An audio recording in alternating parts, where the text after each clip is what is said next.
What up, y'all? Welcome back. A little bit of minutes since our stream, but nonetheless, got to get back to it like nothing happened, man. y'all been on, man? How y'all feeling?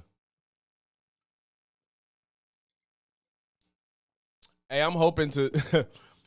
I put out an invitation to some niggas that was in my comments. Like, there's niggas that was in my comments for like 2-3 days straight, going back and forth with me, arguing, crying about how I talk to people and shit like that. To me, you're rude. I'm like, why the fuck do you think I care about you being rude? So I put out an invitation. I'm saying, y'all, I'm streaming today. If y'all want to talk and expose how stupid I am and I don't know what I'm talking about and I'm a simp and I don't make any sense, I said, come on the stream and let me know how you feel. We're not clout chasing. What's good, Watch? Appreciate you, big dog. Like, we're not clout chasing. You're just dumb, and we don't want to get on your stream. One dude was like, I don't talk fast. I'm like, you ain't got to talk fast to talk, because he keeps accusing me of deleting comments, and Watts, I'm sure you can attest to this too. YouTube is so fucking weird with either accepting comments or deleting them because they think they're against the guidelines and shit like that. And like motherfuckers that I argue with, they be like, yeah, you're scared because you keep deleting my comments. I'm like, bro, how I'm replying to you back and forth to everything you're saying that I see, and you're like, you're deleting comments. It don't make sense for me to go back and forth with you if I'm going to delete your comments. That's so fucking weird. And if I'm deleting your comments, why are you replying to me for 3 days in my comment section? Motherfuckers be thinking they could just say whatever they want in your comment section and you're never gonna reply, or they don't have, and I'm like, y'all just love to talk shit because you're anonymous. Like, I'm inviting you to talk so you could actually make sense and not just look stupid in the comments, because half the time they never make sense. They making arguments I never made because they didn't watch the whole video. They got in their feelings and got in the comments saying shit that I said in the video, showing they didn't watch it. Like, defend yourself. You just anonymous. Right. They always, yeah, bro, they always think we deleting comments. I'm like, nobody's deleting your comments, especially for me to be replying to you. Why would I delete your comment? After watching that Myron video, I didn't know you had such a prominent incel hate. Brickashaw, it's not even prominent. It's whenever I talk about Myron. And Watts know this too. Whenever you bring up Fresh and Fit, they just crawl out of the crevices of their basement and be like, Myron, no. Like, it's like they just impulse to defend him no matter what you say. And like he said, I want to show people how stupid you are, how stupid you sound. That's what I would do. Whoever, if any of them accept to come on this stream, I'm going to pull up our conversation and I'm going to go line by line exactly how you fucked up. Motherfuckers was in there, they was like, they was like, what did he say? I should just show that shit to y'all. I don't feel like, yeah, Myron and Candace is the two main ones. If ever I talk about Myron or Candace, they just come out I saw y'all saw I posted, somebody said, I'm unsubscribing because I talked about Candace. I'm like, bro, will y'all relax? Like, I don't agree with Stevie Knight anymore, but I didn't unsubscribe from him. Like, like if I see something interesting, I'll watch it. Like, it just depends. I don't generally watch it, but I don't feel inclined to unsubscribe. I don't hate him to the point that I unsubscribe, but even if I did, I wouldn't announce it. Whoever I unsubscribe from, I just do it. It's so fucking weird. I'm gonna pull it up. Nigga, bye. Right. I'm finna show y'all. And I probably gotta pull it up in YouTube Studio because they like the reason they think I'm deleting shit is because it still shows up in my YouTube Studio and I can see it sometimes, but it won't show up in YouTube for whatever reason. And that should be annoying. Comments. All right.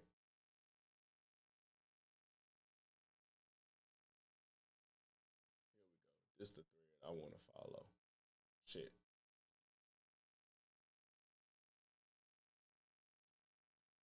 Okay. I fell off. I did rock one for in the past. He was having some wild takes. I'm here for Vinny meltdowns. He was on Piers the other day with Tim Miller. I might get to that too, J Mac. I might get to that.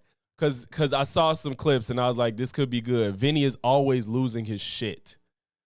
So, all right. I hope y'all can read this, but if not, I'm gonna read it. This is just, I'm not gonna go through every single message, but you could just see how weird it is. He said, I'm not a fan of Myron and disagree with him often, but But the world needs more blunt honesty. Too many people are mentally soft and get outraged over ideas they disagree with. It's embarrassing. They are just words. This reactor is too emotional to catch some of the valid points Myron actually made. I said, at what point did I even have an issue with the bluntness? The entire time I was looking for substance of, yeah, you're useless. That's a thoughtless statement that was backed up with nothing. He didn't make any valid points. He just made assertions with no reasoning behind them. Do y'all watch the video before commenting? Because I didn't say Myron's too blunt. I didn't care about anybody being blunt. Myron said things and didn't back them up with anything.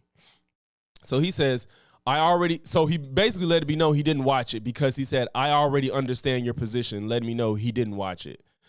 But it fails to acknowledge that it was a hostile environment. If ad homs are being thrown at you, then it's fair game to hurl them back. That would be consistent. When analyzing a hostile debate, you need to look a bit deeper. Calling out one side for their non-arguments is pretty lame and boring. I said, and you're making a fool out of yourself because I didn't call out one side. If you watched it, I called out the college kids that made stupid arguments. I said, you're making a fool out of yourself because I didn't call out one side. I hate damn near every argument the college kids made, but that was expected.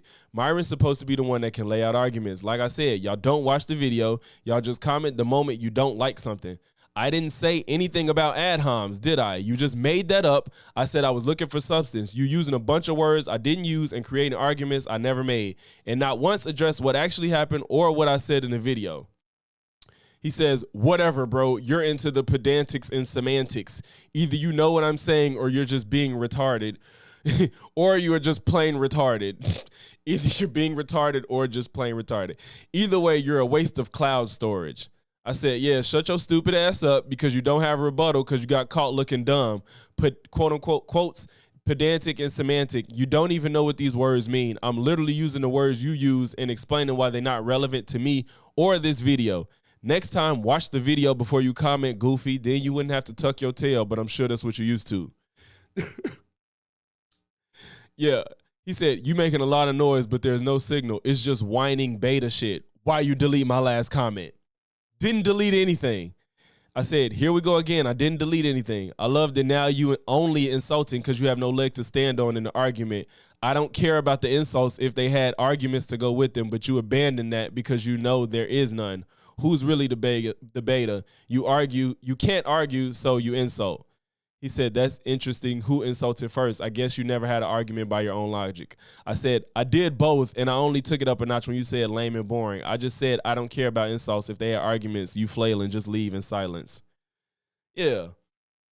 He said use cloud storage as it. Yeah, I'm like, a waste of cloud storage. Nigga, did you download my video? The fuck is wrong with you? Yeah, but yeah, man, like, that's the type of shit, like, he's not the only one. Like, I don't know if y'all interested in this. Where's the guy that I was just going back and forth with? Where that shit at?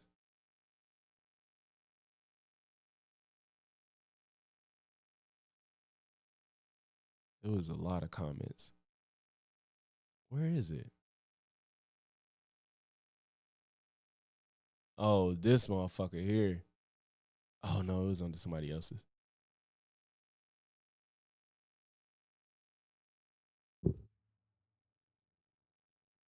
Why are they showing? It's not showing all of them. Here we go. These motherfuckers, these goofies right here. Said the power of editing probably cut out the real debates I actually scored on. Yeah, and that's the thing too, Brickashaw. So, excuse me, I didn't look at the whole video. I looked at the clips where Myron, the page is dedicated to making Myron look good. It's like Myron updates or something. So like W Myron. So I specifically was anticipating Myron to look good.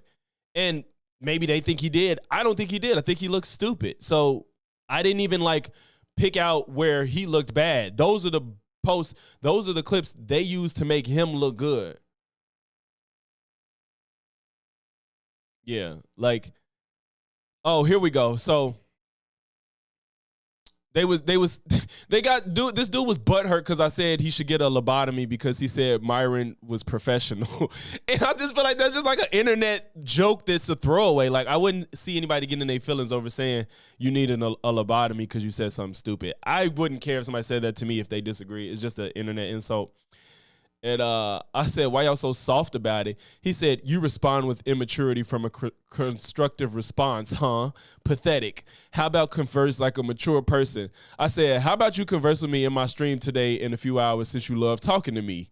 He said, the goalpost, moving the goalpost. Admittedly, I'm not a fast talker, but doesn't negate the fact that you were rude for no discerning reason.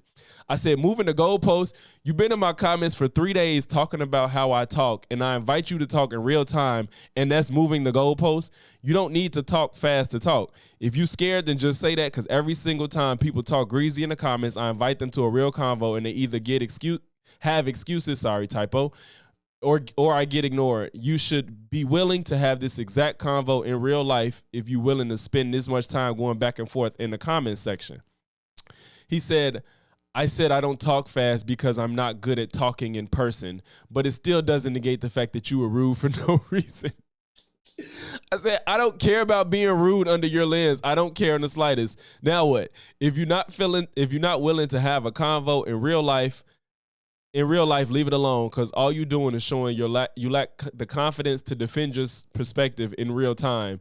This is the perfect example of people pretending to be something they're not in the comments because they're anonymous, thinking you could talk crazy to me because I'm willing to put my face in perspective to the public to judge. He said, so you're an asshole. Okay. This is an example of not being able to handle criticisms without insulting or ad homs. I said, man, you lost all credibility. I didn't even ad hom in the latter part of this convo. You're deflecting from the fact that you're too insecure to defend yourself publicly, but will heckle in comments because you're anonymous. Anything you say is irrelevant at this point. Again, I don't care if you think I'm an asshole. The fact that you think your opinion as a stranger means anything to me is insane. You still incited someone to have a lobotomy. So credibility as if you had one. I said, I'm extending that. The other guy replied, it's just these soft ass dudes. Did anybody respond? You literally heard the whole video. Yeah. Oh, he doubled down on being pussy. He said he doubled down on being pussy. He says, so the other guy, he was trying to back up. He said, all right, after this, I'm done. I'm going to get to the content. He said, you literally made a whole video about another dude that doesn't even know you exist. You delete comments, apparently. You want to debate out of the blue for views and clicks with no incentive besides a bad faith argument. You are just weird. I said, you have to know someone to criticize them? When did that become a thing? I don't want to debate out of the blue. Y'all seem invested in this convo and YouTube comments, which is weird, which I put in parentheses because YouTube is weird with comments that dude keeps lying on me about.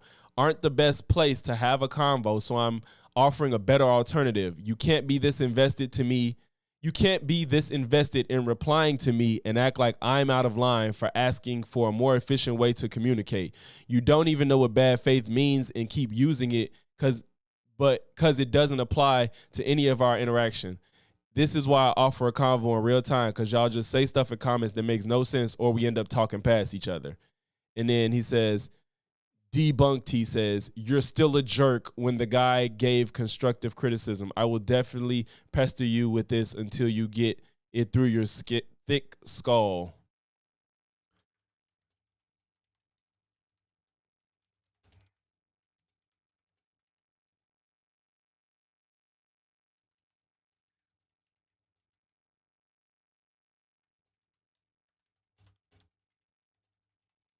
I said, and I'm streaming right now. Hop on stream since you have so much criticism.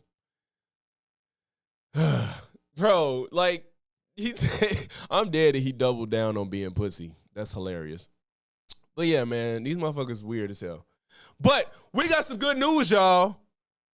We got some good news. For those that don't know, it looks like Mike Waltz might be asked to vacate his position in Trump's cabinet. Oh my God. Like, this is crazy. I didn't think it would happen, but I think the pressure is really, really starting to kick in. You know what I'm saying? Like, this is real. I really didn't think this would happen. I think Hopefully Hegseth is next because he did something in the same vein. Yeah, Red Dragon. I guess they gotta bully me. That's when they'll be right. But you know what, Brickishaw? Whether someone worse or not replaces him, it's bad either way. Because if he's being asked to leave, it's a clear sign that the cabinet and Trump's administration is falling apart. That's number one. Number two, if somebody is better means they won't cater to Trump. And that's a win for us. If they're worse, they're going to get replaced too, or do something even more egregious that's going to get the Trump administration more scrutinized. So I don't think that they're in a lose-lose situation. It's a clear sign because whoever he gets replaced with, if they're less competent, this is not the end. They got 4 years to have another person that's less competent to do shit like Mike Waltz did, or if it's somebody that's competent, Trump's not going to be able to direct them to do whatever they want. So President Donald Trump is planning to oust National Security Advisor Mike Waltz, who has lost the confidence of other administration officials, according to 5 people familiar with the decision. He could leave imminently, but the move is not final, the people said. Trump is known to pivot away from plans, he tells staff, and even announces publicly. All 5 people were granted anonymity to discuss information that is not public. Names for replacement have been discussed around the West Wing for weeks, but the plans to remove Waltz potentially as soon as this week gained steam in recent days, according to 2 of the people and another person close to the White House. Oh, shit, what this say? A federal judge has barred the Trump administration from deporting any Venezuelans from South Texas under the 18th century wartime. Damn, hey, they cracking down on his ass, y'all. If Waltz leave, he'll be the first senior level departure in the second Trump administration. The president has so far resisted pressure to remove the cabinet officials and other top advisors.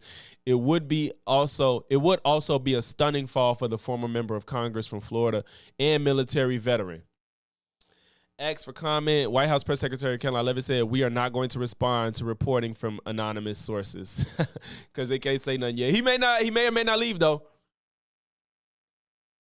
But this even getting out is a sign that shit is falling apart. Also, they did recently voted for deporting. Yes, I gotta look that up. I don't know. Red Dragon, do you know what that's under? I saw Jasmine Crockett talk about like they're dead ass moving to deport U.S. citizen. New bill signed. Yeah, they deported the kid with cancer.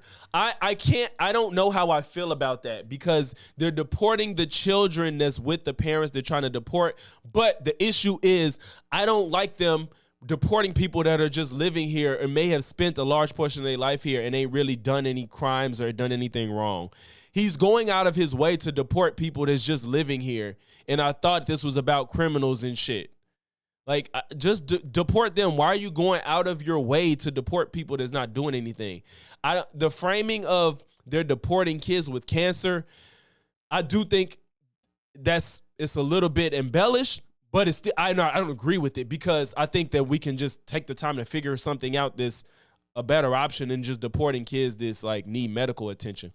Like they're like, oh, we're sending them with the mom. Like I heard one story about the dad wanted the child to stay because he was a U.S. citizen, but the mom wanted to take the child. It was like that type of shit needs to be.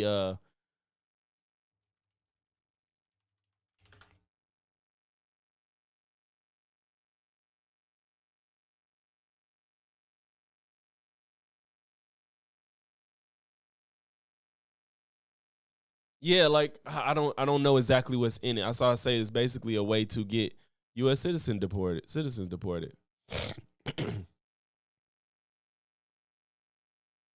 Yeah, the mom wasn't, and the mom took the child with them. So, yeah, and that's the thing too. It's like they keep saying these criminals and people that don't belong here and these crazy nuts. And it's like, no, y'all are racially profiling these people. You think it's not anybody that's either white or white passing that's here illegally? And that goes for expired visas too. Like, they're illegal. Are y'all bending over backwards to deport people with expired visas? I bet you they not.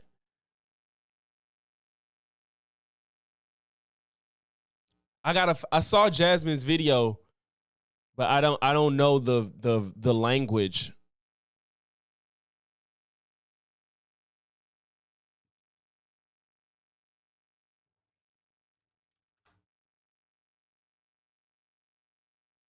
Whoa, Amaranth. Whoa, we didn't come here for you.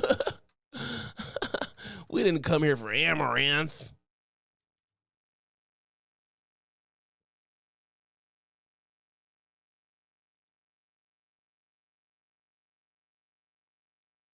Yes, we are. Yes, we are, Nap.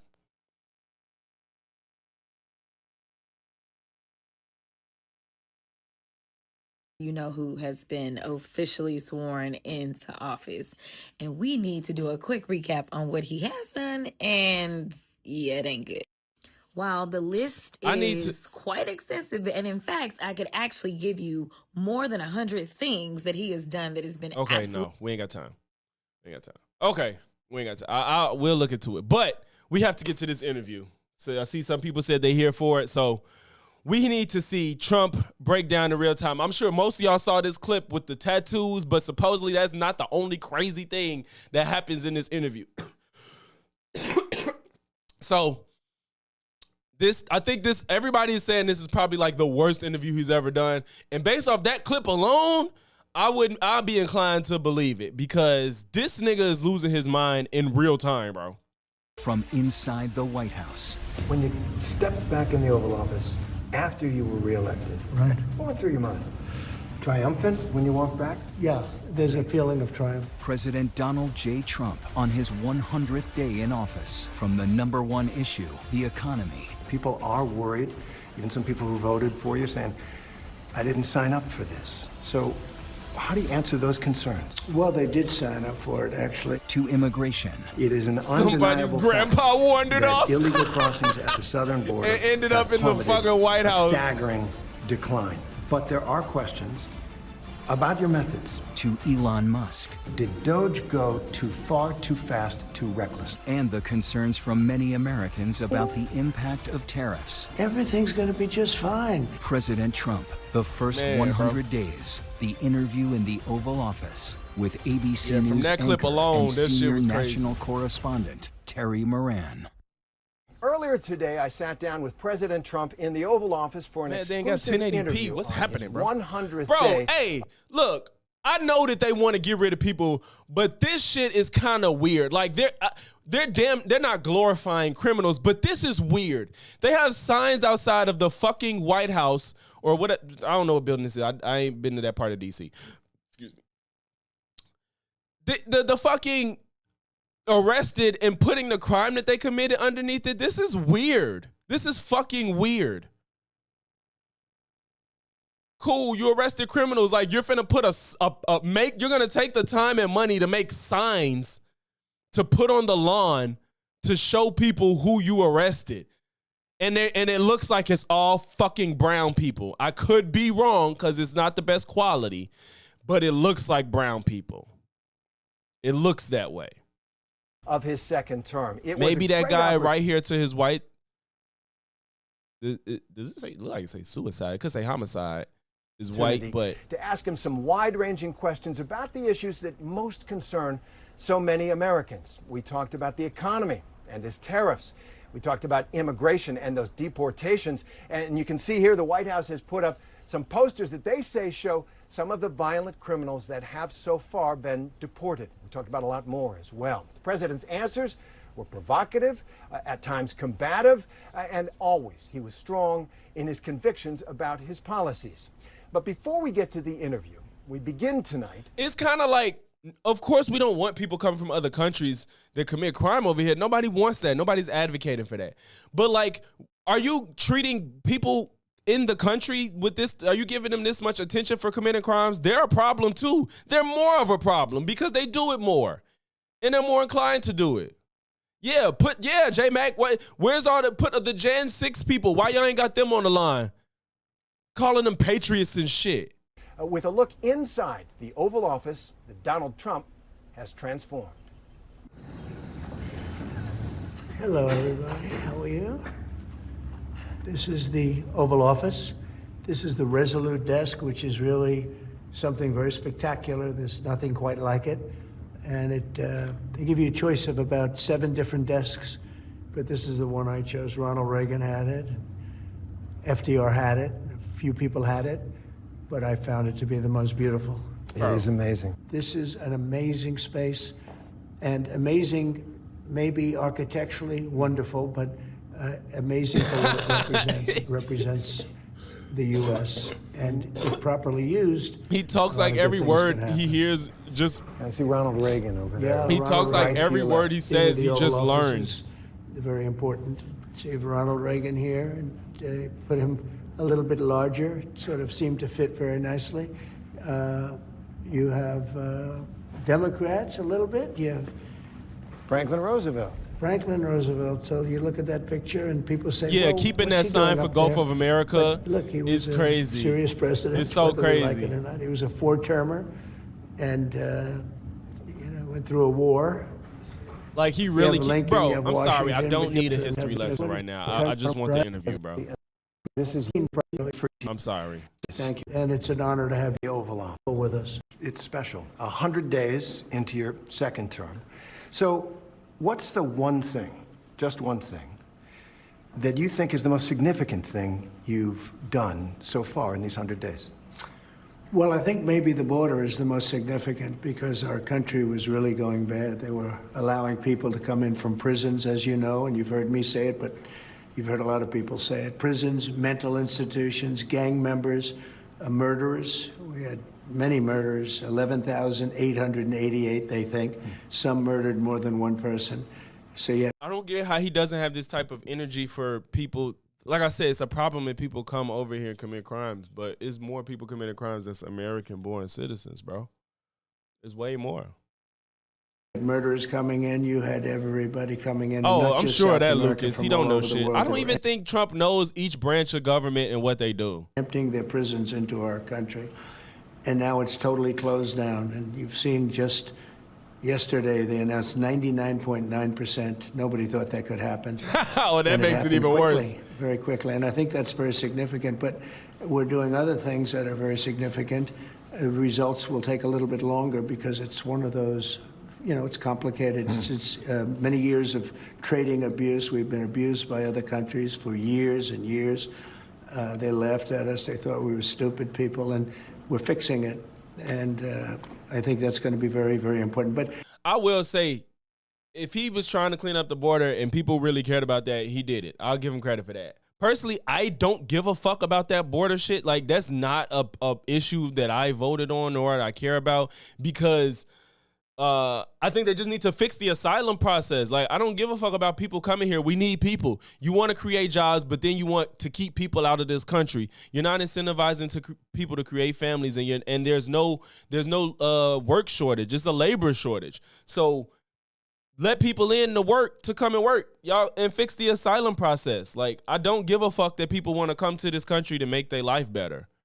So I have a lot of ground to cover. yeah, I would really say that the border is so important. Just And can't we'll get there. let that Immigration, happen. huge. Yeah. And we're going to get there. But I want to start with the economy, the number one issue for so many people, for just about everybody.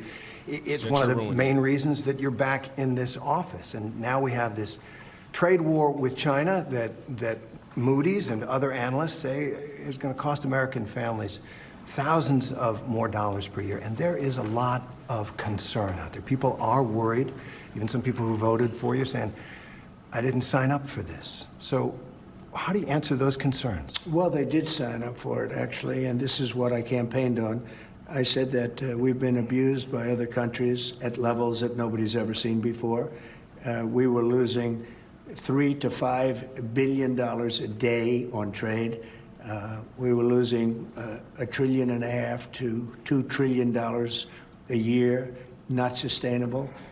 They were taking advantage of us like they've never. I could have left it that way, and at some point there would have been an implosion like nobody's ever seen. Who he is. That's worse. But I said, no, we have to fix it. I've wanted to do this for many years. I had the best economy during my first term. We had a tremendous economy, tremendous success, and we did tremendous numbers of tariffs on. We took in a lot of money from tariffs.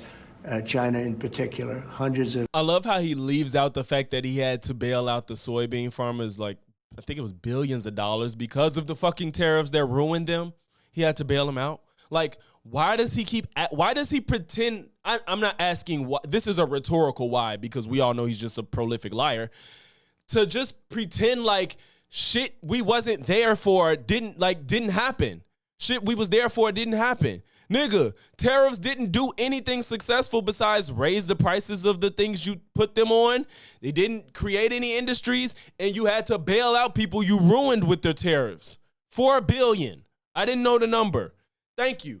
$4 billion to the soybean farmers. You just acting like that didn't happen. He never addresses it. billions of dollars in tariffs.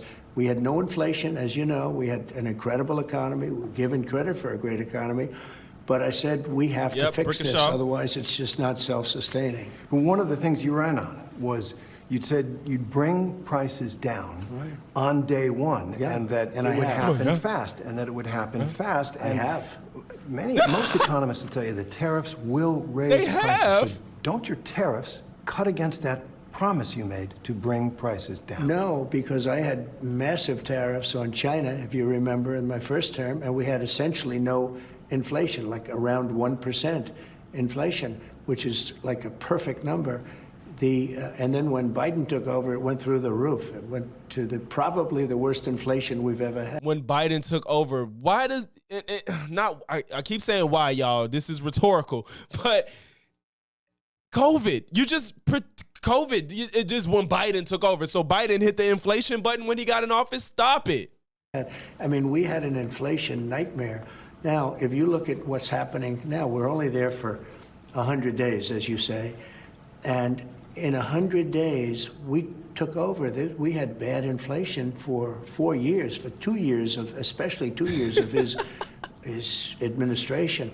I would say record-setting, like we. Hey, Stephen Miller is one evil motherfucker. Like he's like Voldemort, bro. Like that motherfucker crazy, bro. Never seen. They say 48 years, the worst in 48 years. I say it was much worse than that. Yeah. Right. So now, if you look at what's happened, energy is down.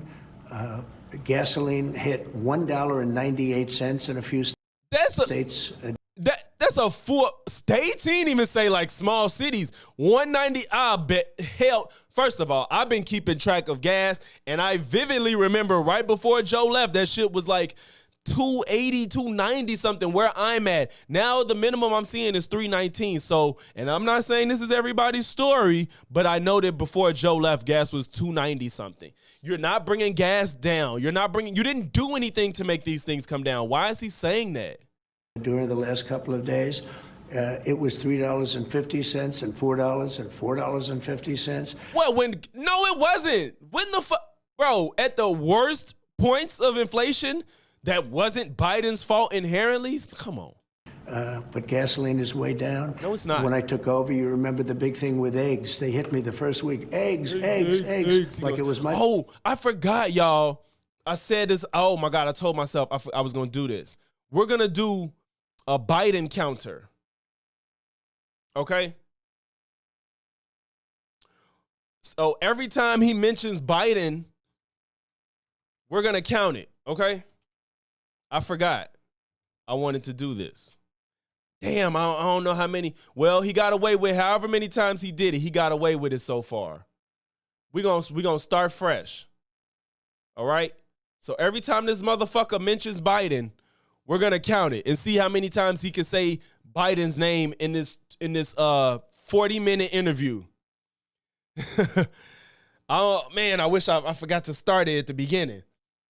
But he's already had 100 days, and I just wonder how long he could keep this up. But we're going to count it. We're going to count it. My fault. I said, I didn't cause this problem. This problem was caused by Biden. What's the problem with eggs? There you go. Said they doubled. I'll give him one. Well, eggs are down 87% since I got involved. A lot of that is bird flu. And by the way, and there were plenty of eggs for Easter.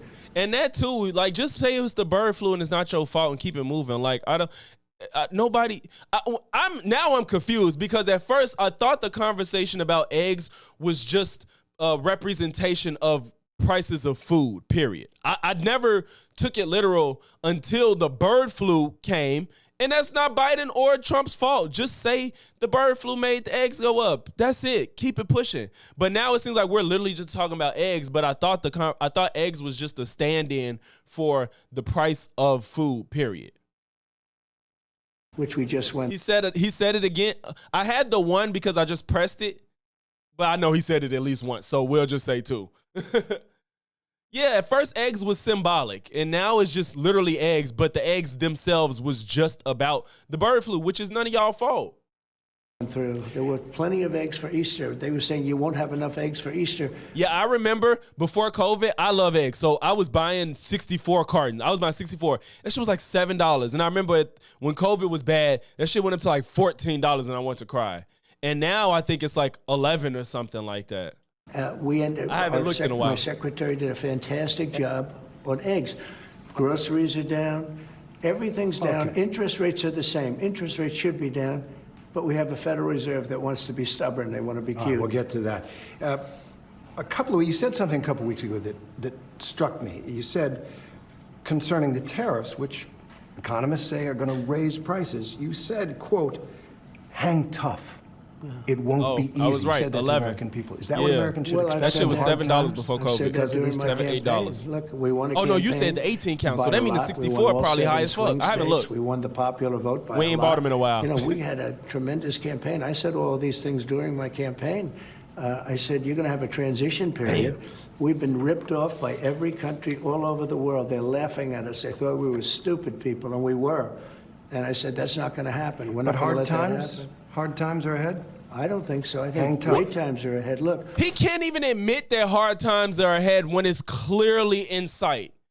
Like, how you think he's talking about some led by stupid people and like he can't even, acknowledge what's directly happening in front of us, even though we're here right now and everybody knows it. He's just denying it. since I came in, gasoline is down, groceries are down, egg prices are down. No. Many things You're are down, lying. just about everything. You know, you don't have the drop in fuel and energy and oil like we did. I took it from maybe $3.20, maybe more than that, agonizing. down into a much lower number.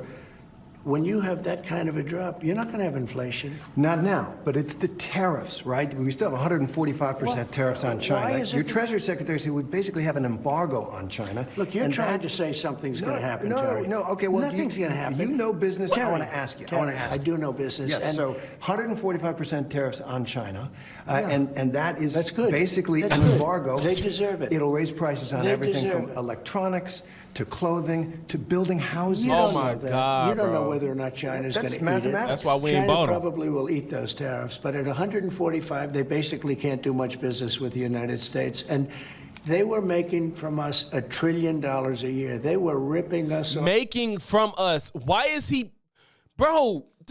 Shit is so aggravating. He's acting like we're getting done wrong. People outsource because it's cheaper. They get something out of it too, which in turn we get something out of it. Our stuff can be cheap because they can get it from China. Stop pretending like if we do it all in America, it'll still cost the same or less. If that was to ever happen, it can't happen with you making tariffs overnight and not targeted without a plan to increase the production of whatever's in America. Stop just saying shit. Off like nobody's ever ripped us off. And by the way, we have other countries that were just as bad. If you look at the European Union, it was terrible what they've done to us. Every country, almost every country in the world was ripping us off. They're not doing Ripping that. us off. He's pretending as if the trade deficit is like a profit or something, and they're taking our profits or something. That's just fucking stupid. I want you to think about the boom that this country has had in small businesses, mom and pop Etsy stores, small businesses that Really? became They big haven't businesses. had a boom because of inflation. Well, the you know, boom, what the they've boom done- was inflationary boom.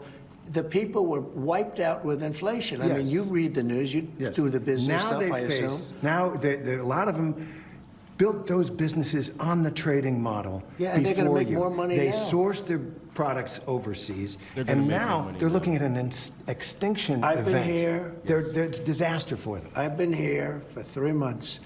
I've taken a trade deficit down to a number that's very, very starting to get really good. I just got here.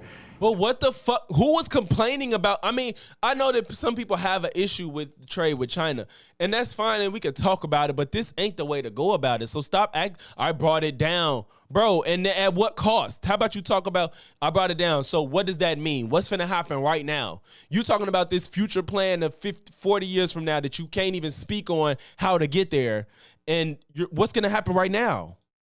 We had a country that it was not sustainable. What Biden There did is no to this trade. country between. Wait, did he just say Biden? We had a country that it was not sustainable. What Biden did to this country between the open borders where criminals poured into our country, between every country in the world ripping us off on trade, it was not sustainable. And let's not forget that Trump is the one that made the trade deals in his first term. Let's just pretend like that never happened. I don't think he can read either. I don't think he can read. Let's not forget that's the thing too. That he made the trade deals with these countries. So your message to those small businesses. Okay, to be fair, it wasn't China. He made it with, the Canada and Mexico. But he was complaining about them too. Who are saying we can't live a month, 2 months with these tariffs. Apple got a big deal. Right. Is there something for them? No, not only Apple. We've got $7 to $8 trillion being invested in our country in 2 months. What does that have to do with Americans making it? Like he just said, some people can't make it too much. Like he said, Apple is going to be fine no matter what happens. What about these small businesses that order shit from China that they cannot order or afford? Literally, motherfuckers is talking right now about how they're running out of inventory and cannot afford to buy it. Or if they do, they have to up their prices, which still means they don't sell anything and they're stuck with shit that they paid more money for than they did before. Biden didn't have that over a year. I mean, if you look at Biden, nobody was really investing in this country. Everybody was ripping off our country. Apple's putting up $500 billion, but that's only one of many companies. Companies are flooding into our country right now. So you're and then what? Who's gonna be if inflation is high and we're in a recession? Companies flooding into the country means shit to me. What am I gonna do if I can't afford to buy shit, or shit I need ain't getting stocked in shelves? Like he said, motherfuckers have to survive everything you're talking about, bro. The tariffs is everything's going to be hunky-dory. Everything's going to be just fine. It wouldn't have been if I didn't do this. I had a choice. I could leave How? When the economy was on an upward trajectory when you got in and then you just flipped it 180. The economy was perfect. I mean, let me not say perfect, but everything was on the up. All the major what's the word? Targets of the economy, everything you would look at, GDP, unemployment, you know what I'm saying? Trade, like everything, energy, everything was good. Everything was fine. On an upward trajectory, the stock market, everything.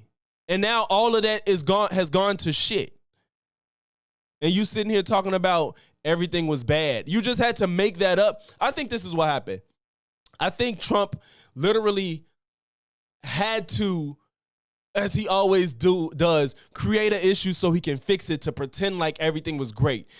We ain't forgot that when you got in, all of the macro numbers that you could look at for this economy was up and great. I still have the screenshots of all that shit.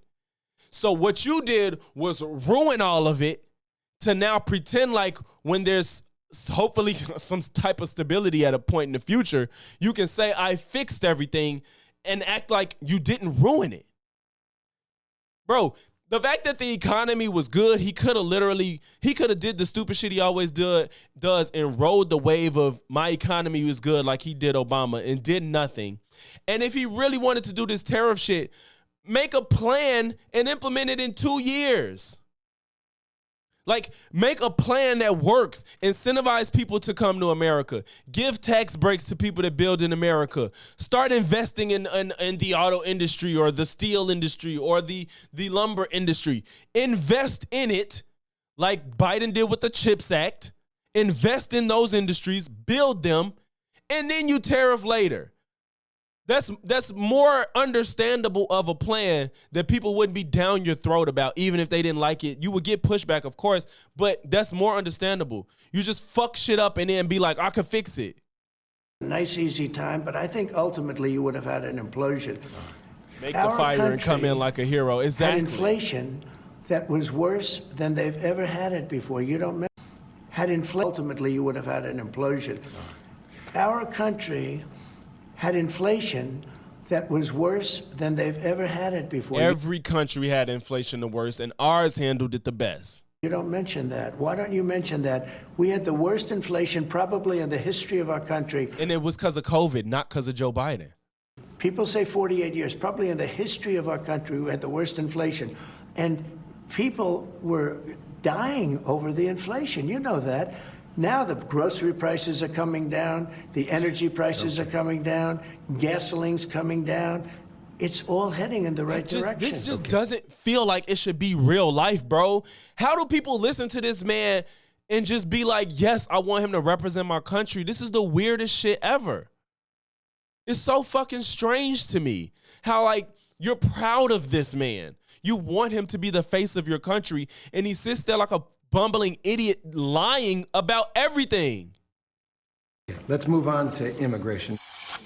Coming up. It is an undeniable fact that illegal crossings at the southern border have plummeted, a staggering decline. But there are questions about your methods. President Trump, the first 100 days continues. Okay, let's move on to immigration. And as you said, it is an undeniable fact that illegal crossings at the southern border have plummeted, a staggering decline. But there are questions about your methods. And so I want to ask About my message? Methods. About your methods. How you're accomplishing They seem to this. work. No. Do you acknowledge that under our law, every single person who gets deported gets a hearing first to make their case? Well, are we talking about people that are citizens of our country or not? No, you're not deporting citizens at this point. Well, let me ask you, did they get hearings when Biden allowed 21 million, because I think the number's 20 million people to flow into our country? You had 21 million people that came into our country through a stupid open border, and they were prisoners, and they were people that you don't want in many cases. I just love how he keeps pretending like all of the undocumented and documented immigrants were criminals. Like, I just love how he just really, he wants you, the way he words it, he pretends like whatever the number, I don't think it's 20 million undocumented people. I think that the asylum system is broken and a lot of people come through asylum, which needs to be fixed. And he says it as if 20 million criminals walked through the border undocumented and just got to chill. And that's not the case at all. Like, he doesn't say, like, 20 million people came and about 1% or less than 1% of them are criminals. Of course, he can't say that because then people I'll be like, oh, well, what we worried about? You know what I'm saying? PTJ was good. In our country, right? They came from all over the world. They came from the Congo. They came from South. They came from all over the world. We're talking about some of the roughest countries in the world. They had here, including terrorists, by the way. Now, but did we give them a hearing when they came in? Well, that's not how, what the fuck is that argument? What is that argument? Did they have a hearing when they came in? A lot of them did, yes, through the broken asylum system. Yes, a lot of them had got to plead their case to a broken asylum system that they came through legally. The ones that didn't, it don't fucking matter, but it still does not mean you just get to ship them off and then that's on that, ship them off to a prison. the law requires that every single person who is going to be deported gets a hearing first. Well, do you acknowledge that? I'll have to Yeah, I ask know, right, the Ray lawyers Jones. about that. All I can say is this. If you're going to have 21 million people, and if we have to get a lot of them out because they're criminals, we're going to have to act fast. We can't. Do you think we can give 21 million trials? Wait, I just want y'all, we finna listen. The man is justifying breaking the law. Like, he's literally saying, I don't feel like it is too many people, so fuck it. Like, that's what he's saying right now. We're going to have to act fast. We can't. Do you think we can give 21 million trials? It's not 21 million undocumented people, bro. If it's 21 million undocumented, how the fuck did you get the number? Say each trial takes 2 weeks. Is that what you want us to do? The law Give is the 21 law, million? sir. The law is the law, and you're the law sworn doesn't to say anything uphold it. about trials. No, not trials, hearings. I said These hearings. people came in, they're not citizens. They came in illegally. They came into our country illegally. And We there's- have to get them out. There's a legal process for that. I can't, sure, and we follow the legal process. I can't have a trial, a major I'm trial not for saying every major. person that came in illegally. We have thousands of murderers that came in. They're going to murder people. They already have murdered people in our country. Right, so I just, bro, how do you feel about the Americans that tried to murder you? Why? How do you feel about that? You're right, exactly. You keep saying trial, and it is a hearing. How strongly do you feel about the people that murdered you, that tried to murder you? How strongly do you feel about the people that said hang Mike Pence? How strongly do you feel about the people that attacked police officers that you claim to care about in the name of your lies? Like, come the fuck on. We have to get them out, they're and we have bad to get them guys, out fast. really bad guys. But in our country, even bad guys get due process, right? If people come into our country illegally, there's a different standard. These are illegal. They came in illegally. But they get due process. They get due process. Well, they get a process where we have to get them out. Yeah. What? Okay, let's talk about the Venezuela. He just don't care. He does not care, bro. They get a process to go out. Due process. And that means a hearing. They're And we have to bad get them guys, out fast. really bad guys. But in our country, even bad guys get due process, right? Hey, I If like this people come interviewer. into our country illegally, there's a different standard. These are illegal. They came in illegally. But they get due process. Well, they get a process where we have to get them out. Yeah. Okay, let's talk about the Venezuelans. They get whatever my lawyers say. Right. All right, let's talk about the Venezuelans. You deported more than 200 Venezuelans to that prison. Bro, he's admitting to not giving a fuck about due process because it's hard. This is into the mind of Trump, just so we all on the same page. This is a look into the mind of Trump. Appreciate you, AJ Archilla. This is the mind of Trump. I'm going to come in and do executive order after executive order because it's easy. I don't care about working with Congress. I don't care about crafting bills. I don't care about compromise. I just want to do what I want to do. Okay, let's say Biden did let 20 million illegal immigrants come. Well, I don't give a fuck. I'm lazy. I don't want to do nothing. So just send everybody back without a hearing.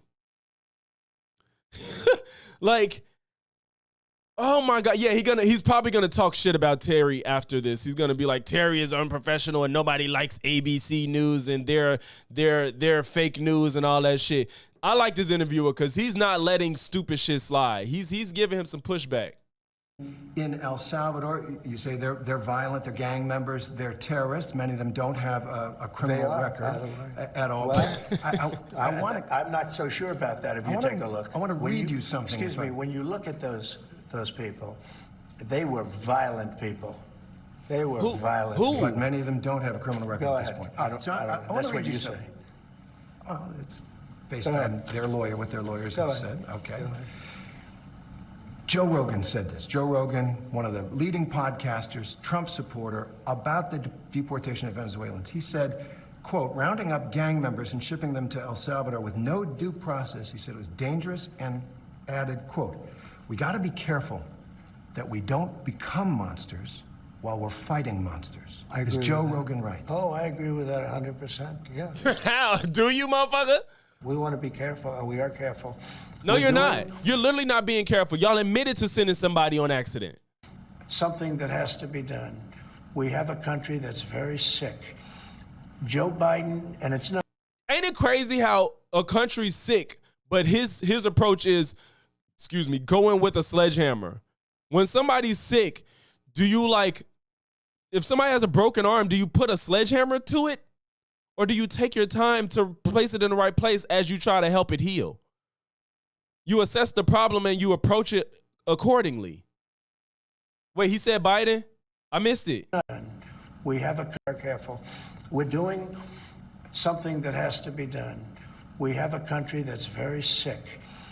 Joe Biden, Oh. and it's not him because I don't even think he knew what the hell was Thank you, I happening. missed But the people around him are vicious people.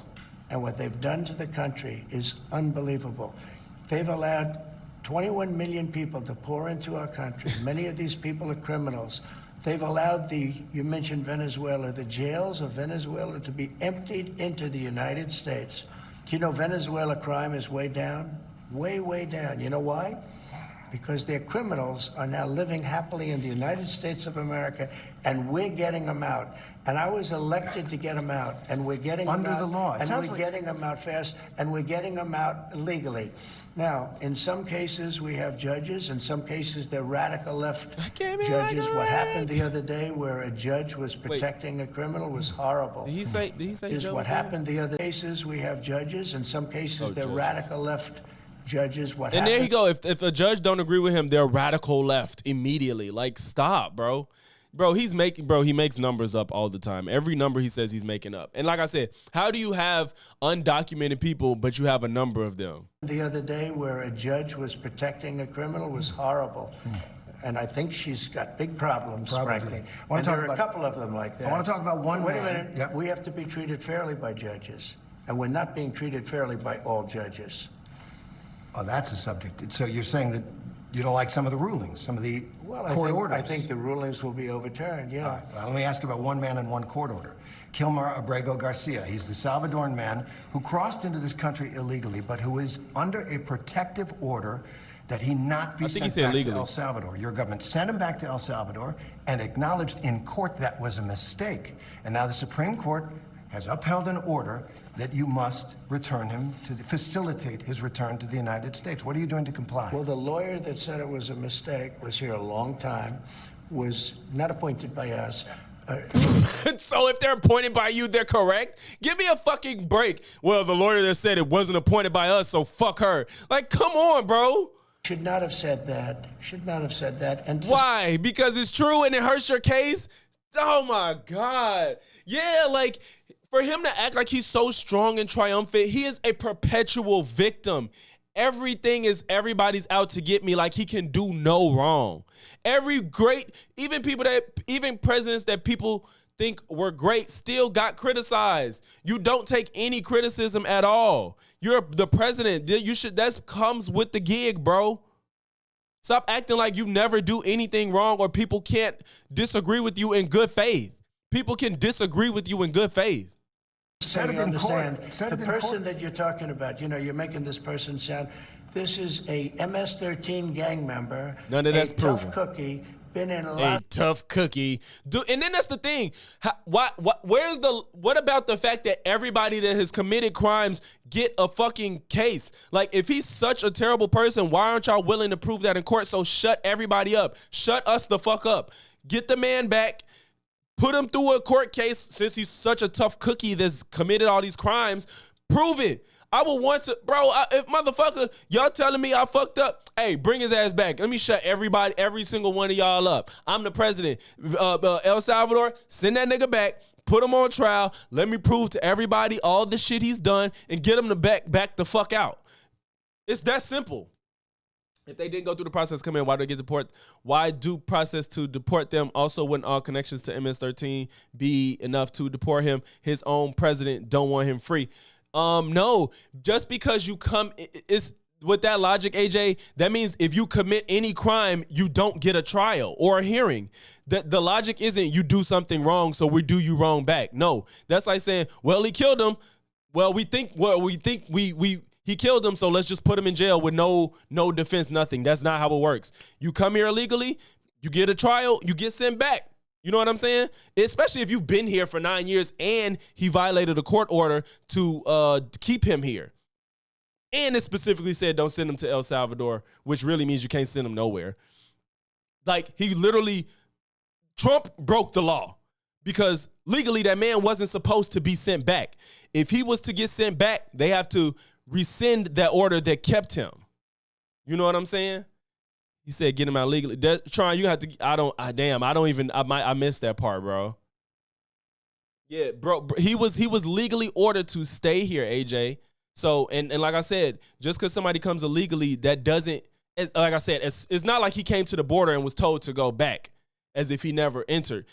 Any persons here this isn't about just citizens. Any person here is owed due process, no matter what crime they committed.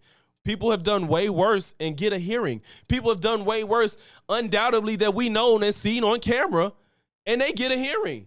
But now you cross the border, you create a family, you live here for 9 years just trying to escape persecution, and you get sent back to jail with not being proven to commit a crime. No, that's not cool.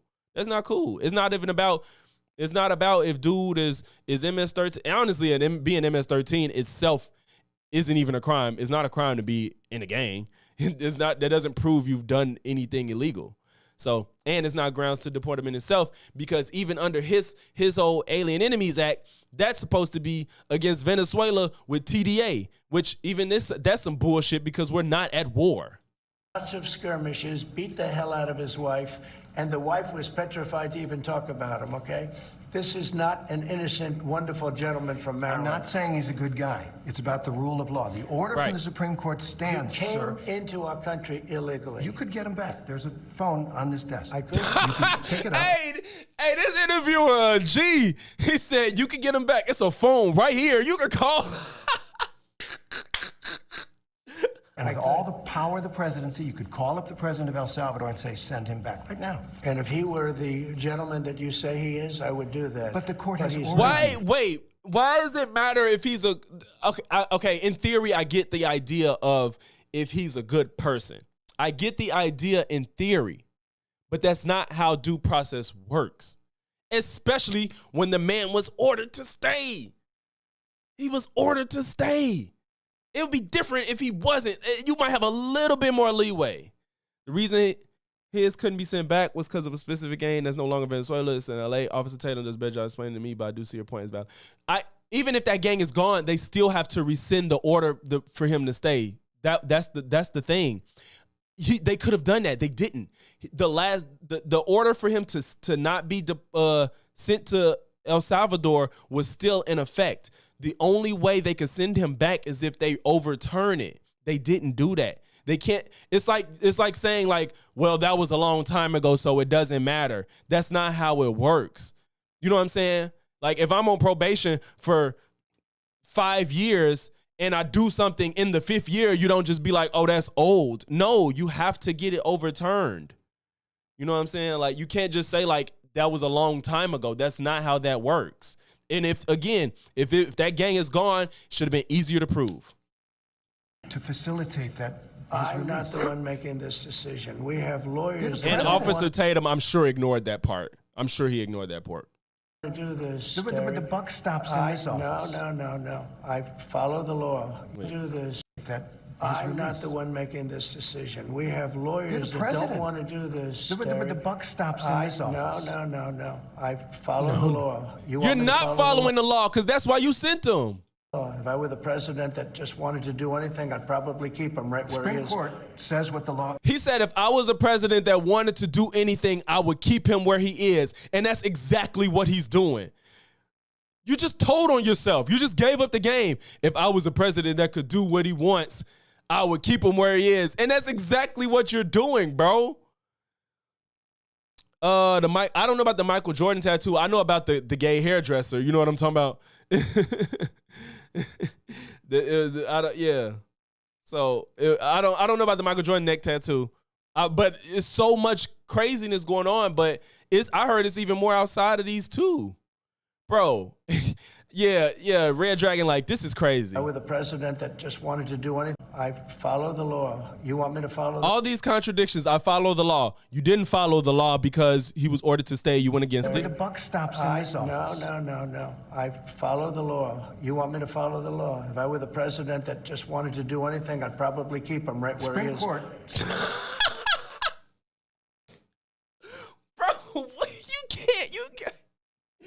you just can't make this shit up. Holy shit. After the Supreme Court told him to facilitate his return, he says, if I was the president to do what he wants, I'll keep him there. And what's happening? He's not facilitating the return. Says what the law is. Listen, I was elected to take care of a problem. It was a unforced error that was made by a very incompetent man, a man that turned out to be incompetent, that you always said was wonderful, a great genius, right? And now you find out all of the media now, they're saying what a mistake they made. A man who was grossly incompetent allowed... I just love how he keeps calling Joe Biden incompetent, yet he got the most effective legislation passed in a while. He had, for a 4-term president, he got a lot of legislation through. And he overperformed. Whether you like Joe Biden or not, he overperformed. You can dislike every single policy he passed. He got them passed through Congress. He actually did the work of a president, working with Congress across both sides, and got a bunch of bipartisan bills passed. You don't have to agree with it, but he did it. Trump, you can't say the same. He doesn't work with people. You do EOs all day. They get overturned. You tank the economy. You handle COVID poorly, not putting COVID on you, but you didn't help the situation. And then you run around acting like you was the greatest president ever, and you didn't even do anything to change. Like, the stuff he did do wasn't nothing to effectively change the economy. I give Trump credit for I think it's called the Future Act, I think, with the HBCUs, even though he made it permanent. Obama did it. He made it permanent. Joe gave more. And I give him credit for Operation Warp Speed for the vaccine, which he can't even take credit for no more because his base thinks vaccines are the devil. You know what I'm saying? Y'all notice he never brings up COVID, the vaccine, even though that should be something he should be able to brag for the rest of his life about. For somebody that loves to brag, he knows that he cannot bring up Operation Warp Speed because his base doesn't believe in vaccines. Us to have open borders where millions of people float in. I campaigned on that issue. I wouldn't say it was my #1 issue, but it was pretty close. Right up there. I campaigned on that issue. I've done an amazing job. I have closed borders. He said you couldn't do it. You wouldn't be able to do it. It would never happen. Well, it happened, and it happened very quickly. Wait a minute. When we have criminals, murderers, criminals Lucas, you got the names for them? in this country, we have to get them out, and we're doing it. By law. And you'll pick out one man, but even the man that you picked out, he said he wasn't a member of a gang. And then they looked, and on his knuckles, he had MS. PTJ, low key, that would below me. You're right, because I feel like it's like if it happened again, it's like, we can't do a vaccine. They give you autism. Oh, God. There's a dispute. Well, wait a minute. He had MS-13. Wait, shit, here it goes. There's a dispute. And then they looked, and on his knuckles, he had MS-13. There's a dispute. Well, wait a minute. He had MS-13 on his knuckles tattooed. Oh, he had some tattoos that are interpreted that way. But let's move on. Wait a minute. Hey, Terry. He did not have the letter MS-13. It says MS-13. That was Photoshop. Bro, I don't want to hear anything about Joe's cognition anymore. If you support Trump, you cannot utter a single word about Joe's mental capacity. Period. Because if you brought Joe Biden on right now and showed him that fucking picture, and to say, Joe, do you think that MS-13 is tattooed on his hand? He would say, no. It looks like they got typed over it in Times New Roman. This motherfucker is arguing with the interviewer that he literally had MS-13. For those that don't know, I'm going to pull it up. I don't know if everybody knows.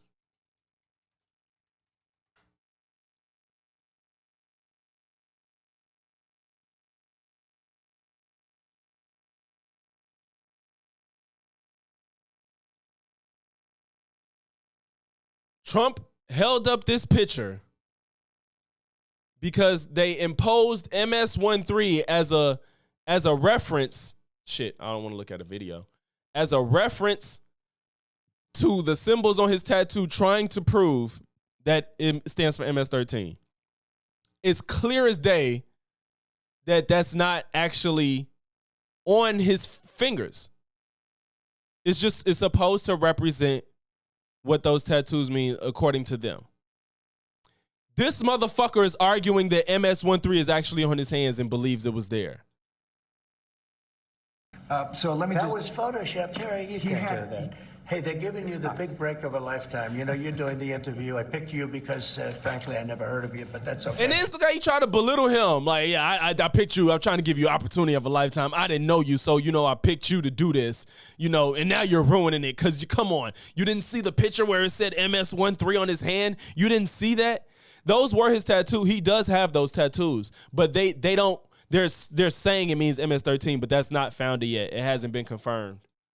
But I picked you, Terry, but you're not being very nice. You're not being nice. Why does the interviewer have the obligation to be nice to you, especially when you're fucking Trump? MS-13 tattoo. We'll agree to disagree. I want to move on to something else. Terry. Notice that Terry is trying to save him. He's like, I want to move on. I don't want to get stuck on this because you look like a fucking idiot, but let's move on. I don't want to talk about this no more. And he keeps trying to talk about it. Do you want me to show you the Look how he picture? looked at him. He like, hey, he looked him in his eyes like, motherfucker, is you stupid? Like, I want to Terry, move on. but you're not being very nice. He had MS-13 tattooed. We'll agree to disagree. I want to move on we'll to agree to something disagree. else. Terry, do you want... Fam. Terry said, nigga, stop. Like, I'm trying to move on. Like, oh my God, like, nigga, you think that this was really on his hand? I don't care, bro. I bet you a 90-year-old can identify that, bro. If they had any experience with seeing pictures on computers, they can tell that that's, oh my God. want me to show you the picture? And that just goes to show that either A, his staff, whoever did this shit, didn't tell him that was translation, or he don't give a fuck and is just trying to say it and hope everybody believes it. That's all. There's people study what gang symbols mean and translated there. Look, there is books out on this. It's like, no, I'm not saying gangs don't have symbols, but there's no confirmation that those symbols on his hand is MS-13. I'm not saying gangs don't have symbols. It's just there's no. I looked up. I tried to look up what MS-13 gang signs are. I haven't seen those at all. I didn't see them in the slightest for their. But of course, there's only so much I could figure out. But I didn't see that those being any representation of gang. But again, AJ, even if it is, being in a gang is not illegal. Nor did that give him a reason to deport him, because that man in particular was ordered to stay in America. Those were his tattoos. He does have that on his hand. Those are his tattoos. Those were on his hand. I do think it's quite interesting that there is a tangential relationship to MS-13 and those. Like, if you technically, like, it kind of could be. It could be. I don't know. But for everything I saw, there's no confirmation. AJ, like, there's no confirmation that those are MS-13 tattoos. I saw the picture. We'll and you agree think it was to disagree. Photoshop? Well, Here we go. Don't Photoshop it. Go look at his hand. He Fair had enough. MS-13. He did have tattoos that can be interpreted that way. I'm not an expert on them. See? I want to turn to Ukraine, No, sir. Terry, I want to get to Terry, Ukraine. No. He had He's stopping everything to get. He truly believes this. He truly believes this. If he doesn't, he's insane, and he thinks his audience is more dumb than he is. His audience is more dumb than he is. MS, as clear as you can be, not interpreted. This is why people no longer believe. Well, Yeah, he did, the news, Serge. because it's not interpreted. Not This is why interpreted. he had MS, as clear as you can be, not interpreted. This is why people no longer believe the news, because when it's he's fake photographed news. in El Salvador, they aren't there. But let's just go on. They aren't there when he's in El Salvador. They Take weren't a look there, at the but they're photograph. there now, right? No. No! They're in your picture. Terry. Ukraine, sir. He's got MS. He said Ukraine, sir. Like, let's get off of this shit. Like, can you believe how like, this is insane. I need to, maybe after this we'll go and see how MAGA is coping with this shit. Cause you want to talk about incompetent. There's no reason this grown old ass slob should be thinking Times New Roman MS-13 over a picture that's supposed to be a translation is actually tattooed on this man's knuckles. If any of y'all got any tweets or clips or anything of people defending this, please put them in my suggestion section of my Discord, please. No, AJ, I'm not saying you said it. I'm not saying you said it, but at least you can acknowledge how crazy this is. At least you can acknowledge how crazy this is. And I want to see if there's MAGAs that try to defend it. Snoop was repaying David Sachs for getting his OG out of prison. I wish he would say that, though, if that's the case. MS-13 on his knuckles. They're in your picture. Terry. Ukraine, sir. He's got MS-13 on his knuckles. All right. Okay? We'll You do such a disservice. We'll take a look at Look how serious he's pissed. He's pissed at this man defying him. Why don't you just say, yes, he does, and, go on to some... Bitch, why you can't just say, all right, maybe I'm wrong and keep it going? Talking about why you can't just say yes and keep it going. Because he's not finna insult the intelligence of the people watching or lower his intellect to come to your level to please you. Fuck out of here. Talking about why you can't say yes and just let it go. Bitch, you should have did it. It's contested. Ukraine. Coming up, the Russia-Ukraine war Don't You forget, think he wants this peace? is a... You think Vladimir Putin wants peace? and that historic meeting. Fucking insane. Why you can't just say yes? President Trump, the first 100 days. You gotta be fucking kidding me. I want to turn, I was just in Rome, and to that moving photograph of you and President Zelensky sitting in St. Peter's Basilica talking peace. Went around the No, world. I haven't, bro. Take us into that moment. Well, look, the Ukraine Not is a on very his serious, lower very back. tough situation. And this is Biden's war. This is not my war, but I Biden. want to see if I can solve it because I just wonder probably- how long we could keep up blaming Biden for things. Like, he's gonna be doing this in year 4 if he makes it to year 4. Over and under on him making it 2 years fully healthy. I don't see him getting out of 2 years in full health, in the same, moving at the same clip as he is now. He's clearly slowed down a lot. And I'm not saying, like, I wish he gets unhealthy. I'm just saying, like, I just don't see him being able to withstand these 4 years in relatively good health. Get Close health. to 5,000 young soldiers a week are being killed, Russian and Ukrainian. We also spend a tremendous amount of money in Ukraine, and Europe should be spending much more than us. They're not. They're spending much less. It's been badly handled by the Biden administration. It's been badly handled all the way around, all the way around. PTJ. The I know that's moment up your was a alley. moment of solace, in a sense, because tremendous numbers of people are dying. A lot of his people are dying. They're being killed.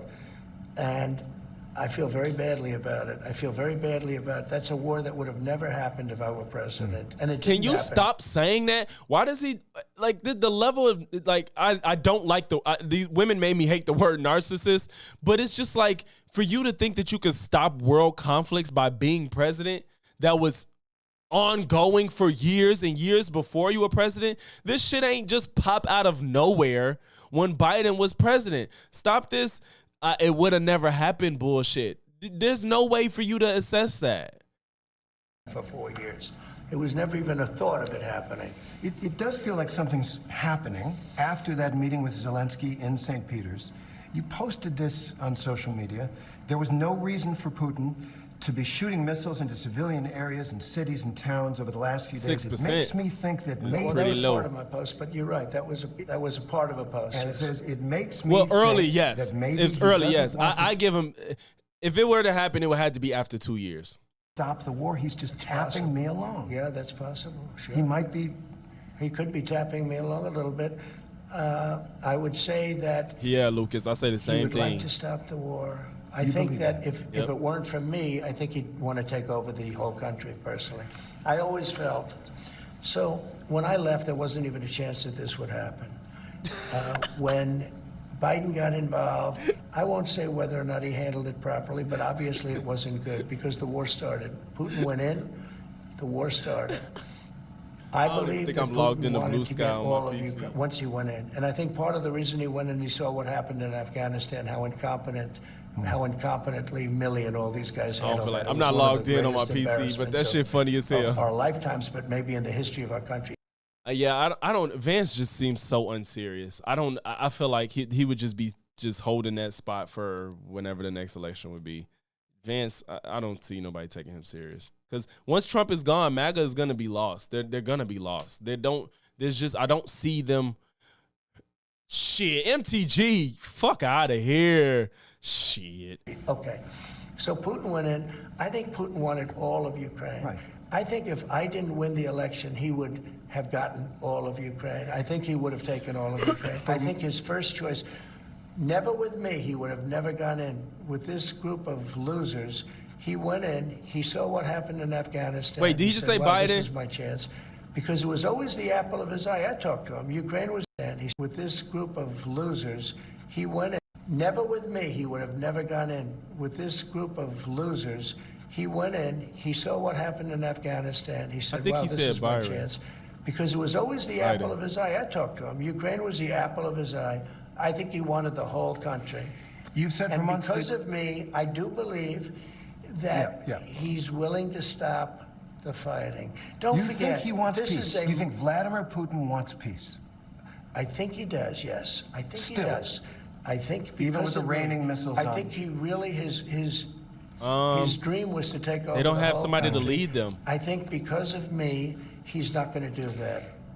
Do you trust I him? think That's Do you the only trust him? thing I don't know. trust you. I don't trust. I don't trust. I don't trust you. What the fuck does that have to do with anything? Answer the question.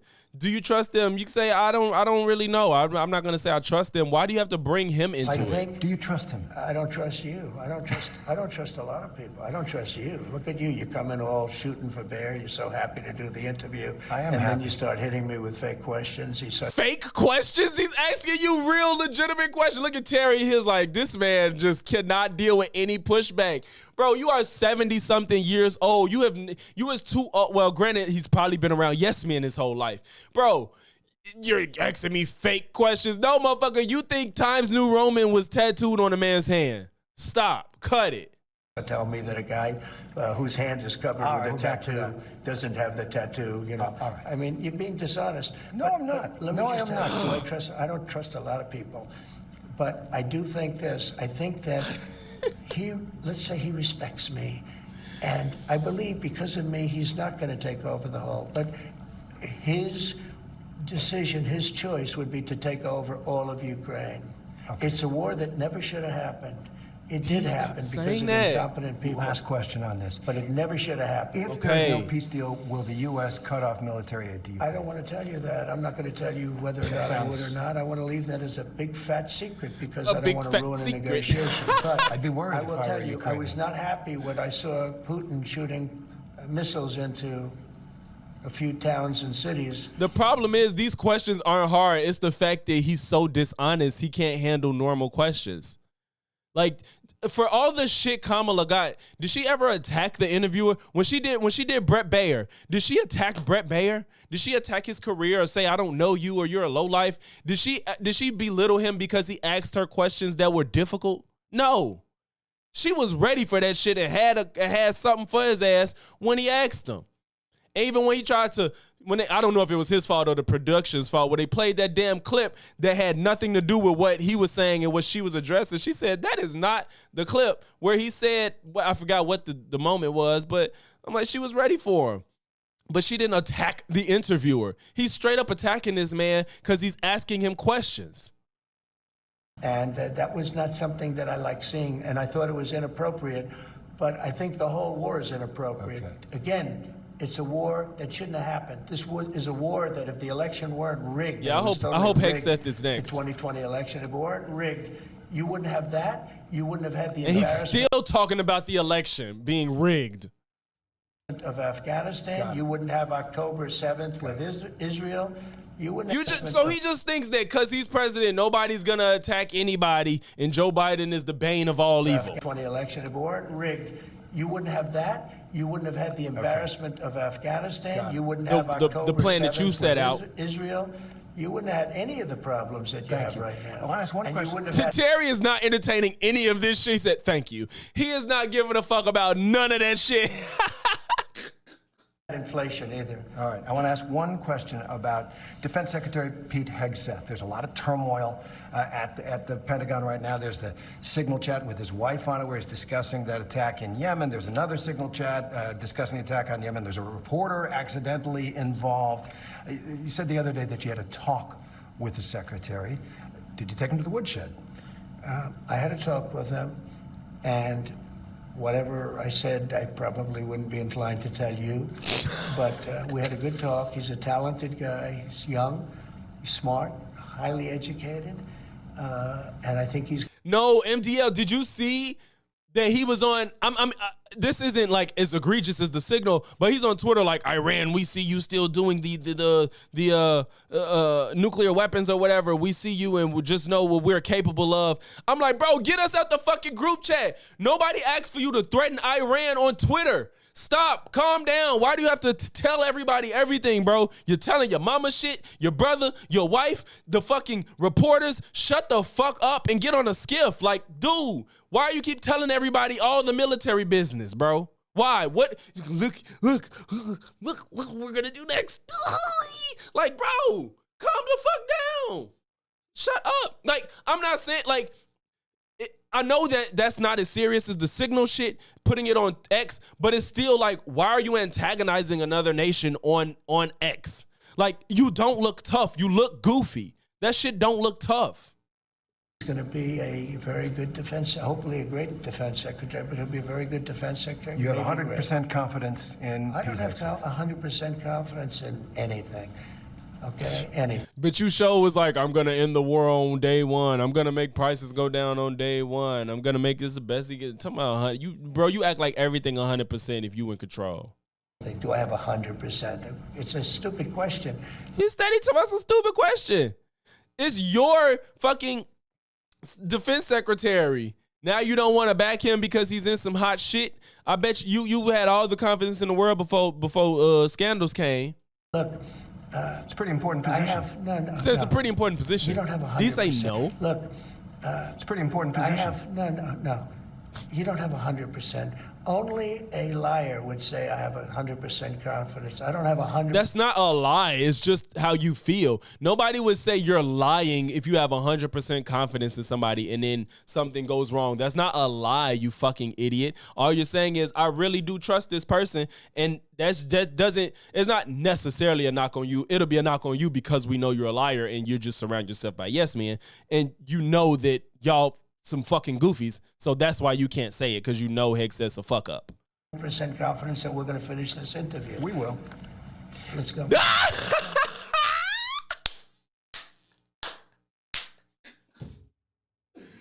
Oh, hey, we need some. Hey, this man Terry is not playing with him. Oh my God. He said, I don't know if we're going to finish this interview. He said, we will. And then Trump like, God damn, this motherfucker know what to say. You don't have 100%. Only a liar would say I have 100% confidence. I don't have 100% confidence that we're going to finish this interview. We will. Let's go. Bro, he smirked with it too. He smirked with it. Only a liar would say We will. I have 100% confidence. Trump I said don't have this. 100% confidence that we're going to finish this interview. He wanted to walk off, but he couldn't. He looked bad if he walked off. We will. Hey, bro, I Coming can't up, watch that shit President enough. Trump on Elon Musk and Doge. Did Doge Oh, go man, too we far, will. too fast, too Oh, reckless? God. Oh, President man. Trump, the first 100 Hey, days. give Terry a promotion, man. Elon Musk and Doge. Dow, I gotta Everyone figure out knows why fucking that there's YouTube waste- won't. It keeps hiding. If y'all like curse in the chat, like y'all see it showing up on the screen, but it won't be in the chat, and it's pissing me off. I don't know why. Dow, I'm gonna make you a mod. If you if you can see messages people send when they curse and shit, I want you to accept it, cause I'm so sick of them doing that shit.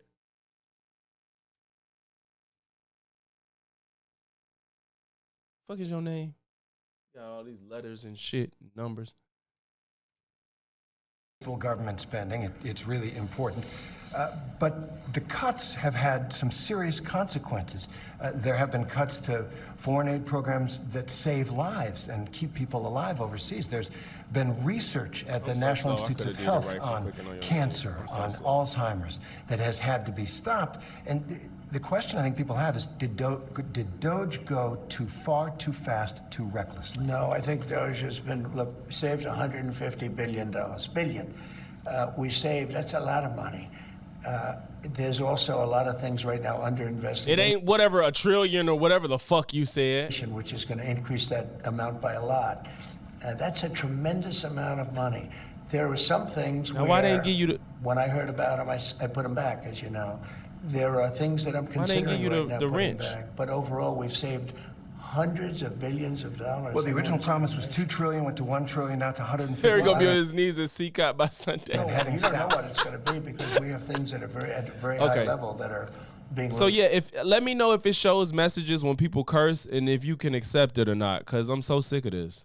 That right now. We also found we're considering right now putting back, but overall we've saved hundreds of billions of dollars. Well, the original promise was $2 trillion, went to $1 trillion, now to 150 Well, I don't billion, know. and heading You don't know south. what it's going to be because we have things that are at a very high level that are being looked at right now. We also found tremendous waste, fraud, and abuse, as you know.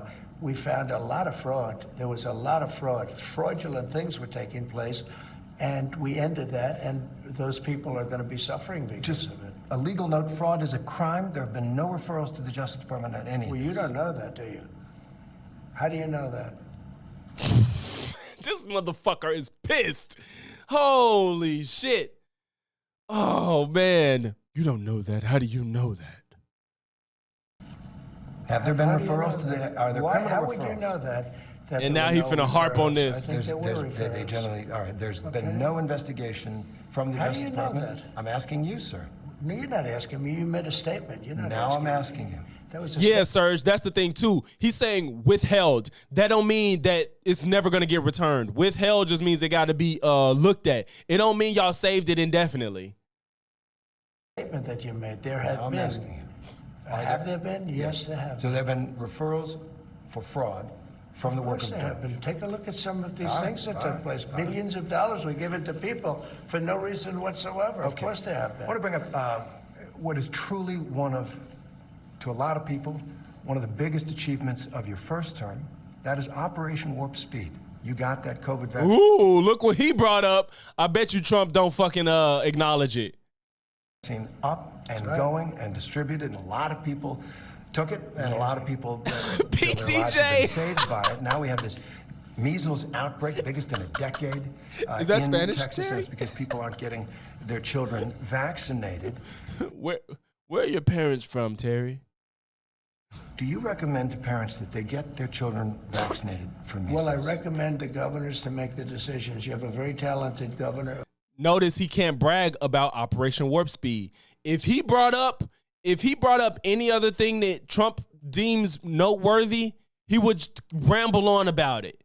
Even when he brings up shit that he don't need to ramble on, he finds a way to big himself up.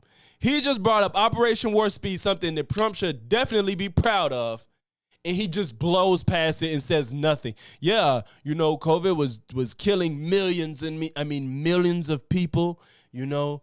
It was very bad. The economy was bad, but I got us Operation Warp Speed, the fastest vaccine we've ever made known to man. Which honestly is the truth, if I'm not mistaken. I mean, it was a new fucking type of vaccine, which that's a big accomplishment. And you can't say anything about it. That's fucking pathetic. That's sad. One thing he can't actually brag about, he can't, because it's his fucking stupid ass base. Of Texas, and he's making decisions. Yeah, somebody and those drop a decisions F-bomb are in the gonna be chat. made Oh, there you go. rapidly. Said This fuck is a yeah. very much different thing than COVID in terms of rapidity and speed and other things. Measles have been with us a long time. See, it's not in the and chat. I'm Is not it giving you the saying chance good, to bad, or see it? indifferent. I'm just saying that the governors are making the decision. It's a federal decision. Y'all funny. The president is our leader in so many ways, and your voice counts so much. And you can't tell moms and dads, yeah, it's a good thing to get a measles Do vaccine. I recommend it? Yes. I do. Okay. I recommend it, yeah. Why he couldn't just say that off rip? That Do was I my mandate question. it? No. No, I didn't. But I ask. do recommend it, yes. Good.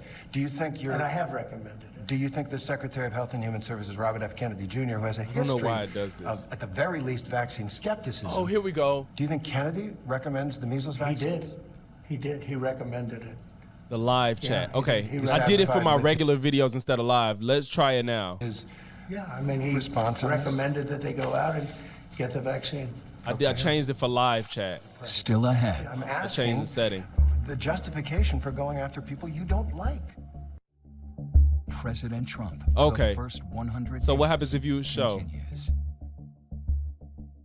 I want to talk a little bit about presidential power, the powers that you have in the presidency temporarily that the American people have given you, right? You've revoked a lot of people's security clearances. You've revoked people's security details who are still threatened, with death threats. You've gone after Yeah, law AJ, we firms agree. That's because exactly what's they've gonna happen. employed people you don't like, or they have represented people Well, you they don't obviously like. agreed because they paid me a lot of money. Well, the reason they agreed is because you were. Yeah, this dude is a good interviewer. See, you approved it, but it's still not showing up in the YouTube chat itself. Like, the reason it's on my screen is because you use a third-party thing for that. That's not the YouTube on my screen, which is how I get to see that. But if I didn't have that, I wouldn't see none of y'all messages where y'all be, like, going crazy. But I want that to be in the chat so it can be seen if people just looking at the chat instead of the screen. Threatening to destroy their business. But it still didn't. You approved it, but it's still not showing up in the chat. That's These their are bread and big butter. boys. These are the biggest, most powerful lawyers. These are not You people got a lot of that are leverage as easily president. intimidated. As president, Yeah, this is crazy. What? You talking about the lawyers? Their business, the reason or threats. You've gone after law firms because they've employed people you don't like, or they have represented people Well, you they don't obviously like. agreed because they paid me a lot of money. Well, the reason they agreed is because you were threatening to destroy their business with your executive order that said you can't represent clients for the federal government. That's their bread and butter. Boys. These are the biggest, most powerful lawyers. You talking These are about not big people boys? A that lot of leverage are as easily president. intimidated. As president, you've got all the cards. They paid hundreds of millions of dollars because they felt, I guess, they probably felt they did something wrong. It was for survival. So y'all can see the curse words. Okay, maybe they, you know what? That's crazy. I think YouTube is probably trying to protect me as a creator because they're not showing me when people curse in the chat. I can't see, like when I'm looking at my YouTube, the back office of YouTube is not showing me when y'all curse. And y'all can all see it. That's crazy. They like, we don't want you to get upset. I don't know why I can't see it. Survival, sir. No, it isn't. You're No, crushing their business. These firms are very powerful firms, and there's 15 of them. And these are firms that probably, look, you have to ask them. In fact, this is a separate story. You have to ask them, why did you all pay Trump hundreds of millions of dollars in services, etc.? Why did you do Okay. that? I see y'all. You don't Okay, think I that- see In fact, we you. have a clause in the I had to thing change that something. while we admit no wrongdoing, but it's like one of those things. And now I'm friendly with those firms, but it's, these are the most powerful firms in the world. And they just signed whatever I put in front of them. I've never seen anything Yeah, it's like another it. setting. I'm actually surprised myself in a certain way. But they obviously felt they Now I can probably see it. did something wrong. I guess that's why I had they to change the signed. setting. I guess the question out of that is the concern that people have. Are you using your powers as president to get personal revenge? No. Let's go. He is asking the good questions. Let's go. Yes. These are good questions and not a dick suck fest. I'll tell you what.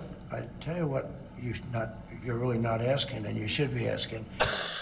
Watch him avoid this question completely. Let's watch it play out. He's going to avoid the fuck out of that. Are you using your power? I guess the question out of that is the concern that people have. Are you using your powers as president to get personal revenge? No, I'll tell you what.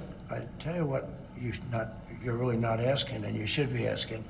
There has never been a president in this country, in the history, that was persecuted like I was persecuted by really crooked people. Now he finna bitch again because he's a perpetual victim. What you really should be asking is, why am I persecuted for committing crimes and trying to go against laws and trying to throw away the Constitution and fucking a hot thought before while I was having my next child? All this shit. Why am I being persecuted? Bitch, you're the most fucking immoral, indecent president we've ever had, probably. That's why. You're a piece of shit. And you should know that. So stop acting like it's just coming out of nowhere. Dishonest, horrible people, MDL. and it's been proven. So when you say I'm treating people rough, I'm not treating people rough. I was treated worse. He said using your power for Is that even what he said? Treating people bad? He said you're using your power, basically taking advantage of the power he has. Worse than any president in the history of our country. But you're acting like you didn't do anything. You literally got convicted of 34 felonies. You were a liable sexual abuser, bro. Why are you acting like you just did nothing to be persecuted? And, you know, people figured, well, maybe that's it. Finally, we got, you know, he's leaving town. There goes the helicopter. Trump's use of Alien Enemies Act for Venezuelan deportation is unlawful, judge rules. And then I came back. Just got that notification. And I came back because I have tremendous support. You know, when you win an election like I wanted, and you oh my God! So now let's brag about myself again. Are you fucking kidding me? All 7 swing states. I won the popular vote. I won 700. Like, are we gonna want to hear this for 4 years? Are you gonna be doing this in 3 years? I won every other swing states. We won the popular vote. Everything was red. We even could have won California if they didn't cheat. I know they didn't, and we're still getting the proof on that. California should have been red. Let's see, 2,750 Respect districts these nuts, compared to nigga. 500 districts. That's why the map is all red. And those people feel that I was treated unfairly.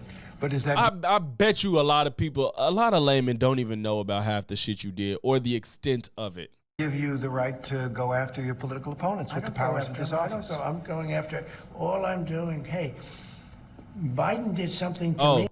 It says,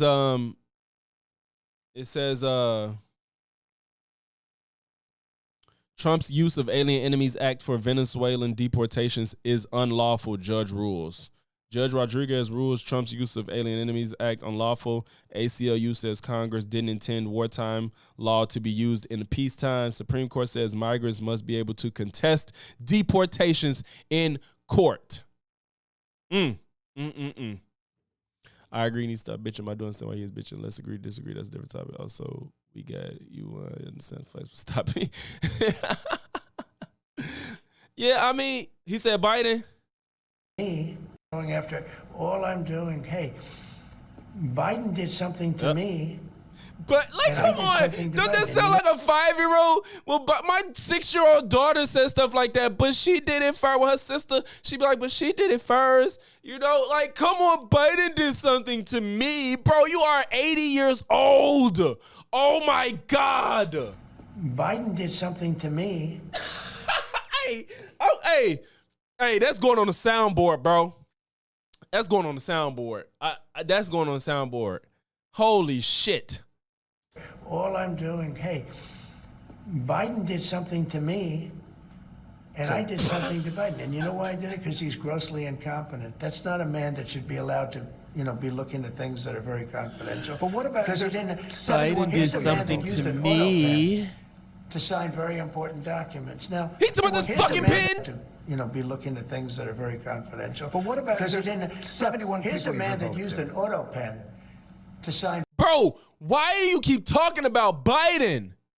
You finna talk about this stupid auto pen shit, and the man asks you, are you using your power for nefarious reasons? Very important documents. Now, who really is... Do you think he knew what... Even if, let's say this shit is true, why would he be sitting here talking to you about that? You're the president that's tanking the economy right now, and you're talking about Biden and an auto pen. Even if that was true, let that be talked with Biden. You ain't got shit to do with it. Shut the fuck up. Damn, I'd have muted the shit. I mean, he used an auto pen to Where sign on the door did Biden touch very you? important documents. And so those are really the questions you should be asking. What do you think of the auto pen? Who wielded the auto pen? Because whoever that person was, think of it, whoever the person that wielded the auto pen, he was really the president of the United States. This is so bizarre. The man asks, are you using your power for a nefarious reason? I forgot the exact verbiage. But basically, are you using your powers for bad? And he's talking about Biden in this fake auto pen story he made up. I don't think that Biden knew anything about There you it. go. Yeah. But you I'm are gonna the put president if he. now, and I'm I asking can't keep up, man. the justification I can't for keep going up. after people you don't like. No. Oh, Terry, come on, you cooking, justification nigga. for going on. But you are the president now, and Yes, I'm asking, yes. Let's talk about you and the president and tanking the economy. He was really the president of the United States because You are I the don't president, think right. I don't think that Biden You knew are the anything president. about it. Fair enough. But you are the president now, and I'm asking. Thank you. The justification for going after people you don't like. Go on, you got him right back on point. Let's fucking go. Shit. Get this man a raise, man. No. There People is that I Come think on, are no. dishonest. It's not that I don't even know most of them. What? No. People that I think are dishonest. It's Wait, not- so people are dishonest. That means you jail them and you threaten them? Even if they are dishonest, you threaten people and jail them? Are they doing something I illegal? don't even know most of them. They're people that I These think people are made you dishonest. angry. Yes. It's not anger. These are people that I think are very dishonest. I don't think they're worthy of being able to go into top secret information. I think that's fine. And Biden did that. You the one that tried to run off with top secret information. This man, every accusation is a confession. Jesus Christ. With many of our people. But when you look at it, these are people that I don't think are worthy. That's my decision. It's not a question of anger. What does being worthy have to do with you threatening their livelihoods?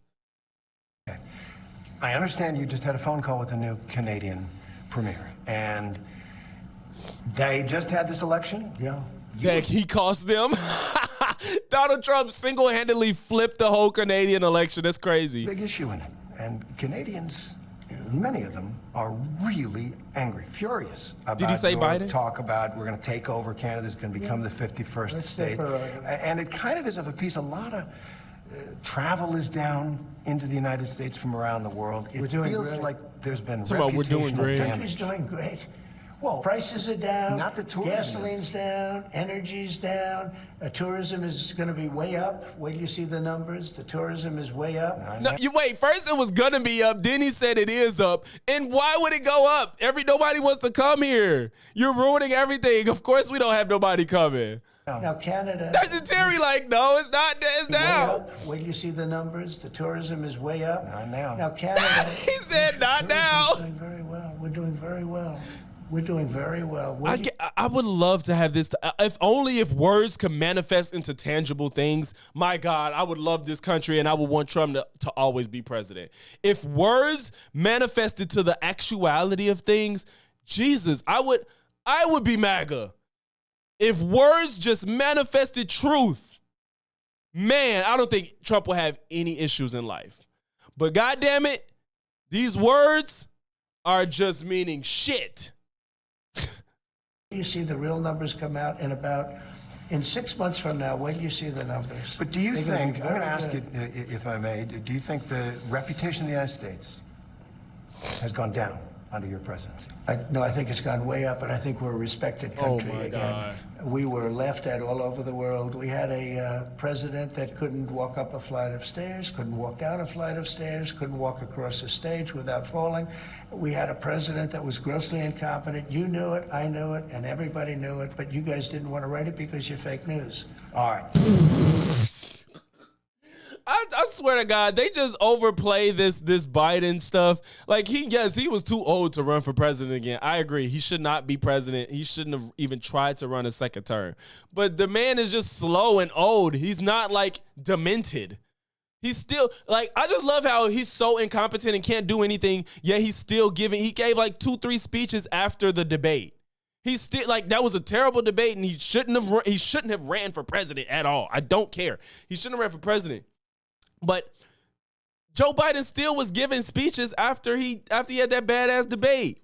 He's not out of his mind. He's just old and slow and has some good days and has some bad days. He shouldn't be president for sure, but that doesn't mean he wasn't unaware of what was happening around him. I don't believe that. And for them, they keep you tried to cover it up. You guys cover it up. I don't think it was a cover up. He was good enough to finish out that term. I don't know where wires got crossed that he thought he should run again.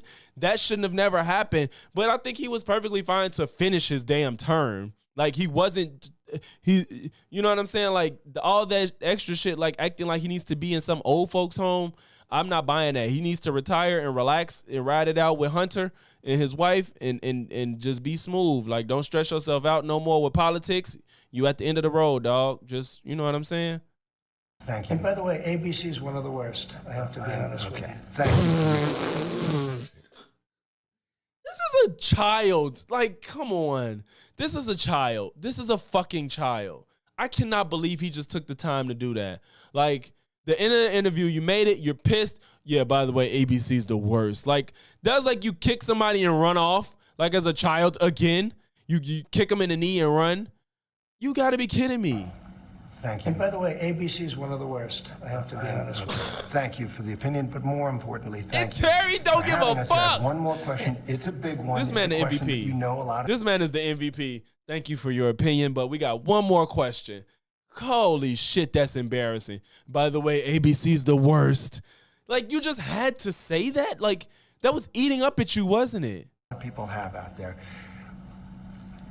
What do you say to people who are concerned you are seizing too much power and becoming an authoritarian president? Come on for these questions. No, I would hate them to think that. I'm doing one thing. I'm making America great again. We have a country that was failing. Slogans, We have a slogans, country that was slogans, left out slogans, slogans, slogans, slogans. all over the world. We had a Insane. leader that was grossly incompetent. He should have never been there. The election was rigged. He should have never been there. Our country suffered greatly, and now our country's coming back like nobody can believe. I have editorials just today where they're saying they've never seen deflating anything him. like it. They love it. Our country's coming back, and we're respected again. Mr. President, thank you. Thank you, Terry, very much. Once again, we want to thank President Trump for inviting Hey, us I to the need White this House man Terry to 100 get a days into raise, his second man. term. He need I'm a Terry bonus for Royale. that. From all of us at ABC News. Oh, Thank man. you for watching. And good night. That's the best interviewer I've seen against Trump. Why is this playing? Hi, Rachel. Shut up. God damn, she has some big ass titty. But Hi, hey Brian. Stop, Long time stop. No see. Glad- shut the hell up. Okay. Man, Terry need a goddamn raise. That man did what the fuck was supposed to be done. He understood the goddamn assignment. Oh man. That was great. Oh, but the ABC sucks was ridiculous. I can't believe he just had to. By the way, ABC's the worst. Dude, just do the interview. It's almost over. Damn, Terry got in his ass. That was the coup de grace. That's embarrassing if you support Trump. Like, that was embarrassing. That was embarrassing. I'm sorry. Oh my God, Terry need a bonus. I'm thirsty because I ran out of water, and all this talking does not help. So, y'all could watch. I'm gonna let y'all watch this. I had this in my watch later because I just was curious. Shit, my bad, y'all. Still tweaking. I changed some of my scenes on my OBS, so they out of order and shit. I got to get used to the new order. Okay. Yeah. While I go do that, y'all comment on Rachel Wilson trying to make some 20-year-old women look stupid, of course. glad to be Oh, back. when I get back, we finna do the Piers Morgan. We're going to do, Vinny is on there, so you know he's going to scream and lose his fucking mind. So we're going to watch a Piers Morgan in a debate. Back on. Sorry, everybody. I had some health issues I had to conquer, but I'm doing much better. So Good to see you. Good to see you. Glad to hear you're feeling better. Take it away, Rachel. Go ahead. Well, I heard I was summoned by Large Marge over here. She seems pretty upset about something. So, you guys want to let me know like what the problem is? Anybody? No. Basically, she wants the minimum income of the significant other to be $5 million.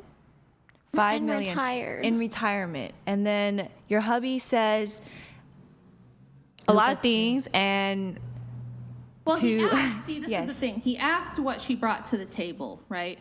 And correct. she didn't really have anything. So he said, well, you know, what makes you think you're going to bag a millionaire when millionaires can basically have their pick of anyone? And she got really upset and you know, threw some insults at him first. And the thing about Andrew is if you do that, well, he's going to give it right back to you. So the moral of the story is if you can't dish it out, you know, if you can't take it, don't dish it out, I guess. But I mean, are we going to pretend it's not kind of delusional?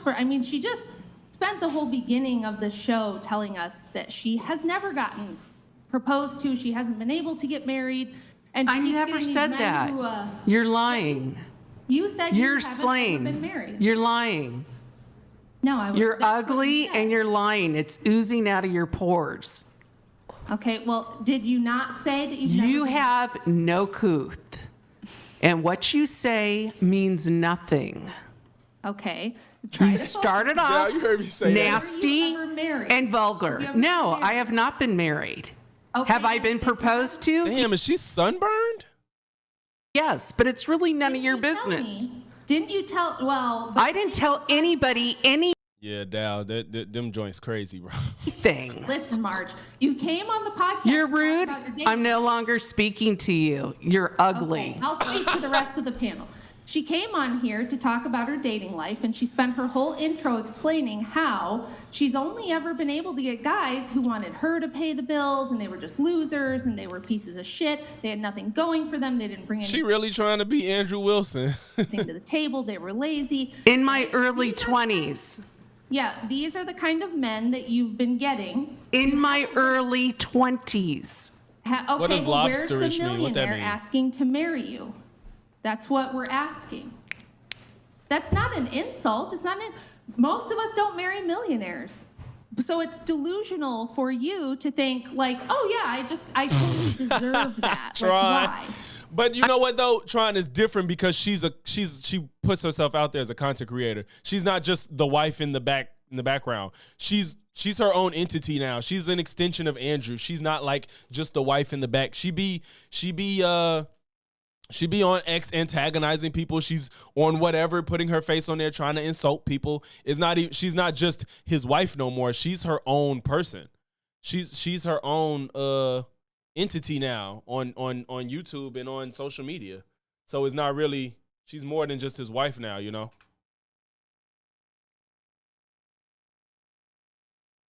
He said, now run to insult. Excuse me. Hey, as much as we all, who is that? I saw talk about Vinny, MDL, and I think Brickenshaw. I think I hate Vinny just like the next person, but you know it's easy to tear him apart because he's so fucking stupid. So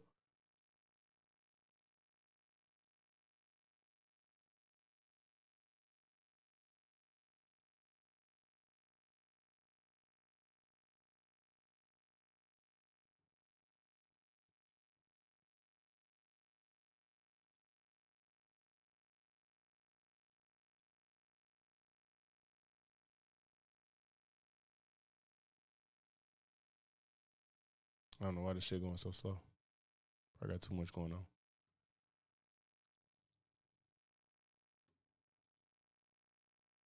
That 2-year-old was here with an illegal alien mother. And if the mother gets deported, Piers, the kids go with the mother. So stop she that is a rhetoric. 2-year-old being Concentration treated camp. for cancer. Excuse me. You're sticking up for MS-13 members. Just look how red this man is. It's in the veins. Like, I know my veins be coming out too, but he's always like this. Have you ever encountered an MS-13 member? We are conflating several different like issues. The red. Can you find it in yourself to say that what's happened on the southern border is a good thing? I can't, and here's why. And I was happy to let my cousin Vinny over there go. I thought he was going to explode. AJ, I'm not sure what came first, but I feel like Rachel. I feel like Rachel stepped into the shadow of Andrew and then became her own thing. How did you guys meet? Not talking about this. No. No. I'm gonna have to watch this guy. Weiss, you can't be in here divulging our one secrets. One of the hardest, toughest, meanest, most successful coaches in the history of American football. Getting bossed around by this girl about what he can and can't say. We're not talking about that. Well, they would just ask, when did you meet? The problem with obsessing over a president's first 100 days is the general sense that everything is now or never, boom or bust. 3 months to deliver a program that was 4 years in the making before a long slide down to the midterms, and then beginning the whole process again. Well, President Trump scored a volley of popular early wins on things like trans women in sport, sealing the US border and rolling back DEI. but it's the tough stuff, namely tariffs and wars, that will really define his presidency. And it's going to take a lot longer than 100 days, methinks, to figure them out. Well, the funeral of Pope Francis brought Trump and Zelensky together for an extraordinary head-to-head this weekend. The first time they've met since the infamous Oval Office bust-up. Democrats are upset that Trump wore a blue suit to the funeral, as did Biden and the Prince of Wales.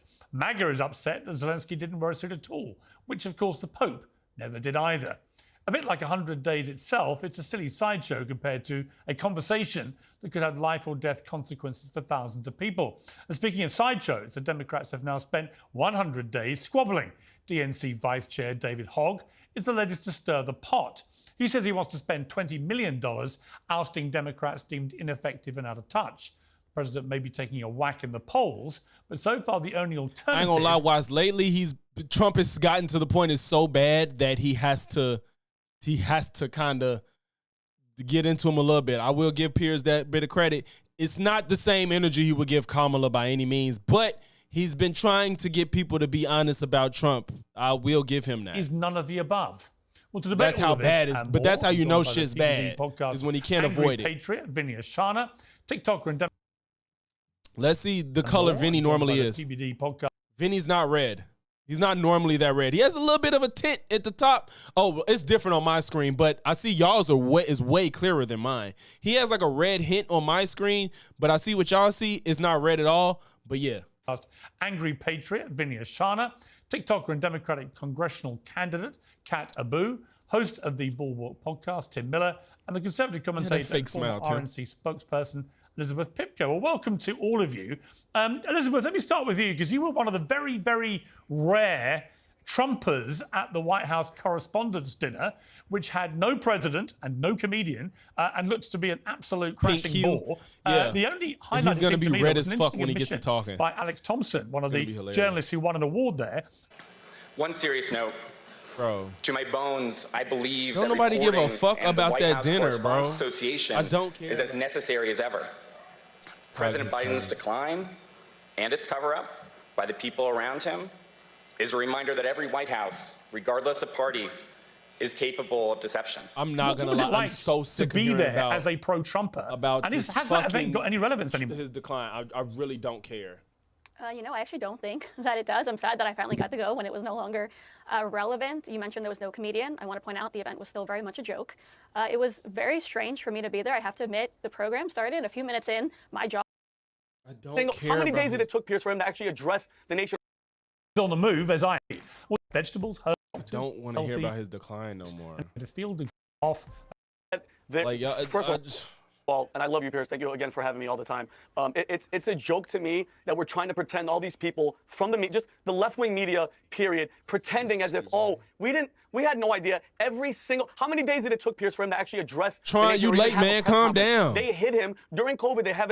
They put him in a basement to keep him away from everybody. Okay, we're not even going to get into that election. They kept him in the basement. Every time he spoke in front of a camera, it was a meme. It was a joke. Everybody knew, Pierce, but they were told to shut up and they were told to play ball. Okay, because they had to do it because he was put in there to do whatever the hell that the left, the Chuck Schumers, the Nancy Pelosi's, and all of them wanted to do, and which they did, destroy the country, Pierce. Because I made a list, Piers, of this first 100 days since we're going to talk crap. Can't stop Border thinking about secure, mass deportation, the tariffs, which that gentleman doesn't like. I think the adjustment's going to happen and we're going to kick butt. Signed up, you said this, protect the women in sports, energy dependence, they're trying to drill, cut DEI and CRT and climate cult funding, designated the cartel terrorists. Piers, the list goes on and on, but the fact that the left-wing media is up there patting themselves on the back, and all of them, Piers, they're all making the adjustment. From Chris Cuomo to Stephen A. Smith, everybody now is like, oh, we messed up, guys. We're not like the left. They're exactly like the left, Piers. I'm not going to give them any leeway. They all knew, but they kept their mouth shut because it's not Trump. And Piers, no matter what Trump does, they're going to complain. It's so different for y'all than me. Like, he's so red on my screen, but I see it's not as red on y'all. I don't disagree with some of what you said there. Here's just playing devil's advocate, though. What would you be saying if Joe Biden had suddenly unleashed a tariff war on the world that nobody had ever seen anything on the scale Pierce, before? thank you. And the immediate consequence was a massive tanking of stock markets and the US economy. Wouldn't you be raging about it? Now, I happen to think that this will play out probably in a way that's nowhere near as... Boy, it's not going to play out well. Stop. ...as alarming as it currently seems. But that remains to be seen. And you see how he still got to give Trump some slack? As things stand, there is no doubt that it's caused enormous short-term damage and volatility to the US economy and stock markets. Wouldn't you be the first raging about this if it was Biden? No. Well, yeah, Piers, you know why? Because Biden is not Donald Trump. He's not a... So we're at the point now where they don't give a fuck about sounding like a hypocrite or contradictory. If Biden did the same thing, I would complain. But because it's Trump, I'm not. If Biden did the exact same thing, I would have a problem. This is insane. Like, if Trump signed the CHIPS Act, I would give him credit. There's nothing wrong with it.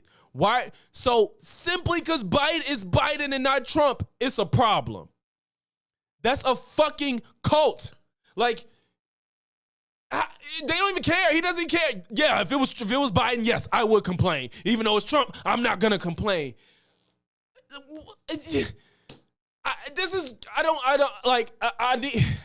can't speak. This is, it's just unfathomable that we're at this point that people just don't give a fuck about consistency, morality, truth, facts, like health. Like, we just don't live on the same earth anymore. And I don't know when this happened. Trump has rotted people's mind to just, I've never, ever supported Republicans. I will be honest. I've never supported Republicans in my life. I always felt like they felt differently to me. I wasn't heavily into politics before like college. I got more into it after like I voted. I kind of paid a little bit more attention once I started voting. And I never liked anything they had to say. I kind of was interested in Nikki Haley a little bit till she turned around and flipped and started supporting Trump. You know what I'm saying? She was a Republican I was interested in. But regardless, I've never hated any of them. I never felt like they were immoral people. I never felt like they were trying to ruin the country. But Trump is just the epitome of everything wrong with America, and they just suck him off as if it's normal and it's okay. I think most reasonable people can understand that most conservatives or Republicans aren't out to ruin everybody's lives. They just feel differently about how to approach the economy in America. Trump is just not a good person to do anything, and these people are acting like he's the next coming of Jesus. I don't get it. I just don't understand. There's nobody on this earth that I would praise to this extent except for Michael Jackson, and that has its parameters too. I still will never go this hard for Michael Jackson. Holy shit. Master negotiator. You can't even put two in the same breath, Piers. What does Joe Biden or what, Janet Yellen or any of those people know about anything with business and power moves, okay? I would be tripping out because... And Michael Jackson wasn't running to be president either. Telling him Donald Trump knows exactly what Tim the business... losing it. What happened? Piers, what does Joe Biden or what, Janet Yellen or any of those people know about anything with business and power moves, okay? I would be tripping out... Again, this whole business shit... America's not a business, nor is it supposed to be ran like one. I don't know where this idea of he's a businessman, he understands business, would translate to politics. Y'all never wanted Bill Gates to be the president. You never wanted Steve Jobs to be the president. Like, knowing business is, the country is not supposed to be run like a business. Their goal is profits. We have services. We have people we have to take care of before we worry about money, because if your people are unhealthy, then your country is not healthy. So you have to put the citizens of your country first and think about their needs and wants. You have to think about services to provide for those that can't do for themselves. You have to think about the rest of the world and its effect on what it does to us. And it may cost you money, which is, they hate USAID, but don't want us to make sure that we can keep AIDS out of countries so they get rid of it and AIDS can affect us. It's just ridiculous. A country is not supposed to be ran like a business. You have so many other things to worry about. Because I'd be like, who the hell is telling him? Donald Trump knows exactly what the hell he's doing. Like, Tim probably laughing at this hypocrisy because that's ridiculous. Fear-mongering of April was the worst month the stock market saw since the Great Depression. We had the biggest bounce back, but nobody from the left said shit. Sorry for my language, Piers. I would be astonished because I'd be like, where did this come from Biden? Trump knows what he's doing, Piers. And like you said, it's 3 months. Piers, everybody needs to calm the hell down. Everything is happening. The adjustment needs to happen. Oh, We're gonna be fine. What? The breaking news now is President Trump says he's naming Secretary of State Marco Rubio as the acting national security advisor and taps Mike Waltz for UN ambassador. Now he got a demotion instead of removed. Oh my God. So Marco Rubio gonna have 2 positions, and then you gave dude a demotion. This is crazy. Fine, Piers. Give it a year. This is Give it 2 crazy. years. We are kicking ass. The rocket is taking off, Piers, but everybody's worried because it's shaking on the way up. Everybody needs to stop. And the last point I was trying to make, Piers, is no matter what he does, they're going to complain. If Trump, with the help of Elon Musk, stopped an asteroid that was about to hit Earth, the next day CNN and all these leftists would complain that he's polluting the world with asteroid debris. He can't win. No. Like I said, most people that's on the left will say like Trump did good with warp speed, and but he doesn't take credit for it. They'll give him credit for the Future Act. You know, if they care about the Abraham Accords, they'll give him credit for that. He can't freaking win. Okay. So, Piers, I'm tired of hearing all these soft people. I'm just tired. It's over. Nobody gives a shit anymore. And why would you go to a dinner where you know the left is all going to talk shit about you? Well, he doesn't need to do it. He doesn't need to show up. That part is certainly absolutely true. Kat, we're nearly 100 days in. It'll be 100 days on Wednesday. What is your overview of the Trump 3-month reign so far? And people call it a reign because they think he's behaving like a monarch, which I'd have no problem with, but obviously Americans don't like that. Little Marco. I mean, yeah, that's part of the reason that we're not a part of England anymore. I would say that it's been disastrous. I mean, yesterday I was at a veterans rally for people who had been laid off from their jobs because of Musk's Doge, for people that aren't able to get health care, who are exposed to tar pits overseas when they were serving, for people who are struggling with the care at the VA as Musk and Trump cut it. And this is in the only red part in the district that I'm running in. I talk to so many older people who are like, I don't have a 401k anymore. And as much as Vinny wants to say, like, wait a year, wait 2 years, people can't wait a year or 2 years right now because most Americans can't afford an emergency $1,000 expense. And this isn't only limited to blue areas. This is also in red ones. Our allies can't trust us. We seem volatile. We seem weird. And we seem extreme just on the economic front. And that's not even counting how many people in this country are terrified for their very existence, for the existence of due process. I mean, you can say, well, criminals don't deserve due process. Well, due process is how we decide whether or not you're a criminal. We absolutely need it. And the answer isn't deporting people to concentration camps overseas. Okay. Do you see any successes for Trump so far? Ooh, good question. I mean, he seems to be doing his vision as he wants. He renamed a body of Gulf water. of America seems like a really big win for him. I'm sure that he's. No, it's a serious question. I personally don't. I just want to know whether I like how she got to the point. She don't meander.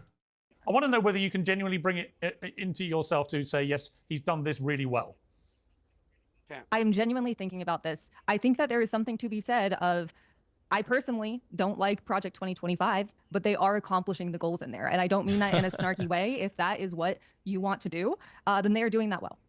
I mean, what's extraordinary to me, see, I would take everything you say a lot more seriously. If you said, you know what, Piers, what is indisputable is that on the southern border, there's been a 95% drop in the number of... But I don't know about her perspective.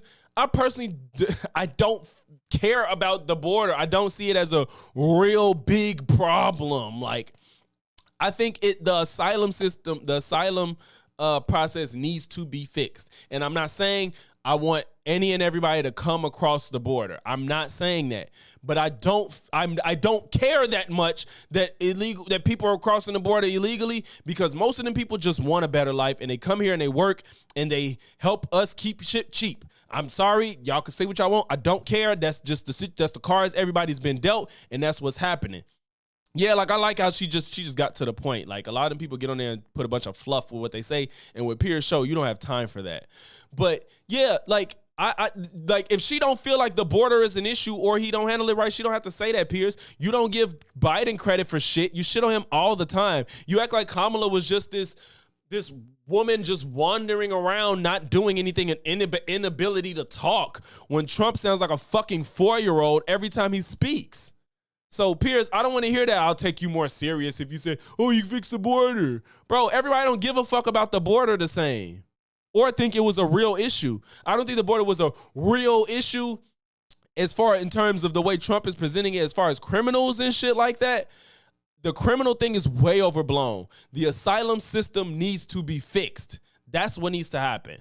America, so y'all claim it's the best country ever, yet you don't want anybody to be here to make it even better, which is how it got to be what it is. This is a country full of immigrants, but white people just want to keep it white. That's what's happening. The Trump administration just wants America to be fucking white. Of people coming over illegally, that is clearly, demonstrably, inarguably, and non-partisan, inarguably, a fact, and he should be celebrated and acknowledged for that. But it's being completely ignored by many on the mainstream media. And this is my problem with it, is that the anti-Trump sentiment is always so intense that no one can even bring it upon themselves to give him credit for an obvious win for America. That is an obvious win for the United States. There are many other things you could quibble with and question or feel enraged by. But you can't say that, Kat. You can't say on the southern border that's the big thing. success. Like I'm so indifferent on the border. If they was to say we're not letting anybody in for a year, that would not faze me. I wouldn't be like, oh no, that's wrong, or yes, Trump. Like I literally don't care that much about the border because I see it as such a irrelevant issue compared to everything going on. Like I said, we're in a labor shortage, so people coming here now that does sound a little bit contradictory. That if we're in a labor, no, it's not. Because if you don't let people in, then we don't have the bodies to work because we already they need people to work. And there's people here that don't have work. So, you know what I'm saying? You could play that at a time. But the point is, I'm indifferent about the border. I'm indifferent about that border shit. That criminal shit is he's overblowing himself, overblown the situation, and got everybody scared. But I know there's some people like, in Chicago, a lot of Chicagoans like, oh, these Venezuelans. First, they was believing the bullshit about them getting extra money on EBT, which that wasn't true. And then they were just saying, like my cousin used to say, like, I'm just tired of them. Like, well, what are they doing to y'all? Like, what do y'all think these people are doing? Like, what's happening? And there was never a real answer. It was just like, I'm tired of them. And I'm like, damn, like y'all just tired of seeing these people? Like, what are they? They're not taking jobs from you. That's not the issue. No, they're not taking any jobs that you would want or you're looking for. They're not taking up housing from you.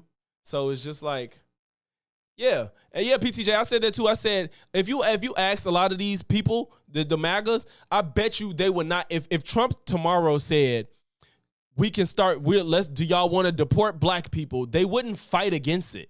We're at the point that I don't believe that they would go against him if he said something. They would be like, I don't know. I know a lot of black people said, let's go back to Africa. I mean, if they want to go, they can go. You know what I'm saying? Like, I think that would happen.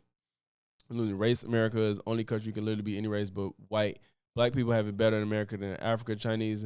AJ, but I'm not saying we don't have it better. I never said that Americans or black people in America don't have it better. I didn't say that.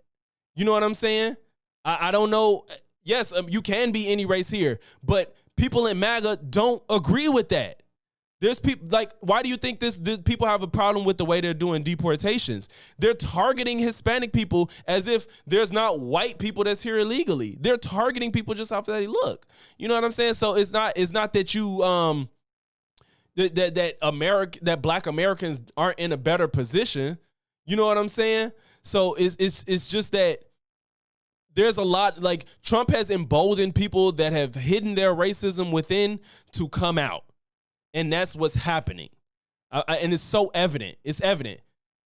You know what I'm saying? I'm not saying that black people are destitute in America. I never said that.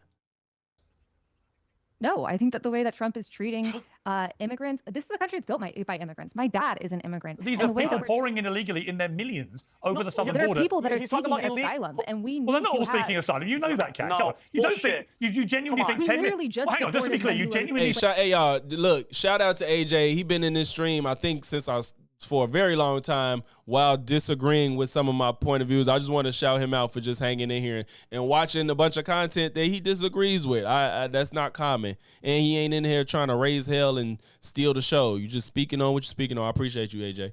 Nearly 10 million in El Salvador, hang on, being shipped to a concentration in El Salvador. We're not talking about the ones being shipped to prisons in El Salvador. We're talking about the reportedly 10 million people who came over the southern border in the Biden administration. You think they're all genuine asylum seekers?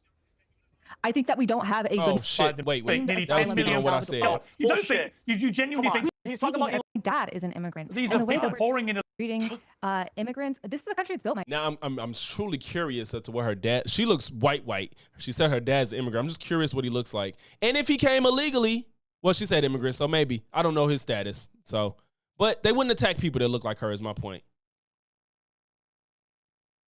I hope that's the case, AJ. I truly hope it. I just don't know if I'm convinced of it. I would hope that they would say, no, Trump, you're going too far. I just don't know if I truly believe that. No, I think that the way that Trump is treating immigrants, this is a country that's built by immigrants. My dad is an immigrant. These and are the way people that pouring in illegally in their millions over the southern there border. are people that are He's talking seeking about asylum, and we need Well, they're not to all have... seeking No, asylum. You know Tron, that. he said black people have it better than black people in America have it better than people in Africa is what he's saying. Okay, No, come on. You don't bullshit. think He's saying black people in Africa have it worse than here. I guess it depends on what you're looking at. It depends on what you're looking at.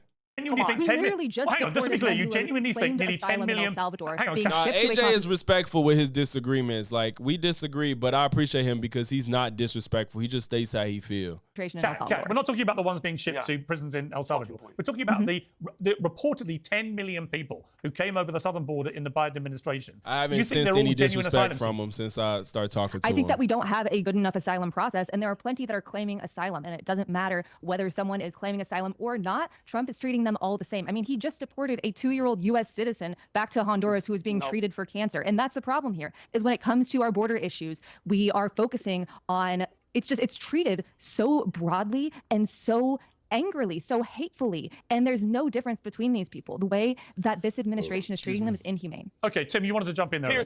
Hang on, Vinny. Hang on. Go ahead, Vinny. I'll follow up, Vinny. Yeah, Go Tim, for it, bro. Tim, and I appreciate you, bro. Thank you, and I appreciate it. First of all, that 2-year-old was here with an illegal alien mother, and if the mother gets deported, Piers, it's just this lack of humanity too. Look how angry, upset he gets about talking about other people. Granted, yes, they're here illegally. It's like, he's here with an illegal immigrant alien. It's like, bro, calm down. Like, what did she do? Just come and want a better life? Golly, it's just insane to me that it's like, we hate you because you're not American because you broke the law. Like, bro, if you have this energy, look, think about it like this. Think about this. If you have this type of energy for somebody that comes from another country, that comes here solely based off the problem that they want a better life for themselves because they're trying to avoid persecution or war or just the ability to thrive as a person and human. If they lack that in their country and they come here just to get that, you're so angry at them that you want to separate them from kids, send kids back that's sick, all that shit. What's your energy towards somebody in America that fucking runs a red light? Like, if y'all following what I'm saying, the energy for somebody from another country, like you're treating them as less than human simply for coming to a country to want better for themselves. Granted, it's illegal, and I'm not saying it's like everybody should just come because we could fix all their problems, but all they trying to do is better themselves and their family and just try not to be killed. Some of them try not to be killed because they're gay. And you know what I'm saying? We're a country that accepts people like that. So this energy for hating people coming from another country, what is your energy for somebody that runs a red light that's an American? You should be more pissed at them for this type of energy that you're giving somebody that just wants a better life for themselves. Because when you run a red light, you're endangering your life and other people's. Full stop, period. You're putting other people's lives at risk by running a red light. That's worse on any metric that you can think of than somebody that just wants to come to a country so they don't get killed for their sexuality or don't die because of a war that they don't have nothing to do with. Like, this is insane to me. Mother. So stop She that is a rhetoric. 2-year-old being Concentration treated camp. for Excuse I'm me. certain Vinny has some, if not his parents, his grandparents are probably immigrants. Excuse me. I'll let you speak. Please let me finish, okay? And you're talking about, first of all, let me back up. Americans can't afford $1,000 and they're struggling. That's because of the last administration. Trump just got here. That's number one. And are you truly, genuinely talking about illegal? You're talking about illegal immigrants, illegals that are here, that are in freaking gangs, that to join the gang, they have to kill people, that sell drugs, that beat the shit out of his wife. We get rid of... You just made up all this shit. Look at her eyes. It's like, wow, who said he was selling drugs because he had weed? That don't mean he was selling drugs. You tell me you beat the shit out of his wife. That was never found to be a thing. Because of the last administration. Trump just got here. That's number one. And are you truly, genuinely talking about illegal? You're talking about illegal immigrants, illegals that are here, that are in freaking gangs, that to join the gang, they have to kill people, that sell drugs, that beat the shit out of his wife. We get rid of him. Is that who you're sticking up for? Are you honestly... And with this logic he just said, basically, so somebody that's here illegally, we want due process. We're not saying keep him because he's a great man. With this logic of you're defending him, so if somebody here commits the fucking let's use Carmelo Anthony and Austin Metcalf, put him in jail because somebody died. Put him in. You want to give him a trial? Put him in jail. Somebody died. What if it was self-defense? We believe in self-defense, right? I'm sure you're a 2A guy. Why else the fuck do you care about having your Second Amendment unless you want to defend yourself? So come on now. The man should get a trial to see if he should go back to his country or not. Yeah, they act like trying to get to this country is just the worst thing anybody could do. That's why I said, what's your energy for somebody running a red light? Like, what's your energy? I'm going to sit here and say Trump is just doing a broad any illegal. No, it's going after the illegals, all right? And you mentioned veterans. I'm a United States Air Force veteran. When I joined, I swore an oath to the Constitution to protect this country of enemies foreign and domestic. And I never knew, Piers, who was the domestic. You know what the domestic is? It's the people that flood this country with illegals. They don't give a shit about law. They weaponize the justice system. They try to kill our freaking president. And then when he tries to kick these people out... The people on the right tried to kill him. Why do they keep trying to put the attempted assassinations on people on the left? They both was on the right. They was fucking disillusioned by Trump. Why do they keep trying to put that on people on the left? They tried to kill him. No, people on your side tried to kill him. He's the mean one. I'm sorry. This is an argument that you are not going to win. Okay, there's absolutely no. He's talking about illegal gang members, and you're sticking up for MS-13 members. Have you ever encountered an MS-13 member? Have you ever spoken to one of them? I think the problem Bro, shut the fuck up. He's not proven to be an MS-13 member. I know people in gangs that ain't violent or killed anybody. Like everybody. I'm not saying MS-13. I don't know enough about the gang, but I have reason to believe that being a part of it don't mean you necessarily this evil, reprehensible person necessarily. Why I say both has released though? Both could be a case. I mean, that is official. I mean, nobody said it was untrue, AJ. Nobody's arguing that it's not true. The argument is I don't even necessarily. I'm not saying she should not be deported. I'm saying that could we have taken some more consideration considering the circumstance of having a child that's sick? I think that it could be, there's no rush to deport somebody that has a sick child in America because she's not from here. I just think that, is she a threat to anybody? Like, what's the problem? The problem being, hang on, I'm going to come to Tim. We are conflating several different issues here because the issue of people being deported, many of whom are already on the deportation list and are convicted criminals, some of them for murder, rape, and so on. I don't think many Americans have any sympathy, I assume, with those on a deportation list who've had the due process but haven't yet been deported, now being deported. There is an issue about whether they should. It's just funny because Vinny's outrage be so like It's never earned. He doesn't earn his outrage, and on top of that, he be lying and like not making sense in his rage. We put in prisons in El Salvador. I get that, but that's not to do with what's happened on the southern border. That's a different issue altogether. So Tim, let me ask you the same question. You wouldn't naturally race to praise Trump or anything, but can you find it in yourself to say that what's happened on the southern border is a good thing? Now, maybe about the same thing. Enough to you getting money. I can't, and here's why. And I was happy to let my cousin Vinny over there go. I thought he was going to explode. He might have had a heart attack over there if we didn't give him a chance to talk. But I'm good. Here's the thing, Piers. I believe that, look, I used to be a Reagan Republican, all right? I believe that we were a shining city on a hill. I believe that we were a place where people should want to come if they're fleeing oppression. If we're talking about these Venezuelans in particular, they're in a communist country where they are being persecuted by a communist dictator. And I think that we should have an orderly process where people should be able to come from Venezuela to this country to be refugees, like so many have before, like all of us have, who came to America. That is what is unique about America. That's what makes America special. Is that and let's not forget, I think people forget that Tim is a Republican too. Tim is not a liberal or a Democrat.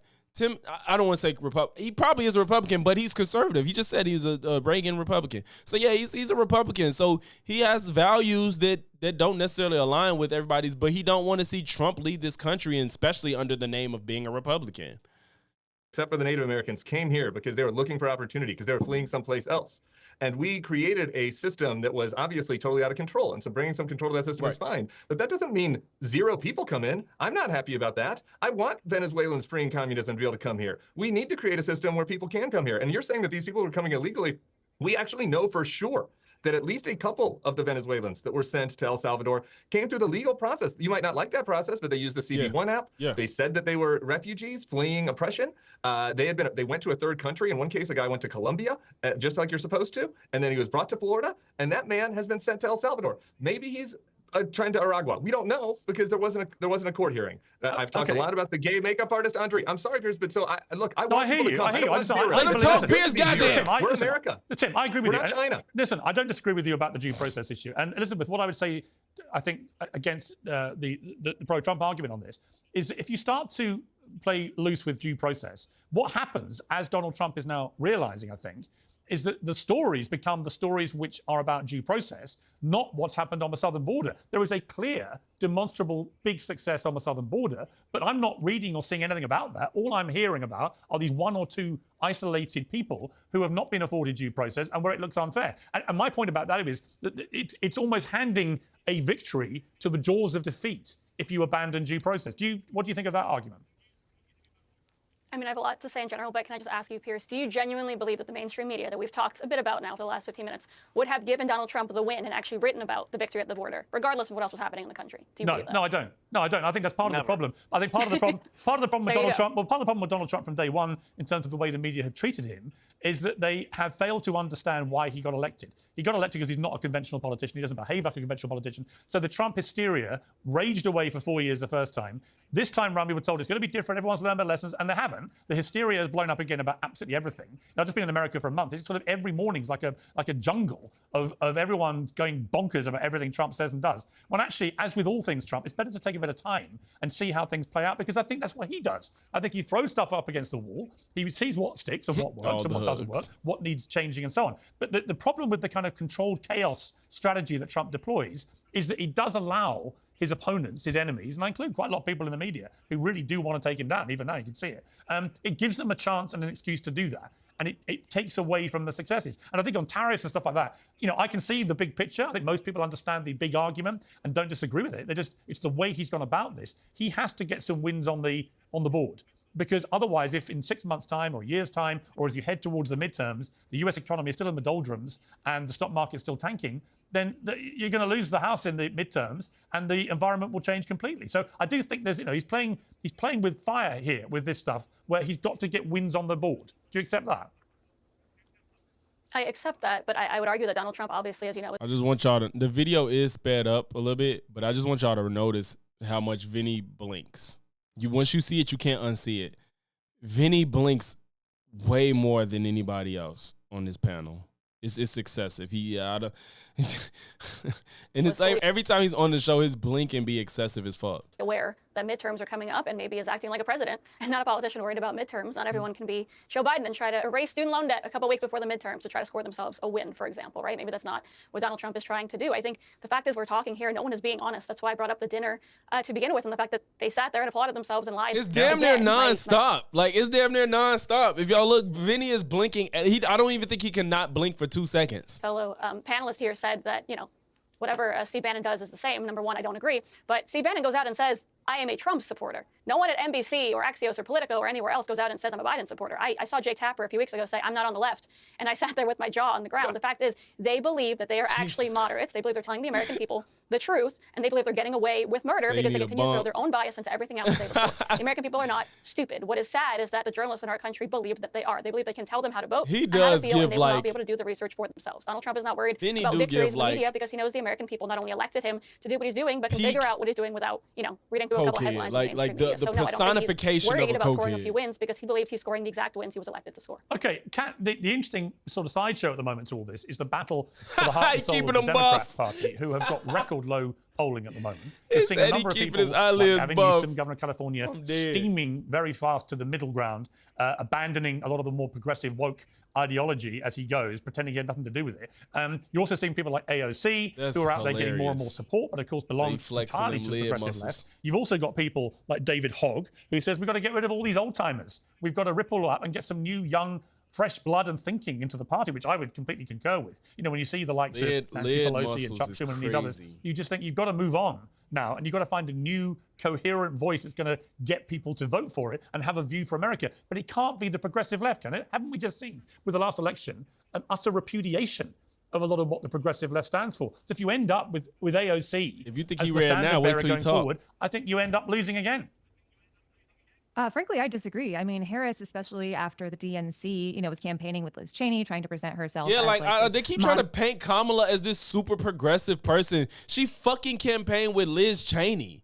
She didn't even mention, y'all keep talking about this trans shit. She never mentioned trans people her entire campaign. She ain't mentioned nothing about her being a woman. She ain't mentioned nothing about being black. Why do they keep trying to act like she was just the most left-leaning Democrat we've ever seen to date? Like, it's so fucking annoying that they keep making, like, that's what kills me about a lot of the shit on the right. Like, they just keep making up shit and people believe it, and that's what's crazy.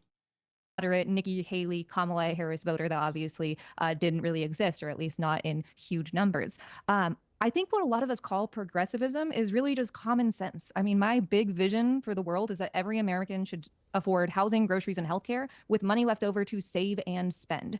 And that doesn't seem like a very high bar, and it's not for any of our peer countries, but it is here. Way to put it. And neither party is truly way to put it. messaging on that. I mean, you have on the right now, having tax cuts that benefit the super rich, but not the average American. And these tariffs will cost the average American, I think, about $4,000 every year. And as for Democrats, there are a lot of them that are more interested in their, corporate donors and trying to always cater to this very milquetoast vision, when both parties should be going towards that idea: housing, groceries, and healthcare with money left over to save and take your kid to the zoo or go to the movies. But you know the I don't reason, think anyone here would disagree. the reason people don't focus on those things or talk about them is that on the progressive left, you'll also have people at high levels of the party come out and say with a straight face, we think biological men should be in women's sport. And the moment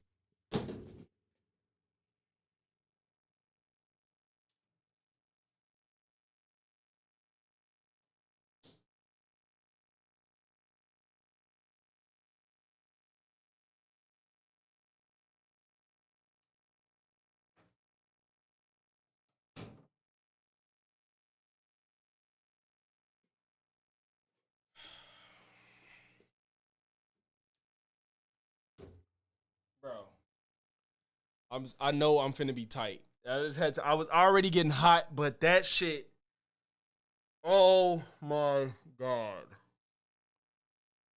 Piers can't go a single fucking day without talking about trans people. One day, please.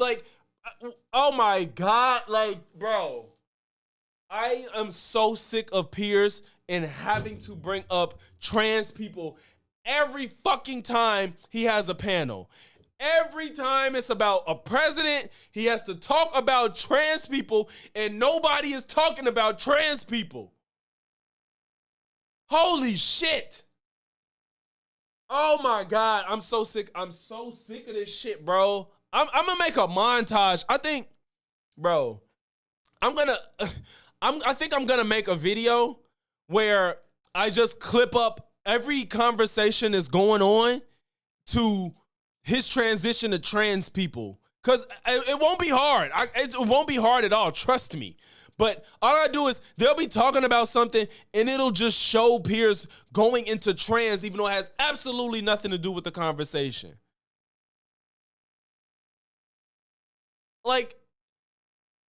Holy shit. Oh my God. I compare this to making an issue about people that's allergic to grass. It's that's how they, to me, that's comparable to the way they think about trans sports in particular. Not just trans people, but trans people in sports. The way they talk about it is the same amount of people that's allergic to grass. It's damn, that's fucked up. But do we need to talk about this shit like it's a real issue? It's let people deal with that on their own time. there's bigger fish to fry out here. We can it's crazy because it's like we can address this at a later date, but right now it's way more pressing issues than fucking trans people in sports. I don't give a shit. Most of us don't give a shit.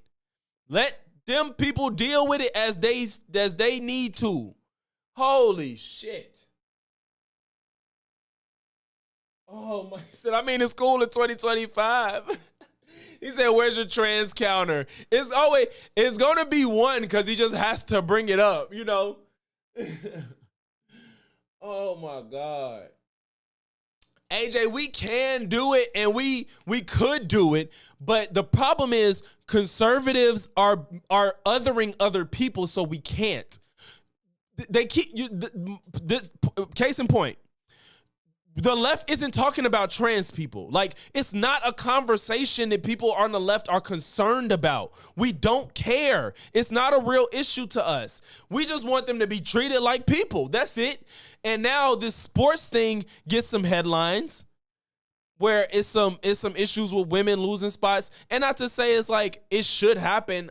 I have a nuanced opinion on it. I don't feel like talking about it. But it's the fact is, we're talking about women having access to abortions. Yes, G, I was already hot and that shit was finna, look how much I'm talking right now. I was already hot and so I knew I was gonna be more hot. So that was the straw that broke the camel's back. So we have women that can't get abortions. That is their life and another life at risk. That's being taken from women. These motherfuckers are focused on one trans person in an entire state playing in a sport and acting like that's what the left stands for. So, what's more important now? We can live in harmony and not judge people by their race or their sexuality or their gender identity, but the right is othering other people and making them the scapegoat to act like we're crazy and they're right. You know what I'm saying? Like the thing is, they're like, y'all letting trans people play sports. How dare you? Oh, you're crazy. And they're making that as if it's something we care about, and we don't. You know what I'm saying? So that's the problem. It's like we could just live all peacefully, but you're treating Hispanics like others. You're treating like trans people like others. You're almost on the verge of trying to treat gay people like others. So we got past the gay, and now trans people are the new scapegoat. First it was black. Keep this in mind. The same shit they saying about trans people is the same shit they said about black people. It started with black folk, then it went to gay people. We got past both of those for the most part, and now it's trans people they want to attack. So it's just the problem is they're othering everybody else. But most average Americans hear that. They do what you just did. They roll their eyes and go, you lot are insane. And you're doing it for a different reason. You're doing it because you think, I'm insane for saying that. But you are insane for saying that because it had absolutely nothing to do with the topic of conversation. I can tell you, as somebody who's always been pretty liberal, I think that strategy was completely insane. The idea that I'm cracking up. MDL said, it's like people who listen to Pitbull on purpose. I don't associate with them, but they should still exist.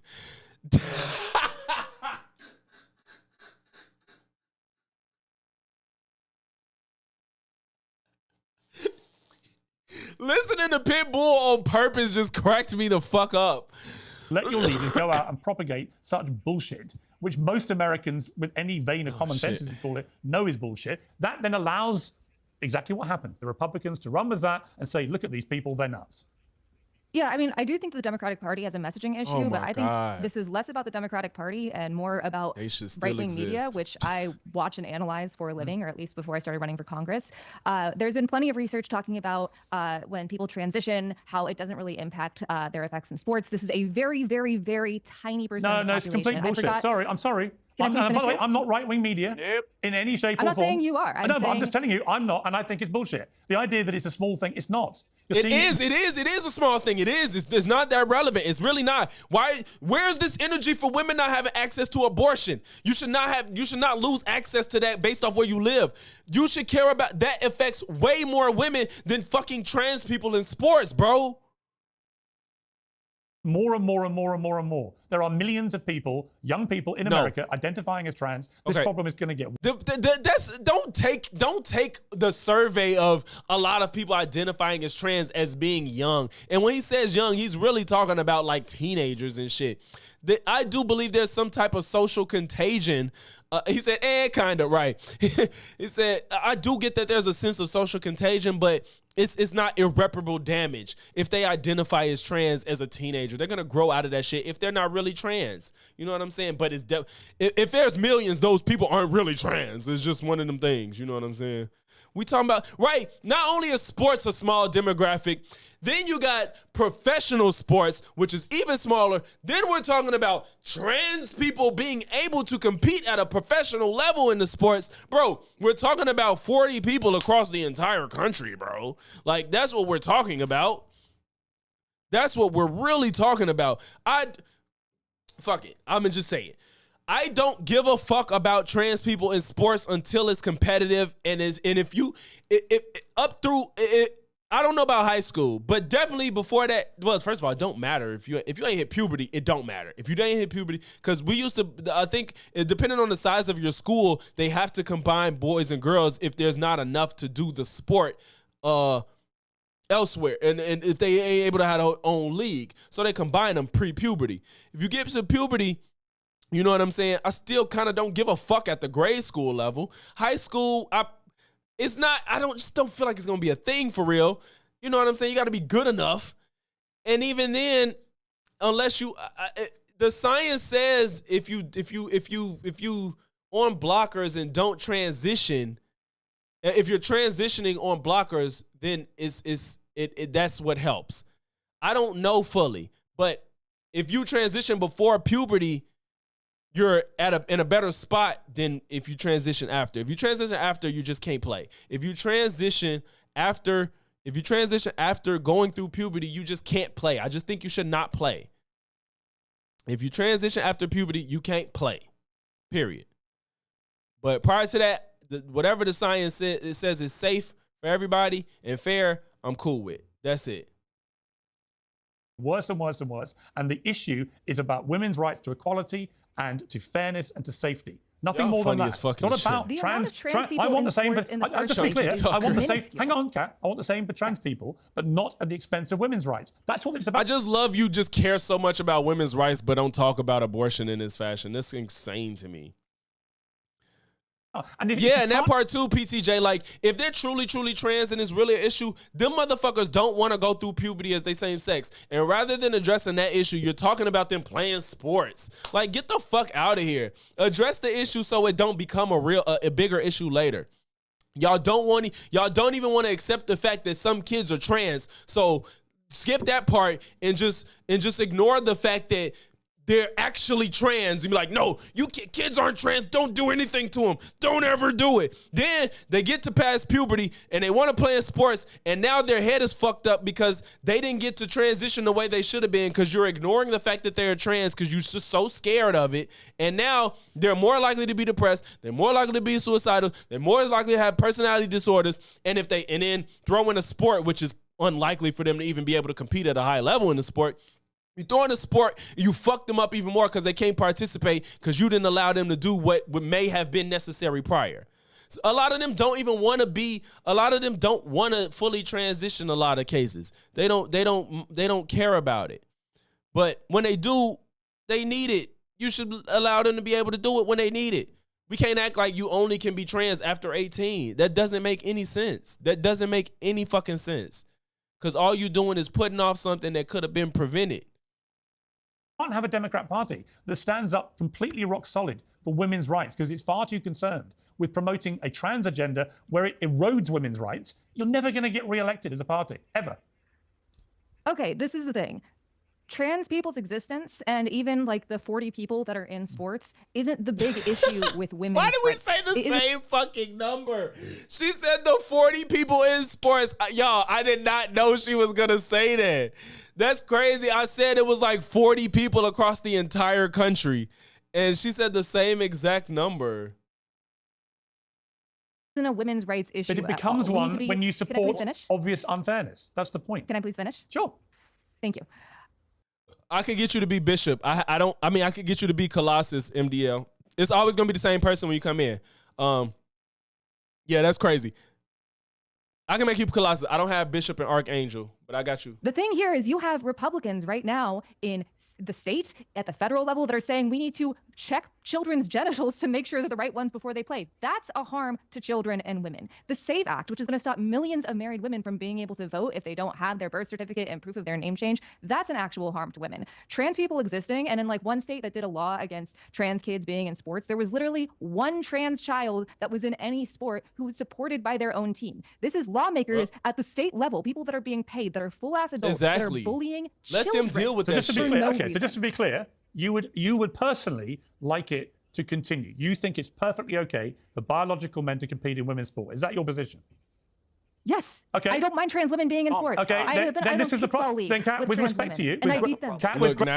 She said she played with trans women and beat them. Wait. I don't mind trans women being in sports. Okay. Then this is the problem. Then, Kat, with respect to you, and I beat them. Kat, with great respect to you, I'm very. Now he's gonna ignore that. He's gonna ignore the fact that she says she's competed against trans people and beat them. Fuck that, huh? That don't matter.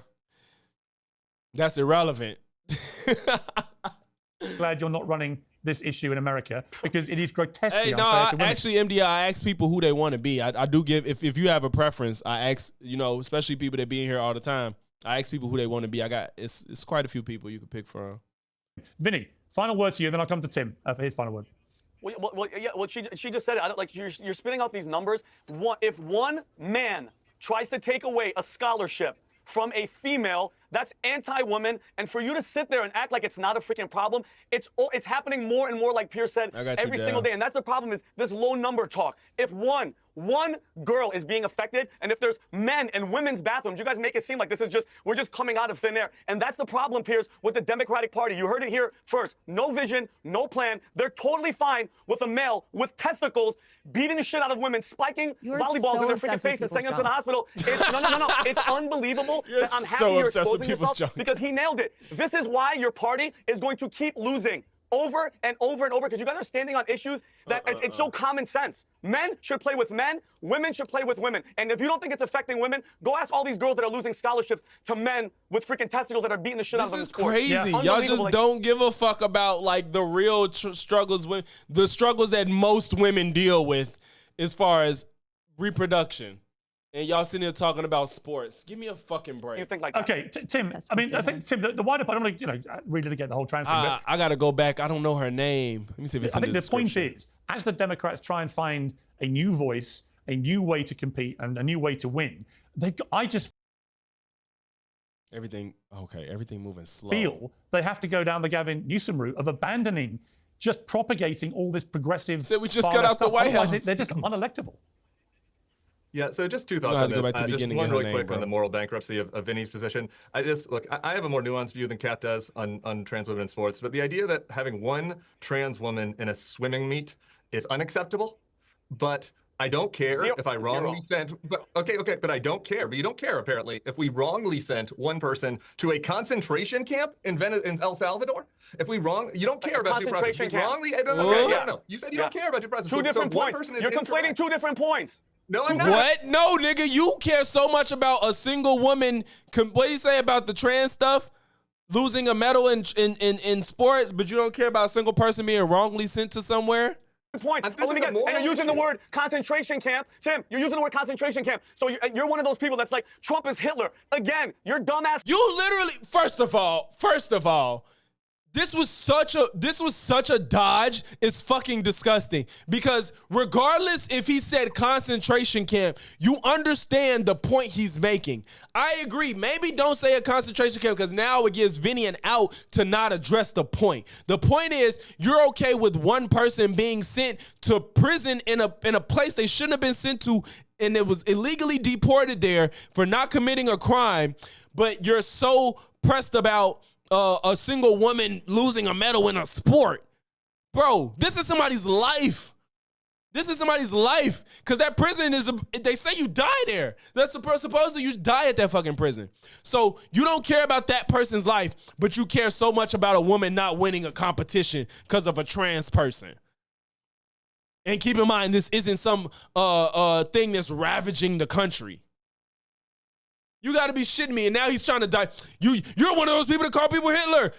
Call Trump people Hitler. Bro, you just literally you first of all, you ignored the point, then you moved it to a different topic. He didn't call Trump Hitler. JD Vance did. This party has watered down the name Hitler. The name Hitler isn't even strong anymore. Why is he arguing about Hitler when Tim said nothing about Hitler?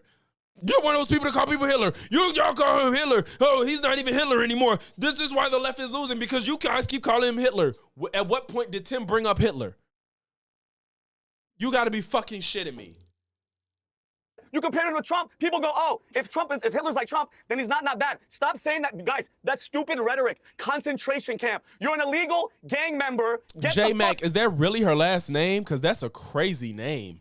Out of my country. Abu Period. Ghazaleh? You don't belong here. You have deportation orders. You're not supposed to be here. You beat your wife. Listen. We've got to, unfortunately, we have to wrap it up. All I would say is, Tim, in relation to your point, Tim, I actually think it is wrong to deport people to prisons in El Salvador without proper due process. Much more serious. I have not seen yet enough evidence for my liking that this guy was a member of that gang. If there is, hang on. If there is, put it out there. If there is, put it out there, and then I may change. Holy shit! Wait, hey, it's funny how one of y'all was like, I forgot who it was in the chat. They was like, I think it was you, Dowd. It was like, where did Biden touch you on the doll? I see something come up that says Trump uses a doll as an example of economic pain that could be coming to Americans. Like he used a doll as a visual cue. My mind, but until I see it, I'm afraid I'm not satisfied. And I also think the trans issue is important. Oh yeah, that's her name, Kat Abu Ghazaleh. I'm gonna subscribe to her too. She been on point. Let's wait and see. Yes. Well, no, Vinny, but initially, and just to be clear, the administration initially said it was a mistake. MDL, you funny as fuck, bro. Great panel. Thank you all very much. I greatly appreciate it. I'm going to move on to other subjects. Take a breath, Vinny. Well, moving away from politics now into some eye-catching stories in the world of entertainment. Former NFL star Shannon Sharpe is stepping back from his role. I do not want to hear Piers talk about Shannon Sharpe. Get the fuck out of here. No, absolutely not. I am not trying to hear. No. I'm not listening to you talk about Shannon Sharpe. That's what's not going to happen, Piers. You barely got me at this point. Oh, God. No, I'm fucking dead, though. This man said, I know Vinny was mad that Lunchables came out after he was in school. Fam, I'm fucking crying. Holy shit. Wait, Corey Kenshin just posted a video and it looks like the game he played is from one of my favorite developers, which is Chilla's Art, which it could not be. But if it is, just know I will be playing that shit probably tomorrow. It may not. Oh, I don't think that's. What's this game? What the fuck is this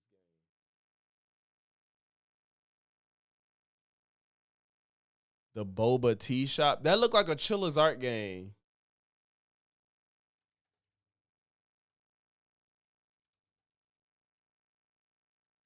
Oh, wait, I got to look at that video you sent me, AJ, if you still here. It looked like Chilla's Art, but it's not. A cozy horror game where you own and manage a boba tea shop, prepare boba tea, serve customers, expand your menu to grow your business. Nah, that shit looks scary, bro. Okay, let's see what this video is, bro.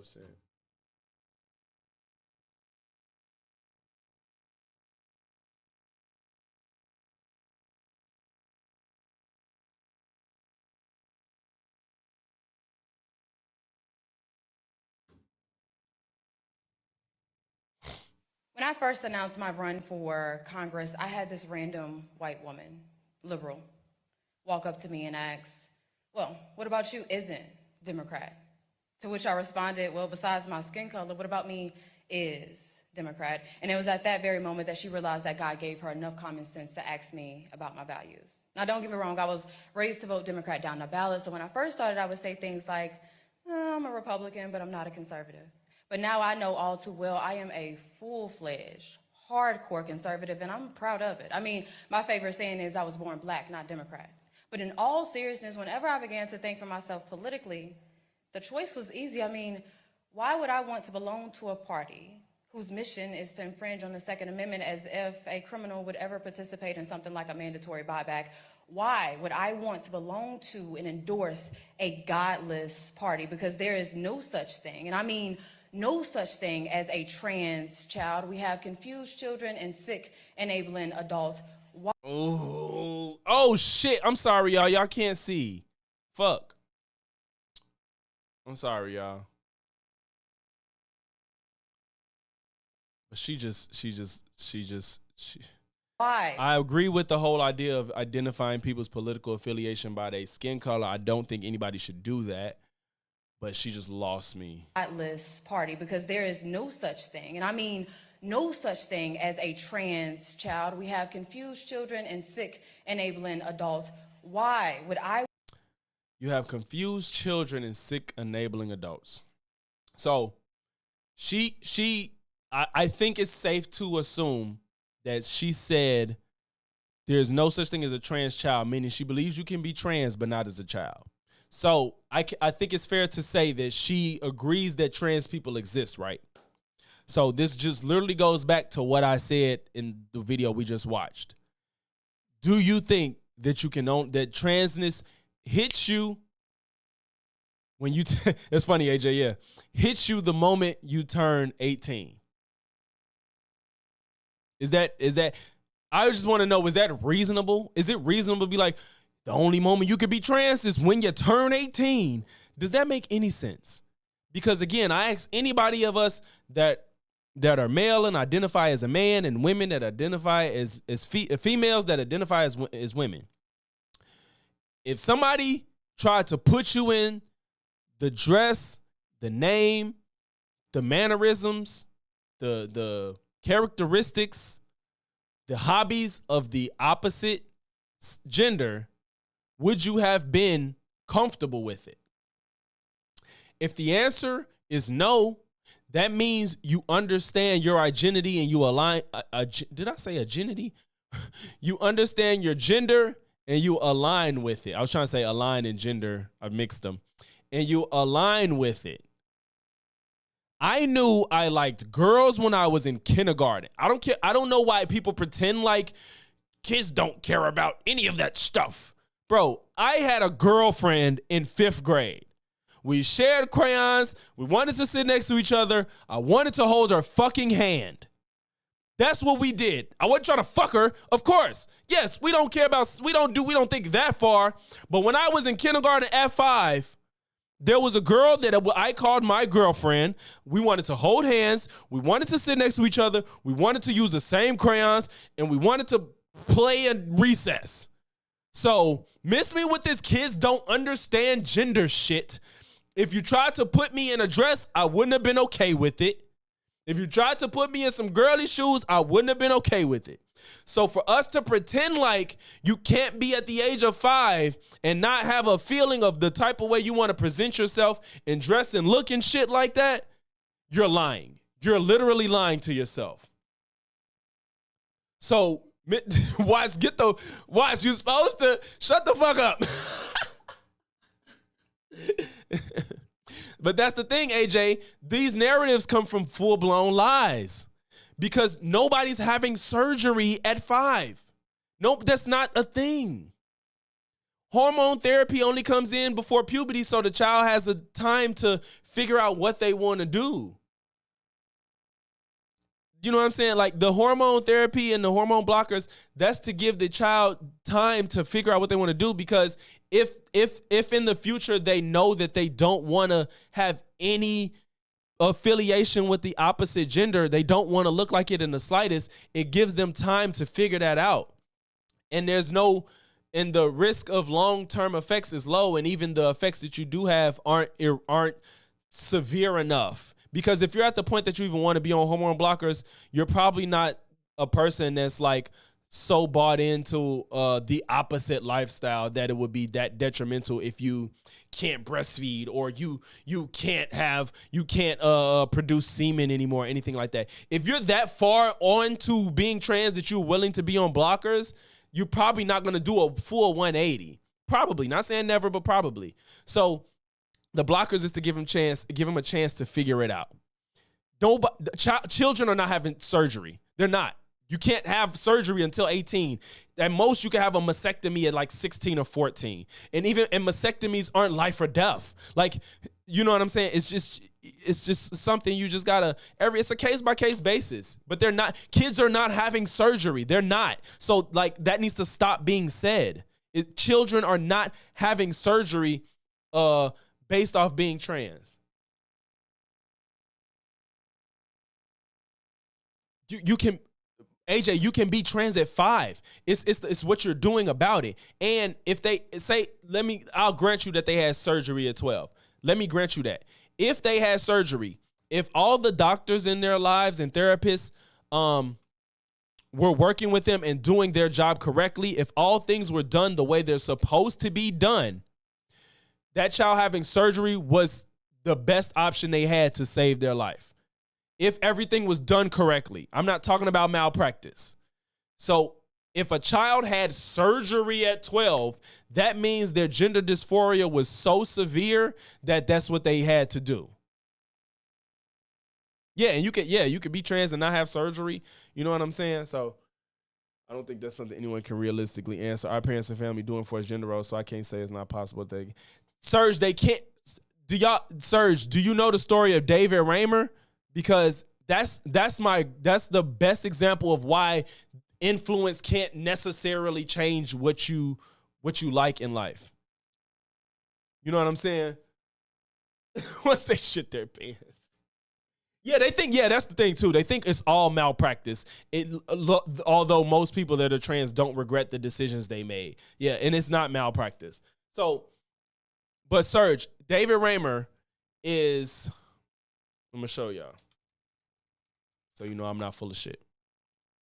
This is the example of why you cannot be influenced to be the opposite gender or opposite sex. Like, I'm not saying, of course, this is one example, but it's a good example.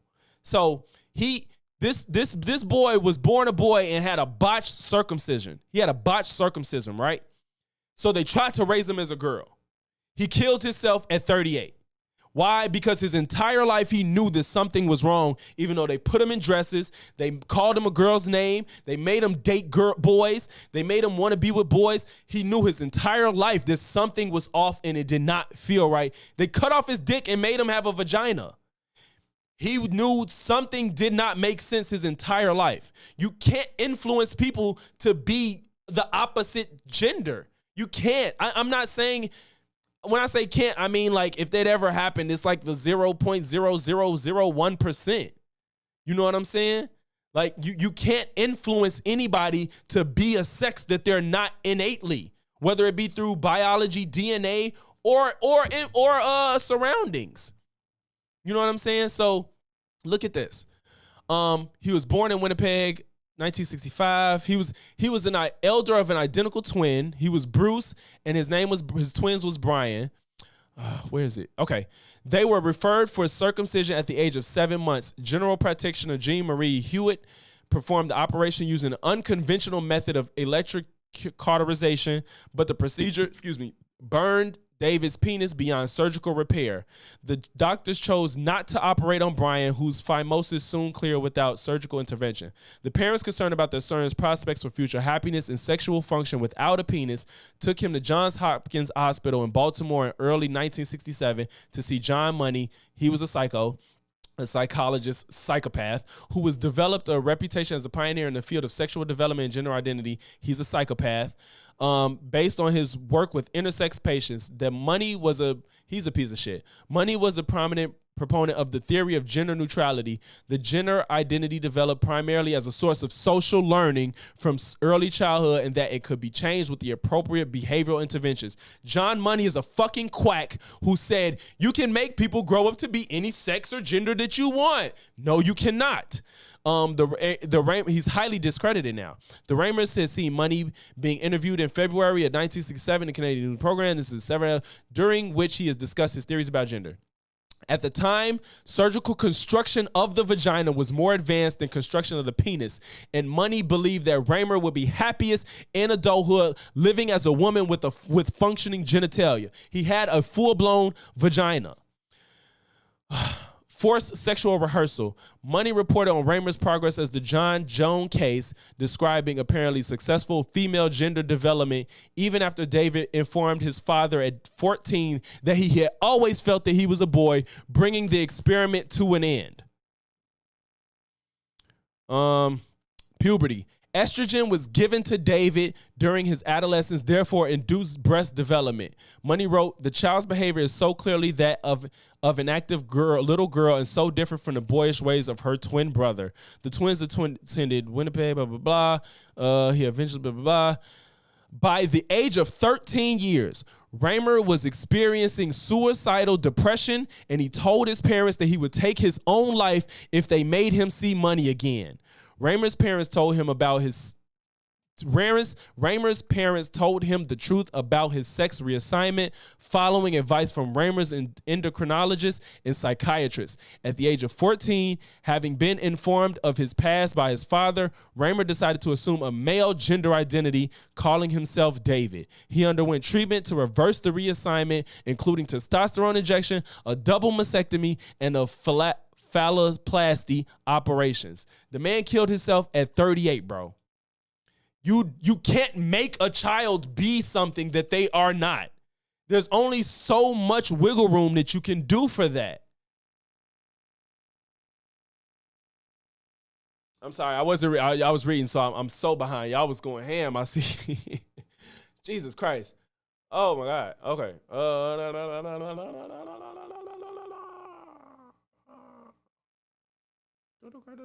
They also have to have therapy, sessions, work through their feelings. Yeah, you gotta have therapy. Second hardest girl in school. You can look at the youngest trans niggas too. Okay, I saw that. By the way, that's the only trans statement in the whole speech. It's not about. Okay, you're right, AJ. I didn't finish her speech. No, where'd it go? Oh shit, I left it because I had went to the other.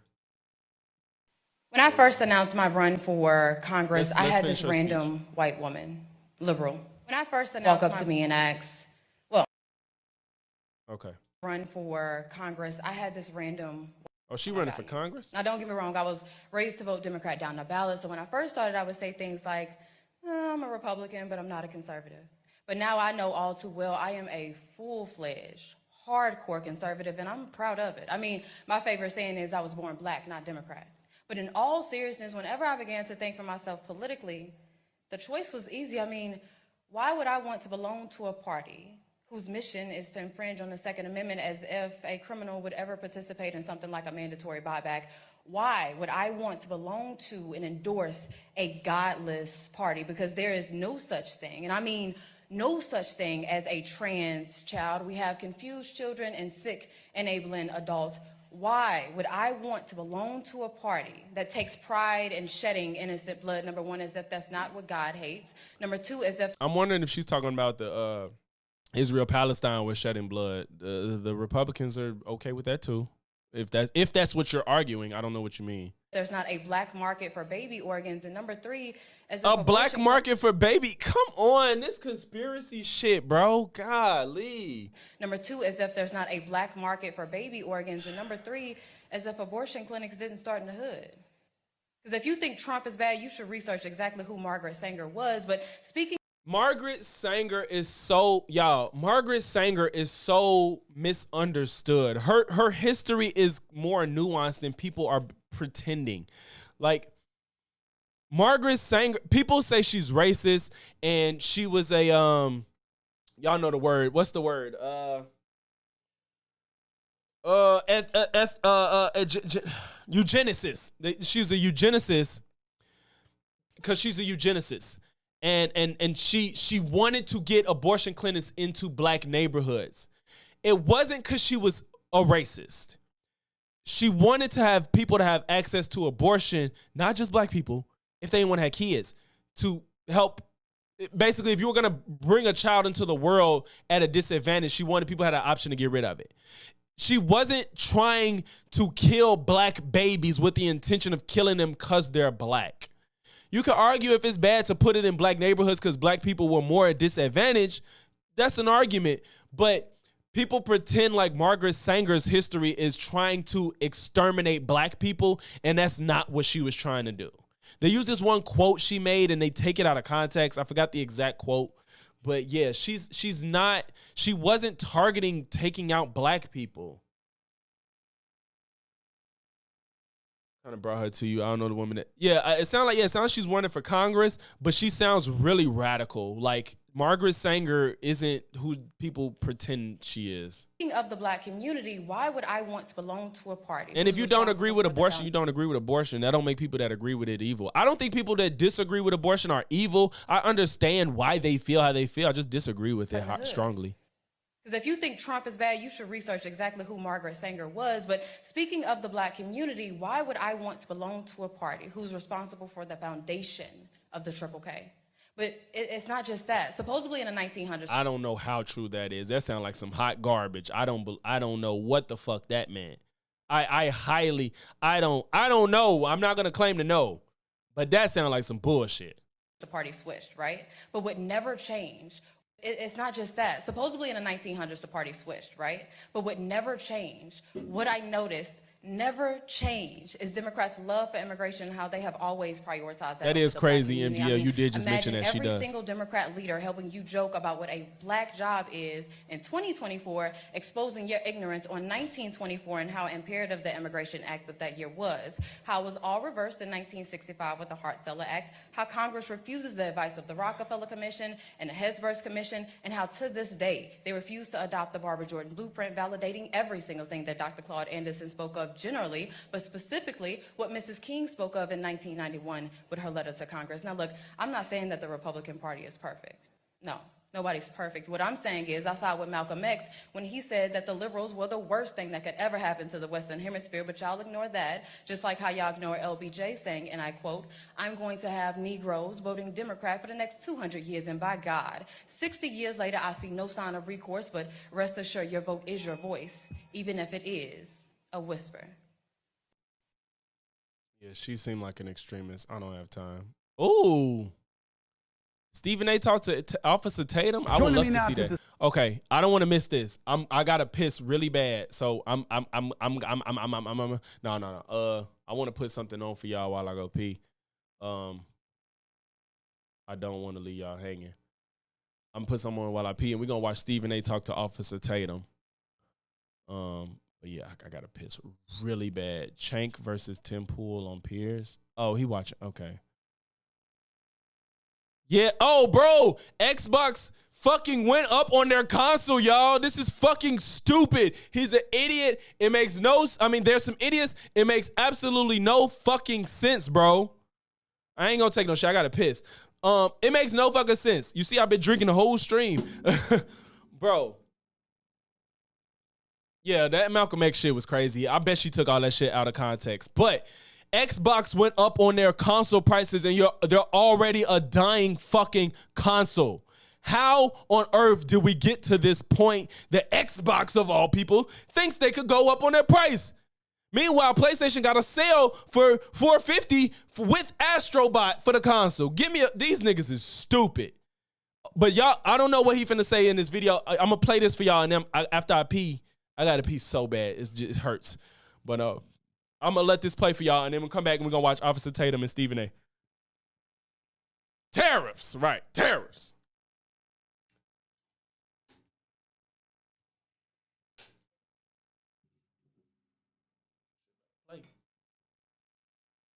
Damn, I gotta pee so bad, bro. Morning, everybody. How are y'all doing today? I'm not gonna sugarcoat it. I am pissed right now because just a couple hours ago, I woke up to the news that Xbox is going to be raising the prices of their consoles starting today. And by the end of the year, they're gonna be raising their game prices to $80. And no, I'm not kidding. I legitimately did not think this was real. Like, I saw the tweet about this, and then I went to the IGN article because, you know, it's IGN. I'm gonna take it with a grain of salt. But then, nope, they linked the Xbox support page where they're talking about it. And then on the Xbox support page, they have documents showing how much the prices are being increased in each region. So you know what? Let's go ahead and take a look at that document for the US and let's see just how much the prices are being increased. Just keep in mind, this is 5-year-old hardware. It has not gotten any improvements since it came out. It is the exact same as it was when it launched in 2020. Let's see here. The Series S 512GB edition, aka the regular Series S, $380, an $80 price increase. The Series S 1TB edition, $430, also up $80 from $350. And then this is where it gets really, really bad.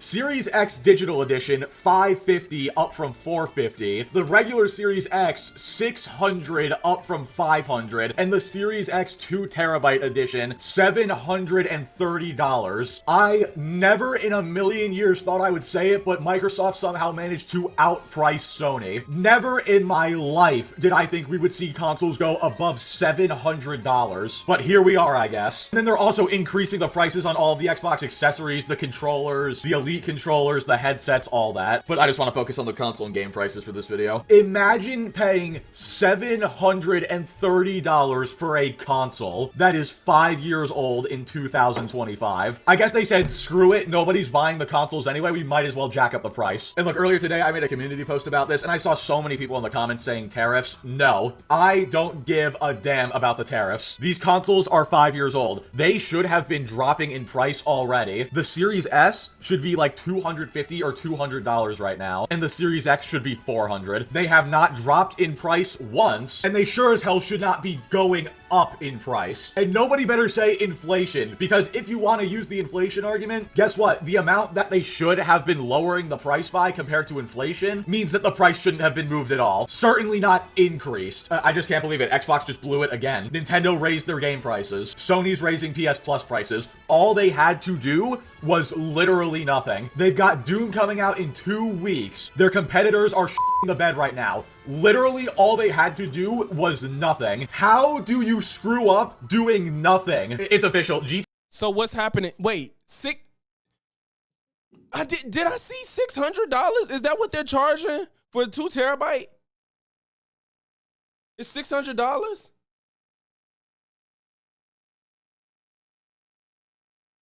Wise, you gotta chill, bro.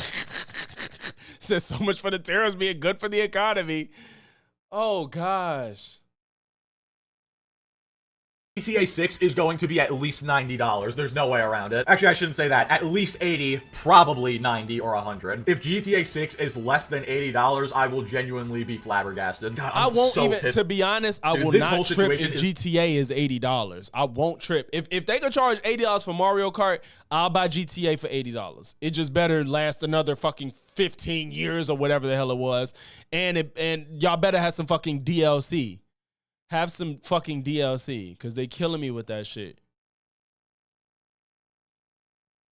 All right. For those that don't know, well, everybody knows Stephen A. I assume everybody here know who Stephen A. is.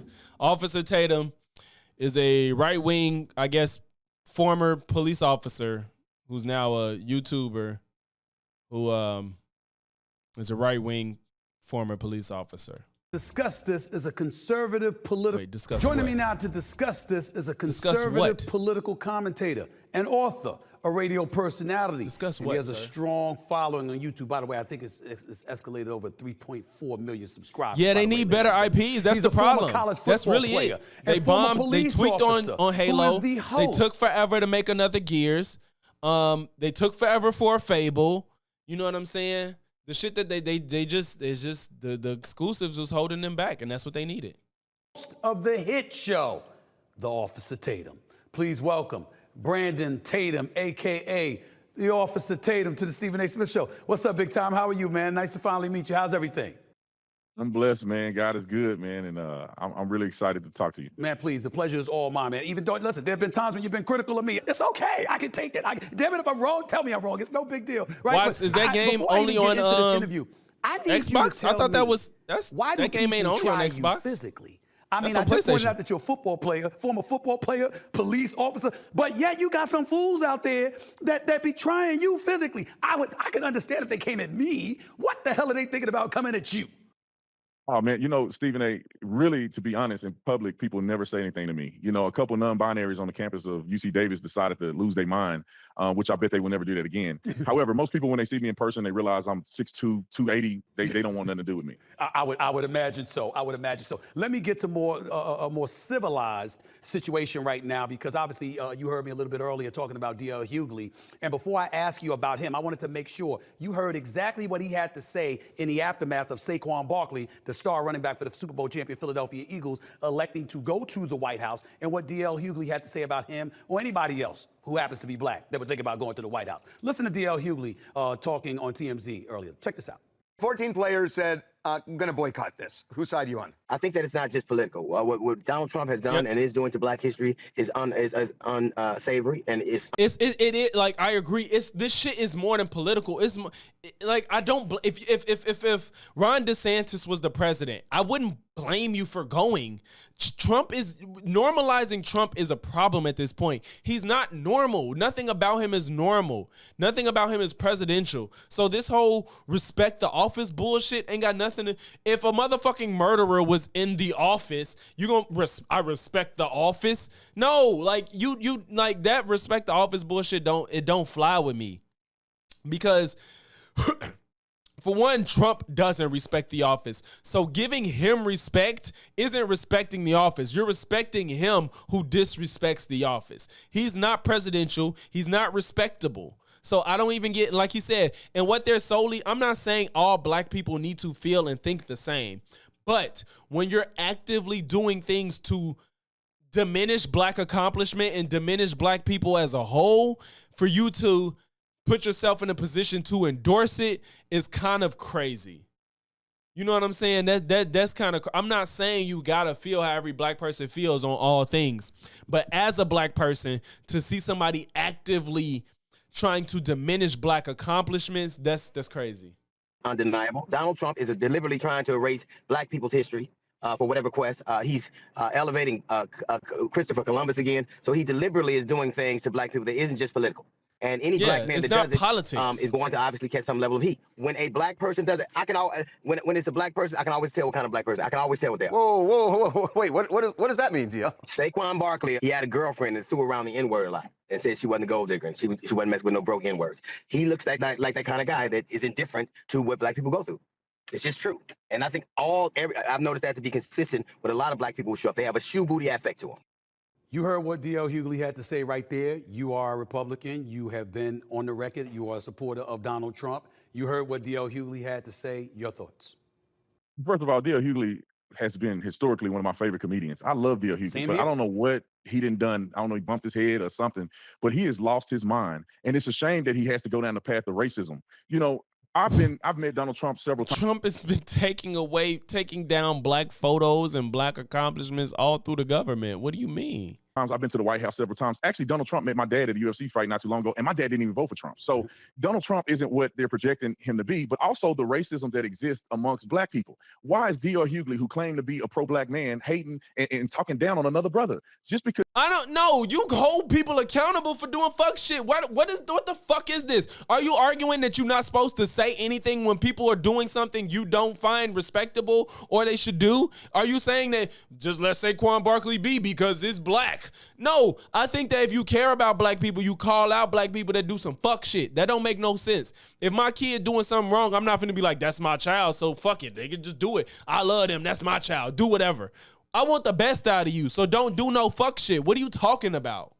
Because you decide to love a woman that happen to not be black don't mean you're a sellout and you don't understand the black struggle. And Saquon Barkley, did he even say you a sellout and don't know the black struggle? He just said, I know what kind of black you are.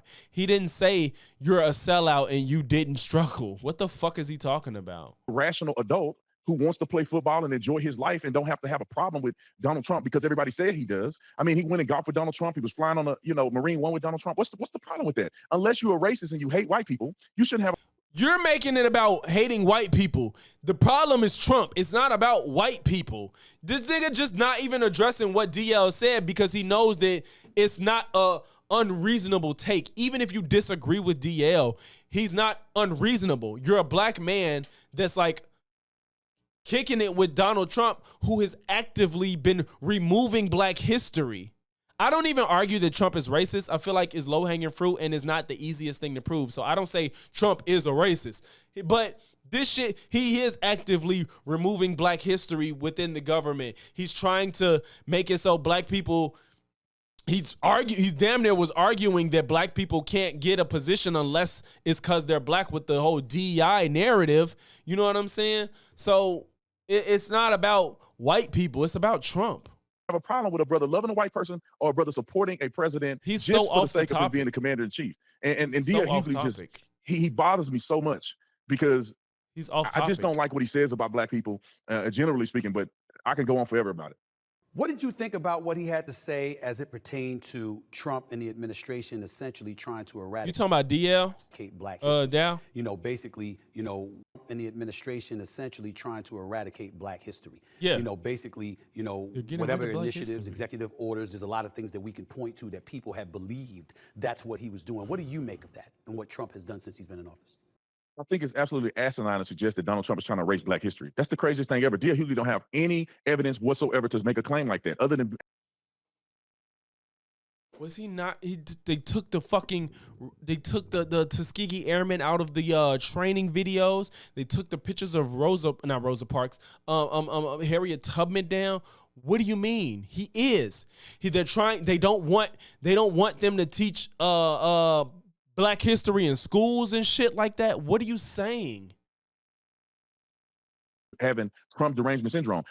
Donald Trump in his first term, he gave permanent funding to HBCUs. Donald Trump literally had every HBCU president in the Oval Office talking to them about things that they can do to improve. This is why I say I don't think Trump is racist, because people could point to stuff like this and say it. To me, it doesn't matter if Trump is racist or not. What he's doing is racist. He don't have to be one, but he's taking racist X. If my whole life y'all see me kick it with white people and I never ever said anything, well, first of all, Trump has actually verbally out his mouth said disparaging things about black people, like saying they're lazy. He said that out his mouth.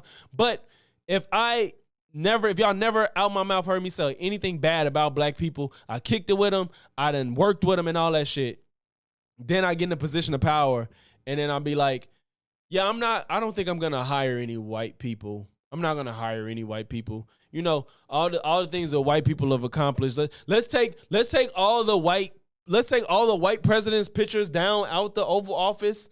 Just put up all the black senators and congressmen we had. Yeah, I don't want any white pictures in here. What's the thought? It ain't about what I've done in the past if I'm racist or not. That isn't race. That in itself feels racist. You know what I'm saying? So you be drunk, Friday, you off Friday? And this time of day Friday? Improve black universities. Donald Trump, the operations zones, you can go down the list and all the things that he's done. Oh yeah, he don't that read help shit. black. They was in there explaining to him the executive orders he was signing. Black community, the people that have been a part of his administration. Is Byron Donalds a sellout? Is Clarence Thomas a sellout? I mean, all of these other Some people would say Clarence Thomas, though. Officer Tatum, you know, some people would say that about Clarence Thomas. They do feel like Clarence Thomas has been one of those individuals. Yeah, then I forgot about that. You got rid of a 4-star general, Secretary of Defense for Pete Hegseth. Wait, no. Wait, Red Dragon. Are them two different positions? I thought he got rid of a 4-star general for a 3-star general. But no, you're right. I do feel like dude was Secretary of Defense. You're right. I thought I saw a 4-star with a 3-star, or is Pete a 3-star? But you're right. He got rid of the man, and it feels like it was because he was black. That's what it feels like. Of course, it wasn't explicitly stated, but it feels like it was because he was black.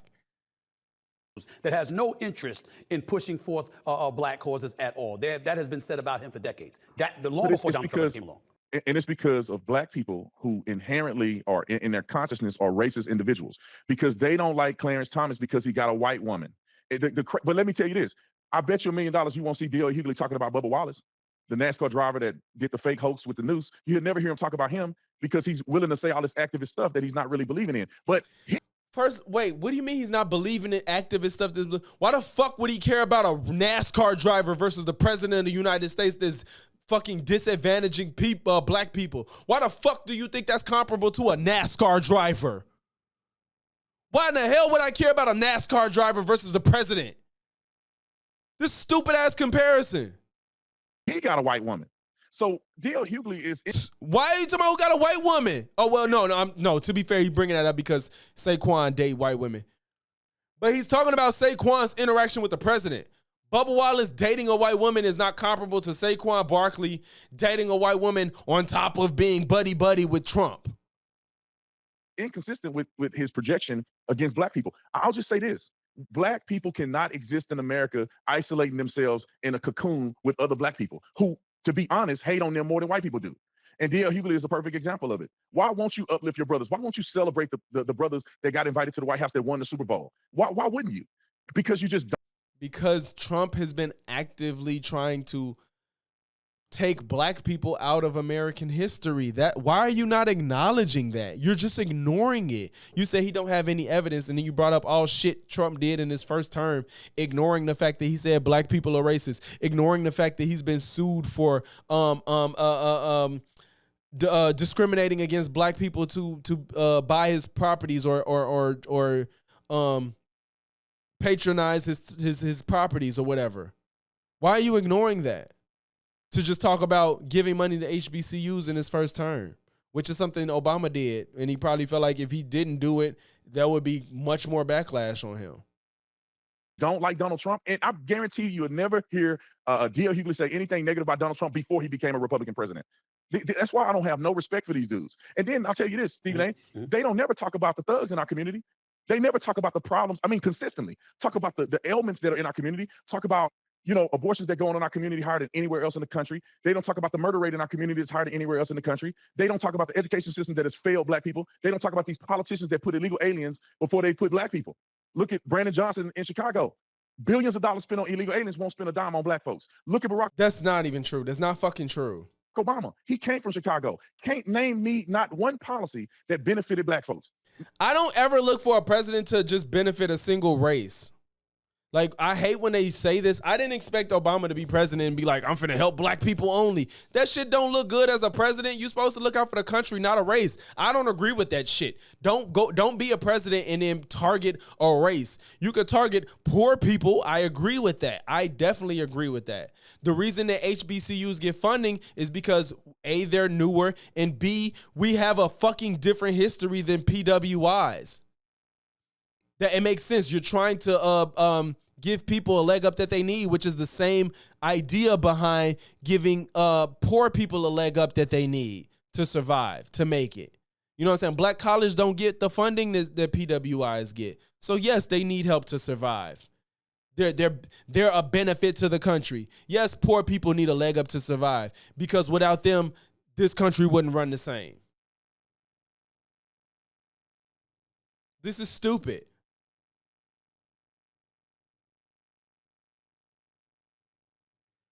AJ, I don't think every black person that has a difference of opinion isn't a sellout.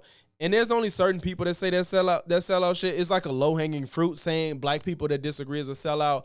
I don't agree. I don't even agree that Brandon Tatum is a sellout. I just think he's misinformed, and that's what I think. The sellout shit is low-hanging fruit, and to me that's a narrative that's starting to like get old. I don't like when people, because when you call black people a sellout that disagree, it just takes away all of the valid arguments that you can have against what they're saying. It's like a cop-out to a better conversation. I don't like the easy way out of a conversation. I don't do the low-hanging fruit to, oh, you're a sellout. And then all the black people that see it, they be like, oh, yeah, he's a sellout. Fuck everything you got to say. No, I'm going to dismantle how you feel based off everything besides your race. Like, the reason I disagree with Officer Tatum isn't because he's black. It's because he believes the same shit white people believe. But the reason black people call these people sellouts is because as being a black person, you should understand even more why you shouldn't be spewing the shit you spewing. You know what I'm saying? I think when you're black, this is another reason on top of the other that you shouldn't even spin this shit because you're being targeted. You know what I'm saying? But no, I don't like calling black people a sellout or a coon off rip.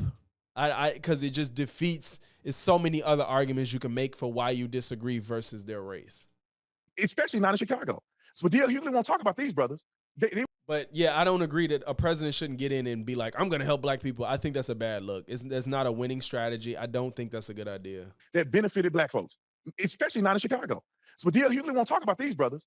They won't talk about these hoodwinking snake oil salesmen that are acting like they're activists. For instance, Reverend Al Sharpton. These people are the most disingenuous individuals I've ever seen in my life. They can go on a boycott of Target, not realizing that there's black people that got product in Target. So why would you boycott Target and in the black communities where black people work at the Target? How about we stop wasting energy being victims and start supporting black people? Have a march to support black businesses, where we spend our money in black businesses, where we put our money in black banks, where we send our kids to black universities. Stephen A., you know why you would never see them do that? Because they wouldn't dare put their money in a black bank. They wouldn't dare send their kids to black universities. And D.L. Hughley and the rest. Is that, but I don't know if you're talking about what you saying the rest. I don't know. You're saying that's a very broad generalization he's making. I don't know if it's for, I mean, yeah, there's some people that don't do these things. Some black people decided to take their stuff out of Target. Some of them kept it and they told their supporters to only buy their product out of Target. So it all depends. Those same black people could put their stuff in black stores, but it's very difficult. It's complicated. But he's putting generalizations on DL when I don't think he knows any of this information. I don't think he knows any of this, and you're trying to put it on DL. And again, this is about normalizing an evil president. This isn't about white people. I don't think DL's gripe is solely because he's white. You know what? I know it's not, because if like I said, if DeSantis won, I don't think DL would have this take. Everybody's issue with Trump is because he's Trump. It's not the issue of him being white. The issue is that Trump, if he was Hispanic and if he was black, if this person was black and went to the White House and tried to take black people out of history, it would be problematic. It would be a problem. The problem is trying to erase black people out of history, trying to put black people at a more disadvantageous position. It's not about white people. Won't dare live in a black neighborhood. Ask Stephen A. where he live at. I guarantee you, we look it up. He live around a number of white folks. Wait, do y'all realize he just said ask Stephen A. where he live at? I wonder if Steve go respond.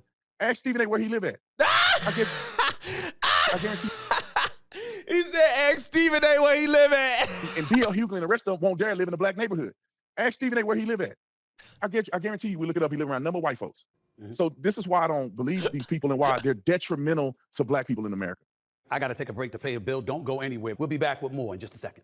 What I would challenge you on, Officer Tatum, and I respect the hell out of you, where you're coming from. I don't agree with everything you said, but let me say this. A lot of the litany of things that you labeled in terms of problems that exist in our community, problems that exist in our country, you're absolutely right on point. I'm not here to challenge that at all. I love the last part that you made about how they were so focused on immigration, they were so focused on woke culture and cancel culture that they forgot about black folks along the way, the folks on the left. I totally agree with you about that. I've been decrying that for the longest time. And when I think about D.L. Hughley, I've said this before you came on the show today. I'm like, listen, you can't sit up there and talk mess about somebody, all right, and then expect them to do business with you. You've got to be willing to compromise. You got to be willing to cross the aisle, figuratively speaking, in his case, because he's not a politician. You got to be willing to work. You can't be about denigrating the president for every damn thing. Like there isn't a single thing that he says that he doesn't do right. Everything he says isn't wrong. Everything he says isn't off kilter. Some things he said he does have a point about. There's no question about that. I push back on you when you try to like somebody like a D.L. Hughley, when he pointed out how Trump challenged his nationality, whether he was born in the United States or not. But let's not forget that. When we point to issues, when we talk about how, what have they done for us or what hasn't been done for us, when we see a guy like Clarence Thomas and others, you speak against affirmative action, but you benefited from affirmative action. When we hear Trump come into office and literally a plane collides with a helicopter and he's blaming DEI with no evidence whatsoever, and they're questioning the meritocracy of something or the merits of something, and all of those kind of things are taking place, we do find ourselves, and I think D.L. Hughley is absolutely entitled to find himself uncomfortable with some of the things that he is seeing. You see, he might have gone too far by saying what he said. I think he did. Anybody that goes to the White House, anybody that communicates with Trump, I think that's beyond the pale. But him being skeptical, him questioning some things, I don't think that's off kilter, Officer Tatum. I don't. Well, Stephen A., if his skepticism was genuine, I agree. My father has skepticism of Donald Trump. Why do you think it's not genuine? Trump and things that are genuine. My dad is a good man. He's acting in good faith, and he don't hate white people. But how do you know it's not genuine? I think he has a big issue, and he hate white people deep down in his soul. I see. This is pissing me off. You keep making it about white people. I will say I think there's a world where you could argue DL might have a problem with white people, but I don't think the problem is Trump is different. I think Trump supersedes white. If this person was Hispanic and doing the same shit, I think DL will have a problem. This ain't about being white. You're literally making this about white people when Trump is different than white people. Trump is not the same problem that black people have with white folks. You know what I'm saying? Like, stop it. And that's why everything white people do, he has a criticism. When white people get in a shooting against black people, he has a criticism. I guarantee you, I haven't seen his take on the kid in Dallas that stabbed a young man in the heart. I guarantee he took the side of the black man. Let's go back to the. Why do you know that? You don't know that. I don't know either. But you said I guarantee. Don't bring it up if you don't fucking know. Birther thing. The birtherist argument about the validity of Barack Obama's birth certificate started with Hillary Clinton. And there was a whole bunch of other politicians outside of Donald Trump. Donald Trump piggybacked off of things that people had already established. I don't think that's true. I looked that up. D.L. Hughley, I mean, we can go down a list of all the other things that you said. His skepticism of policy. What policy is he referring to that Donald Trump is doing that's against black people? Last time I checked, building the economy helps build black people's pocketbook. Last time I checked, when you're talking about immigration and getting all these illegal aliens. Yeah, but if black people are already disadvantaged, and then Trump comes and tanks the economy, where does that put black people, you fucking moron? Out of our country spending taxpayer dollar, black people pay taxes. That helps and benefits the black community. When you think about Clarence Thomas, this is a black man who worked his way up and decided that we do not need affirmative action because it discriminates against all people. It discriminates against black people because there are black people who are qualified that are not necessarily associated with this affirmative action thing. You know, they may have a family, they come from a good family, a good household, and they're not associated with getting a handout because their parents did the work and their parents put them in a position.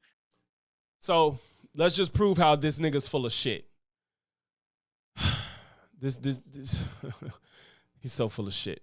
So this is what I just read. According to Politico, rumors Obama was not born in Hawaii began when Obama's popularity proved a threat to Hillary Clinton, Politico wrote. The theory first emerged in the spring of 2008. There's no evidence that Clinton herself or members of her campaign staff were involved in the effort. The earliest known appearance of the notion on the conservative blogger website was March 2008, and it was not about his birth, but it was about dual citizenship or split loyalties. In April that year, some supporters of Hillary circulated anonymous chain emails repeating the same rumor. Among them was an Iowa campaign volunteer who was fired when the story emerged. These and numerous other chain emails during the subsequent presidential election circulated false rumors about Obama's origin, religion, and birth certificate. So, to be fair, he didn't say Hillary started it or her campaign, but he said it started around her. That has nothing to do with fucking Trump being the real purporter and the real catalyst as to the birtherism stuff with Obama. And the way he said it started around Hillary, as if Hillary said the shit when there's no proof of it. All it said was when he was a threat to her campaign, that's when the rumors surfaced, but there's no proof of Hillary actually being the reason that it happened. But when he said that, he was trying to make it seem as if Hillary's campaign or Hillary's people was the reason that the birtherism shit started. No, Trump is the reason that shit became mainstream. Were they not considered lower income or people who benefit from affirmative action? But also, it's time for us to move forward. We can't keep living in the past, Stephen A. I mean, my God, I just saw a movie that came out called Sinners. I haven't watched it, but the preview of the movie and some of the dialogue around the movie is another movie projecting black people in the 1930s. And it's the white man against the black man. When are we going to stop this mess? You know, and people, this is the, hey, I think I wanted to, if maybe tomorrow, I want to watch Stevie's review of Sinners and his reaction to his comments from Sinners on stream, because this is the same shit. That movie the premise was not about white versus black. The story isn't like bad white people bad, black people good. That wasn't what the fucking it was telling a story and using vampires as a metaphor of what happened to black people. It wasn't to indict them on its face. But y'all don't give a fuck. Y'all don't care. Y'all just see white versus black, and it's like, oh, this is victimhood. Oh, this is racism. Oh, this is divisiveness. Like 30s, and it's the white man against the black man. When are we going to stop this mess? He didn't watch it? Wait a minute. He said he didn't watch the movie? But also, I missed that. And they're not associated with getting a handout because their parents did the work, and their parents put them in a position where they're not considered lower income or people who benefit from affirmative action. But also, it's time for us to move forward. We can't keep living in the past, Stephen A. I mean, my God, I just saw a movie that came out called Sinners. I haven't watched it, but the preview of the movie. I just saw a movie that came out called Sinners. I didn't watch it. What the fuck? Stephen A. I mean, my God, I just saw a movie that came out called Sinners. I haven't watched it, but the preview of the movie and some of the dialogue around the movie is another movie projecting black people in the 1930s. And it's the white man against the black man. When are we going to stop this mess? You didn't. Why are you talking about a movie you didn't see? I'm sorry. I know I missed it. Why are you talking about a movie you didn't see? Shut the fuck up. You don't have to speak. If you don't know something, don't talk about it. If you bring it up in passing, it's not a point to make in an argument. Like, I bring up shit that I don't know about, but I don't pretend to present the information as if it's like, yeah, this gonna further prove my point. You know what I'm saying? Like, that shit is fucking ridiculous. Bring it up in passing. Don't bring it up to further your narrative, because you don't even know what you're talking about. A lot of people saw the previews of this movie and was like, I didn't know what to expect going into it. And you're bringing it up to prove a point about white versus black. You don't even know what the fuck the movie's about. Fucking retard.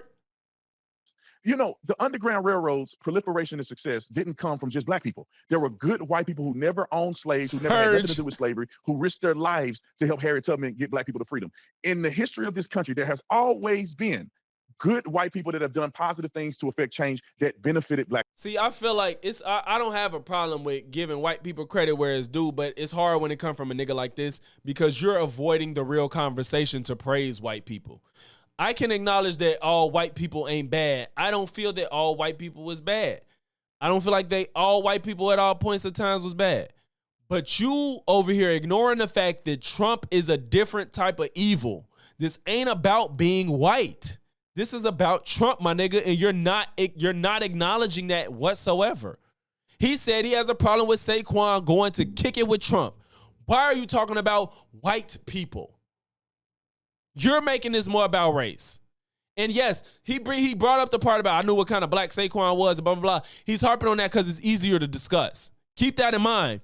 If it was easy to discuss Trump, he would talk about it. He's only talking about the part where he said, I know the type of black he is because he dated white women, blah, blah, blah. That's because that's easier to attack. You know what I'm saying? And I do think that there's a lot of black people, including DL, that harp on race a little bit too much that people like this can ignore the real argument and not address what's really trying to be the conversation that we're trying to have. So he's dodging the real argument to talk about you're just focused on race. Like, black people. Now, there have been racists. There have been knuckleheads. But generally speaking, in the totality of circumstances, that's why I don't like. That's why I hate bringing up race when it's not self-evident and it's not the strongest argument. Don't bring race into it because it gives people a scapegoat to ignore the real issue. Nowhere else on planet Earth, black people can go and benefit and prosper and have a level of success. He's not even talking about Trump. America. And there's so many corporations and so many lenders and investors that are white that have propelled black people to a level of success that we've never seen before. I mean, Stephen A., your contract is very handsome. And I don't think that they're treating you improperly because you're black. It's because you earned it. No, it's because you went years of being consistent, speaking your mind, taking the heat, and then you get paid. My response to that would be, that's true. I'm very, very fortunate. But I went through a lot before I got to this point. And it took me significantly longer to achieve what others who look differently than me. I knew he was going to say that it took me longer. But I do get your point because I don't sit there and look back and I don't view every white person as racist. And I don't view every policy as racist. A matter of fact, one of the reasons I've never felt that way about Donald Trump in terms of racism, Nazis, and all of this other stuff is because I knew him before he ran for office. And I knew a whole bunch of us that knew him before he ran for office. And we never said that stuff about him. Neither did Obama. Yeah, a lot of people didn't. I think they also didn't know about a lot of stuff he did. But again, even with the stuff he did during the past, calling him racist is fruitless, and it gets you away from the actual issues at hand. I don't care about calling him racist. I don't care if you think he is or isn't. That's not my biggest issue with Trump. So it's irrelevant whether you think he's racist or not. But I'm upset. I'm not going to be able to finish this video. Bro, neither did a whole bunch of other people. There was a whole bunch of people communicating with Donald Trump befriending Donald Trump, socializing with Donald Trump, and we never had any problem. So I view him as somebody that's catering to a constituency because he knew he wasn't going to win the left. He wasn't going to win the Democratic nomination because that was going to Hillary Rodham Clinton. They would have made sure he didn't win that. So he went the other side, and he, being a businessman, is willing to negotiate his way through anything. That's how I view him, but that's just me. I want to get to you in this regard, Officer Tatum. You talked about your dad and how he didn't vote for Donald Trump. Are you a lifelong Republican, or are you somebody that was a Democrat that transitioned to being a Republican because of the things that you've articulated since you've been sitting on the show? That's a great question. You know, in America, and I say this is unfortunate in part, that when you black, you come out a Democrat. Because when I was young, we didn't even vote. we weren't even deep. I don't even agree with that. I think it's more about your class is what you identify as than what you come out as. I think that's more about your class than your race. Politics. But you just But it just so happened that more black people are at disadvantage, so more of them become Democrats. If you were going to vote, you voted for a Democrat because the Democrat was for the black people and the Republicans were racist white people. That's what it was. That's true. And then when I grew up, I started being more informed and started looking at policy positions as a Christian man. I say, well, wait a minute. I don't think I agree with nothing that the Democrats are doing. I don't think I agree with any of it. I believe in God. I believe putting God first. I believe in marriages between a man and a woman. I mean, you go down the list. I don't want so you just have different values. That's why I say it's like it's more about race than it's more about class and your environment than necessarily just being black. You believe in the man and the woman shit. You believe in God. And, well, I mean, liberals believe in God. Democrats, a lot of them believe in God, but pay no crazy amount of taxes just for them to be throwing your money like they at a strip club. So I'm saying when I look at the policy position, not the emotional manipulation of empathy that I see from the Democrat side and from D.L. Hughley and others. It's more than just emotion. It's not just emotion. But you can't think it's okay to just lack empathy completely. Then you're not you lose your humanity if you lack empathy completely. I look at policy, just act like it's just bad to have empathy. Well, the policy of lowering taxes makes sense. Thomas Sowell, the great economist, have already articulated. Any economist will tell you when they lower. And you only refer to one. It's always Thomas Sowell, y'all. It's always one. It's the one they agree with. Fuck the other dozens of economists that disagree with him. But he's the one. Taxes and taxes seem to be reasonable to the American people. They pay more into the treasury. When you raise the taxes, people try to evade taxes. Therefore, there's lower money coming into the treasury of the United States of America. So I'm for people try to lower the taxes, and taxes seem to be reasonable. The great economists have already articulated. Any economist will tell you when they lower the taxes and taxes seem to be reasonable to the American people, they pay more into the treasury. When you raise the taxes, people try to evade taxes. Therefore, there's lower money coming into the treasury. You don't. If you change the codes, they can't evade them. It's because of certain tax codes where people can't evade them. That's what needs to change. It's not about making more. I'm sorry if that's not what he said. The way he worded it, basically, the more they make, the more they try to evade to pay less. But if it's less, people more willing to pay. If it's less, you don't have the access to be able to avoid anything. It's not willing, it's that you have to, and we don't have any avenue to get around it. But it's about changing tax codes. It's about changing the loopholes that they get. That's what the problem is. Treasury of the United States of America. So I'm for lowering taxes. I'm for immigration policy. It don't make no sense whatsoever that people have to wait 10 years to come over here. And I think it's prejudice against some of the African nations because they don't get to just walk through the southern border. People waiting in line forever, paying all this money, fleeing actual persecution, and they don't have an opportunity because we have 20 million illegal aliens coming from. I don't even think, and that too, I don't even believe that, but they said they don't have the opportunity. Because if they're doing it the right way, if people are going the right avenue to get into the country, that literally has no effect on people crossing it illegally. That doesn't even make sense because they're unaccounted for, supposedly. If they're getting here undocumented, what effect does that have to people, that's trying to get in here the right way? And on top of that, those people don't have to look over their shoulder at all times. They get in here and they chilling. They here legally on a visa or whatever the situation may be, on asylum or refugee, whatever the situation is. That has no bearing on people getting here illegally. And if they use the asylum system that we have that's broken, that's not on any fault of theirs. We the ones that got to fix our asylum system. So the border right into our country. And D.L. Hughley didn't say a thing that I've seen about when Joe Biden was doing this and screwing black people over. Because where do they go, Stephen A? When these illegals come into America, they don't go to the foothills. They're not going to the affluent neighborhoods. They're not welcome at Martha's Vineyard. They are going and competing for low-skill work in the inner cities. They're not. They're not. Not in 2025, I should say. Not in 2020. Labor is not an issue. I think most of y'all can attest, even though it's all anecdotal, but all our anecdotes mean something. Everybody's hiring. It's damn near nowhere I could go without seeing we're hiring as a sign.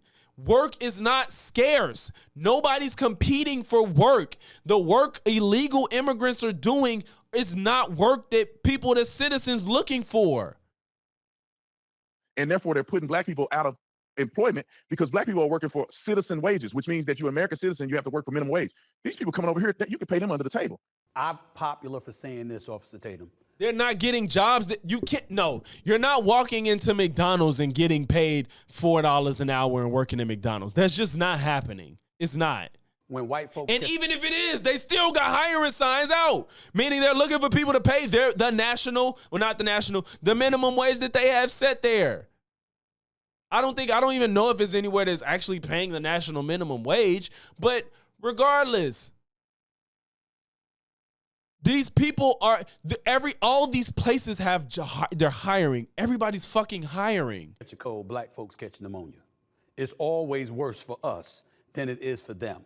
I bring up that statement because of what you just said. When you think about open borders and illegal immigrants crossing the borders, ultimately you're alluding to it having a detrimental effect on the black community. Is that your way of saying that you felt the left did that to us, that they just disregarded black folks? Stephen A., they've been giving us the middle finger since I can remember. All the way back from the Ku Klux Klan. They have never supported black people whatsoever. They hoodwinked us into getting us on food stamps and getting us with government assistance, having us to abandon our own success. We had our own bus line. We had our own schools. We had all this stuff. They tricked us into believing that the white man was the cure to our own issues. Okay. They tricked us. And then now look at us, Stephen A. They don't have to bid for our vote. They got our vote hook, line, and sinker. Well, so they're never going to do nothing for us. That part I get. But when you say they did nothing, I'm thinking about civil rights legislation. I'm thinking about infrastructure. I'm thinking about Jim Crow laws, the eradication of it. I'm thinking about the access to capital that was given that black folks had dating from the 60s and beyond that we didn't have before that. Are you saying that's a Republican? That's unanimous Republican votes for the civil rights. The Democrats filibustered the Civil Rights Act, the longest filibuster in history until Booker just did what he did. Mm-hmm. But the Democrats were not in support of that. That was the Republican Party that was in support of that. And then let's go down the list. If these things were benefiting black people, why are we still complaining today? We've been voting for Democrats for, 40, 50 years now, lockstep, and we still complaining. We still don't have the rights that we want. I think because America is just so abundant that we find things to complain about, which is why y'all attacking trans people now. Y'all just have to find something to complain about. I do think that we're so prosperous in this country that shit can be fine, and everybody just has to find something to complain about. It's not just black people, white people too. They ain't stop complaining either. We still don't have equality in America. Racism is still plaguing our community, according to black people. So what have they been doing this whole time? And when you look at it, they have just secured our vote, and they don't have to do nothing for us. And this is what we've created, Stephen A. Mm-hmm. We've created an environment where we don't benefit from none of it because the Democrats don't have to work because they know they already got us. The Republicans don't need to work because they can win without us. I've been saying that. Black women voted at 90-some% for Democrats. Stephen A., Donald Trump won in a landslide. You give it 2 more election cycles. Illegal aliens. 1.4% is not a landslide. And Hispanics are going to be the majority minority. Therefore, black people can vote 100% for Democrats, and they're not going to have any leverage in the political environment. And I'll tell you this, the Democrats, look at their platform. They want women to have abortions. They don't support a marriage. They don't support God and things the way the Republicans do. What does that do to the inner city black communities or black communities in general? We're not getting married. Baby daddy, baby mama drama out of control. We have an abortion more than anybody else. Obesity is out of control in the black community, which is one of the biggest plagues in the black community and the leading cause of death, which is hypertension and heart disease. What has the Democrats done about it? Nothing. The Republicans with RFK. That's a fucking why does he keep saying the Democrats? First of all, wasn't these motherfuckers fighting against Michelle Obama when she was trying to get healthy food in school for kids? Y'all fought tooth and nail about it. Now you're listening to RFK sitting there talking about get measles because you're more immune. There's baby fetus residue in the vaccine. all this goofy, stupid shit that he doesn't understand and didn't study a day in his life, and y'all following behind RFK. Meanwhile, you're talking about Democrats ain't do nothing for black people with hypertension. White folks ain't did nothing either. These are personal choices people are making. And the only option is to take away all food that's completely unhealthy and only have us eating fruits and vegetables for the rest of our lives. Because otherwise, people going to make the choices that they make in this free capitalist market. Like, stop it. Those are personal decisions people are making. Don't make it about Democrats. Hell, people are overweight. How the fuck is that only Obama's fault? Saying we need to make sure we have better foods. We need to make sure the SNAP program on prioritize. They think Dems aren't religious because more liberal people aren't religious. I would argue that if you're liberal, not necessarily a Democrat, you're more likely to be not religious than like a conservative. But they think that all Democrats are the same type of liberal. But it's like a lot of people are Christians. Like, you know what I'm saying? I don't know where this idea that everybody that's like a Democrat isn't religious. I don't know. Soda. Or it's because they're willing to accept other people not being religious versus conservatives. They feel like you have to be religious. To our young people, which a lot of black people are on the SNAP program, that's the difference in policy position. But D.L. Hughley, he'll never talk about that. He will never talk about the fact that we've given our trust to the Democrat Party and they fix nothing. I'm going to invite him on here. I'm going to make sure that I play these clips with you. I've met him Stephen A., I hope you do that, please. Over the years, a couple of times, he's always been cool with me, even though he's been critical of me from time to time too. I'm a big boy, like I said, I can take it. It's no big deal. But I'm definitely going to drop this education you dropping on him. I'm going to make sure that he sees this. But I would ask you this, based on everything that you're saying, if you were in front of D.L. Hughley right now and you had an opportunity to talk to him about his position, about Trump, about the MAGA movement, about the GOP overall, particularly in comparison to what's going on with the left. Other than what you just said, is there anything you would add? Well, let me say this. I think that if D.L. Hughley was in front of me and we had a debate, it would be the most embarrassing time of his life.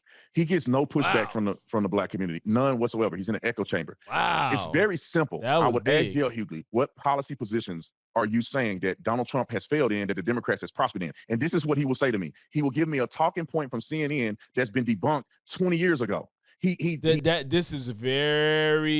He has a lot of confidence, and I don't agree with that whatsoever.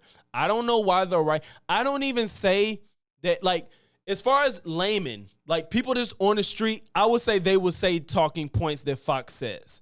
But when you're talking about personalities like D.L. Hughley or even Officer Tatum, I wouldn't say Officer Tatum would repeat Fox talking points.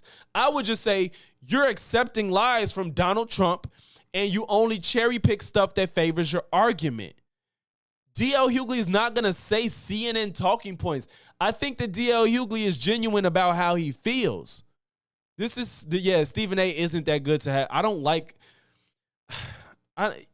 Stephen A., I don't mind him being on the fence about a lot of things, but like you said, he's not the guy for these convos. You're right. He doesn't have substance. What I would add to DL, he doesn't I would have say, substance. DL, do you really care about the black community? I disagree with Ben Shapiro vehemently. I don't think he lacks substance. That I don't say. I would never say that. Now, I'm not saying D.L. Hughley is equivalent to a Ben Shapiro, but D.L. Hughley is not dumb. He's not repeating CNN talking points. I don't agree with that. Or are you living in an environment where you're worshiping? Yes, it's like, why do they think the people on the left just don't? I don't think everybody on the right, especially the political pundits, don't have their own thoughts. I don't assume you don't have this own thought. When you're openly on platforms speaking on it, I don't think that you're just repeating talking points from a Fox News network. I just vehemently disagree with you, and I think you're accepting lies and not looking further into them. I'm not saying you're making talking points that you don't believe in or you don't understand what you're saying. That's ridiculous, especially as people that's open and braggadocious as these two individuals are. That's why I'm like, that is insulting to say about DL. Skin color. Because if you like care I said, about the black people that's community just on the versus street, worshiping maybe. skin color, why are you not out here advocating for things that will help the black community, like school choice, which is a Republican talking point? Democrats don't stand on school choice, and I think young black people, even like my son, should have the choice to go to the school that I think is best for him. I mean, we can. That don't work. Like, they say shit like that without any way of approaching it pragmatically. This school choice shit sounds great, but it's all you're doing is further exacerbating an issue. A place that doesn't have the fucking taxes to make their school thrive is like, well, the school in my neighborhood sucks. Let's just move them elsewhere and pack this school. That doesn't make any sense. How would that work to just fill up the next school because it's better than the one in your neighborhood? All schools should be able to have the same opportunities, and you do that through taxes, and you do that through improving the communities. We need to invest in these communities to see the return of it. That's not like, even if you disagree with me, it's not an outlandish idea to invest in communities that are doing bad to help the state of them. While Trump want to throw tariffs on us and hope that it works out in 20 years, nobody wants to throw money into these communities to make their schooling better and make their housing better so they can have better lives, which in turn, you can see returns on that in like 5 to 8 years, I think. This is stupid. Yeah, and then they add a lower standard, and then let my kid's been over here for 6 years, which is the vital years in their life, and then let me take them to a school that's 45 minutes away because it's a better school, and now they playing catch up to kids that had access to high-end daycares and shit. Like, man, I'm mad. I gotta get off, man. I gotta go get the damn kids, I guarantee bro. you, DL will be arguing me that it's wrong that Donald Trump is deporting all these Mexican people. He didn't say nothing when Barack Obama did it, and Barack Obama was the deporter in chief. He deported more people Because than anybody in Obama history. deported people legally, you fucking dumb nutcase. I'm so sick of these niggas making these false equivalencies. Obama didn't pull people off the street and randomly deport people that wasn't supposed to be deported. It was no issue because he deported people that should have been deported. And then I just saw a clip today where people were still upset with him deporting people that should have been deported. They was like, stop deporting people, stop deporting people. Nobody's mad that you're simply deporting. It's the way you're going about it. But I'm really upset that I have to go fucking get the kids, so I can't stay on stream no longer. But for those that are here, we are streaming at 6 p.m. Central, 7 p.m. Eastern on my channel. Sub, hit the notification. We are streaming Control Alt Debate on here. Y'all will see my post in a short bit of time with the thumbnail and whatnot about what the topic is. We're talking about the black community, whether it's detrimental or if it's good for the world and America. So if you still here, make sure y'all sub to me, Sandra Faye, Watch TV, and It's a Vibe. We all the panels on Control Alt Debate. Y'all gonna see more content from us coming soon. So make sure you tuned in so you get that notification. If you're not in the Discord and you want to chat with me more on topic, more on these topics and these type of videos, make sure you sub. Hit the Discord, like I said, if you want to talk some more. And appreciate you. If you made this point in the stream, make sure you leave a like, comment, sub. If not one, then all three. And I'm going to catch y'all in the next one. Peace.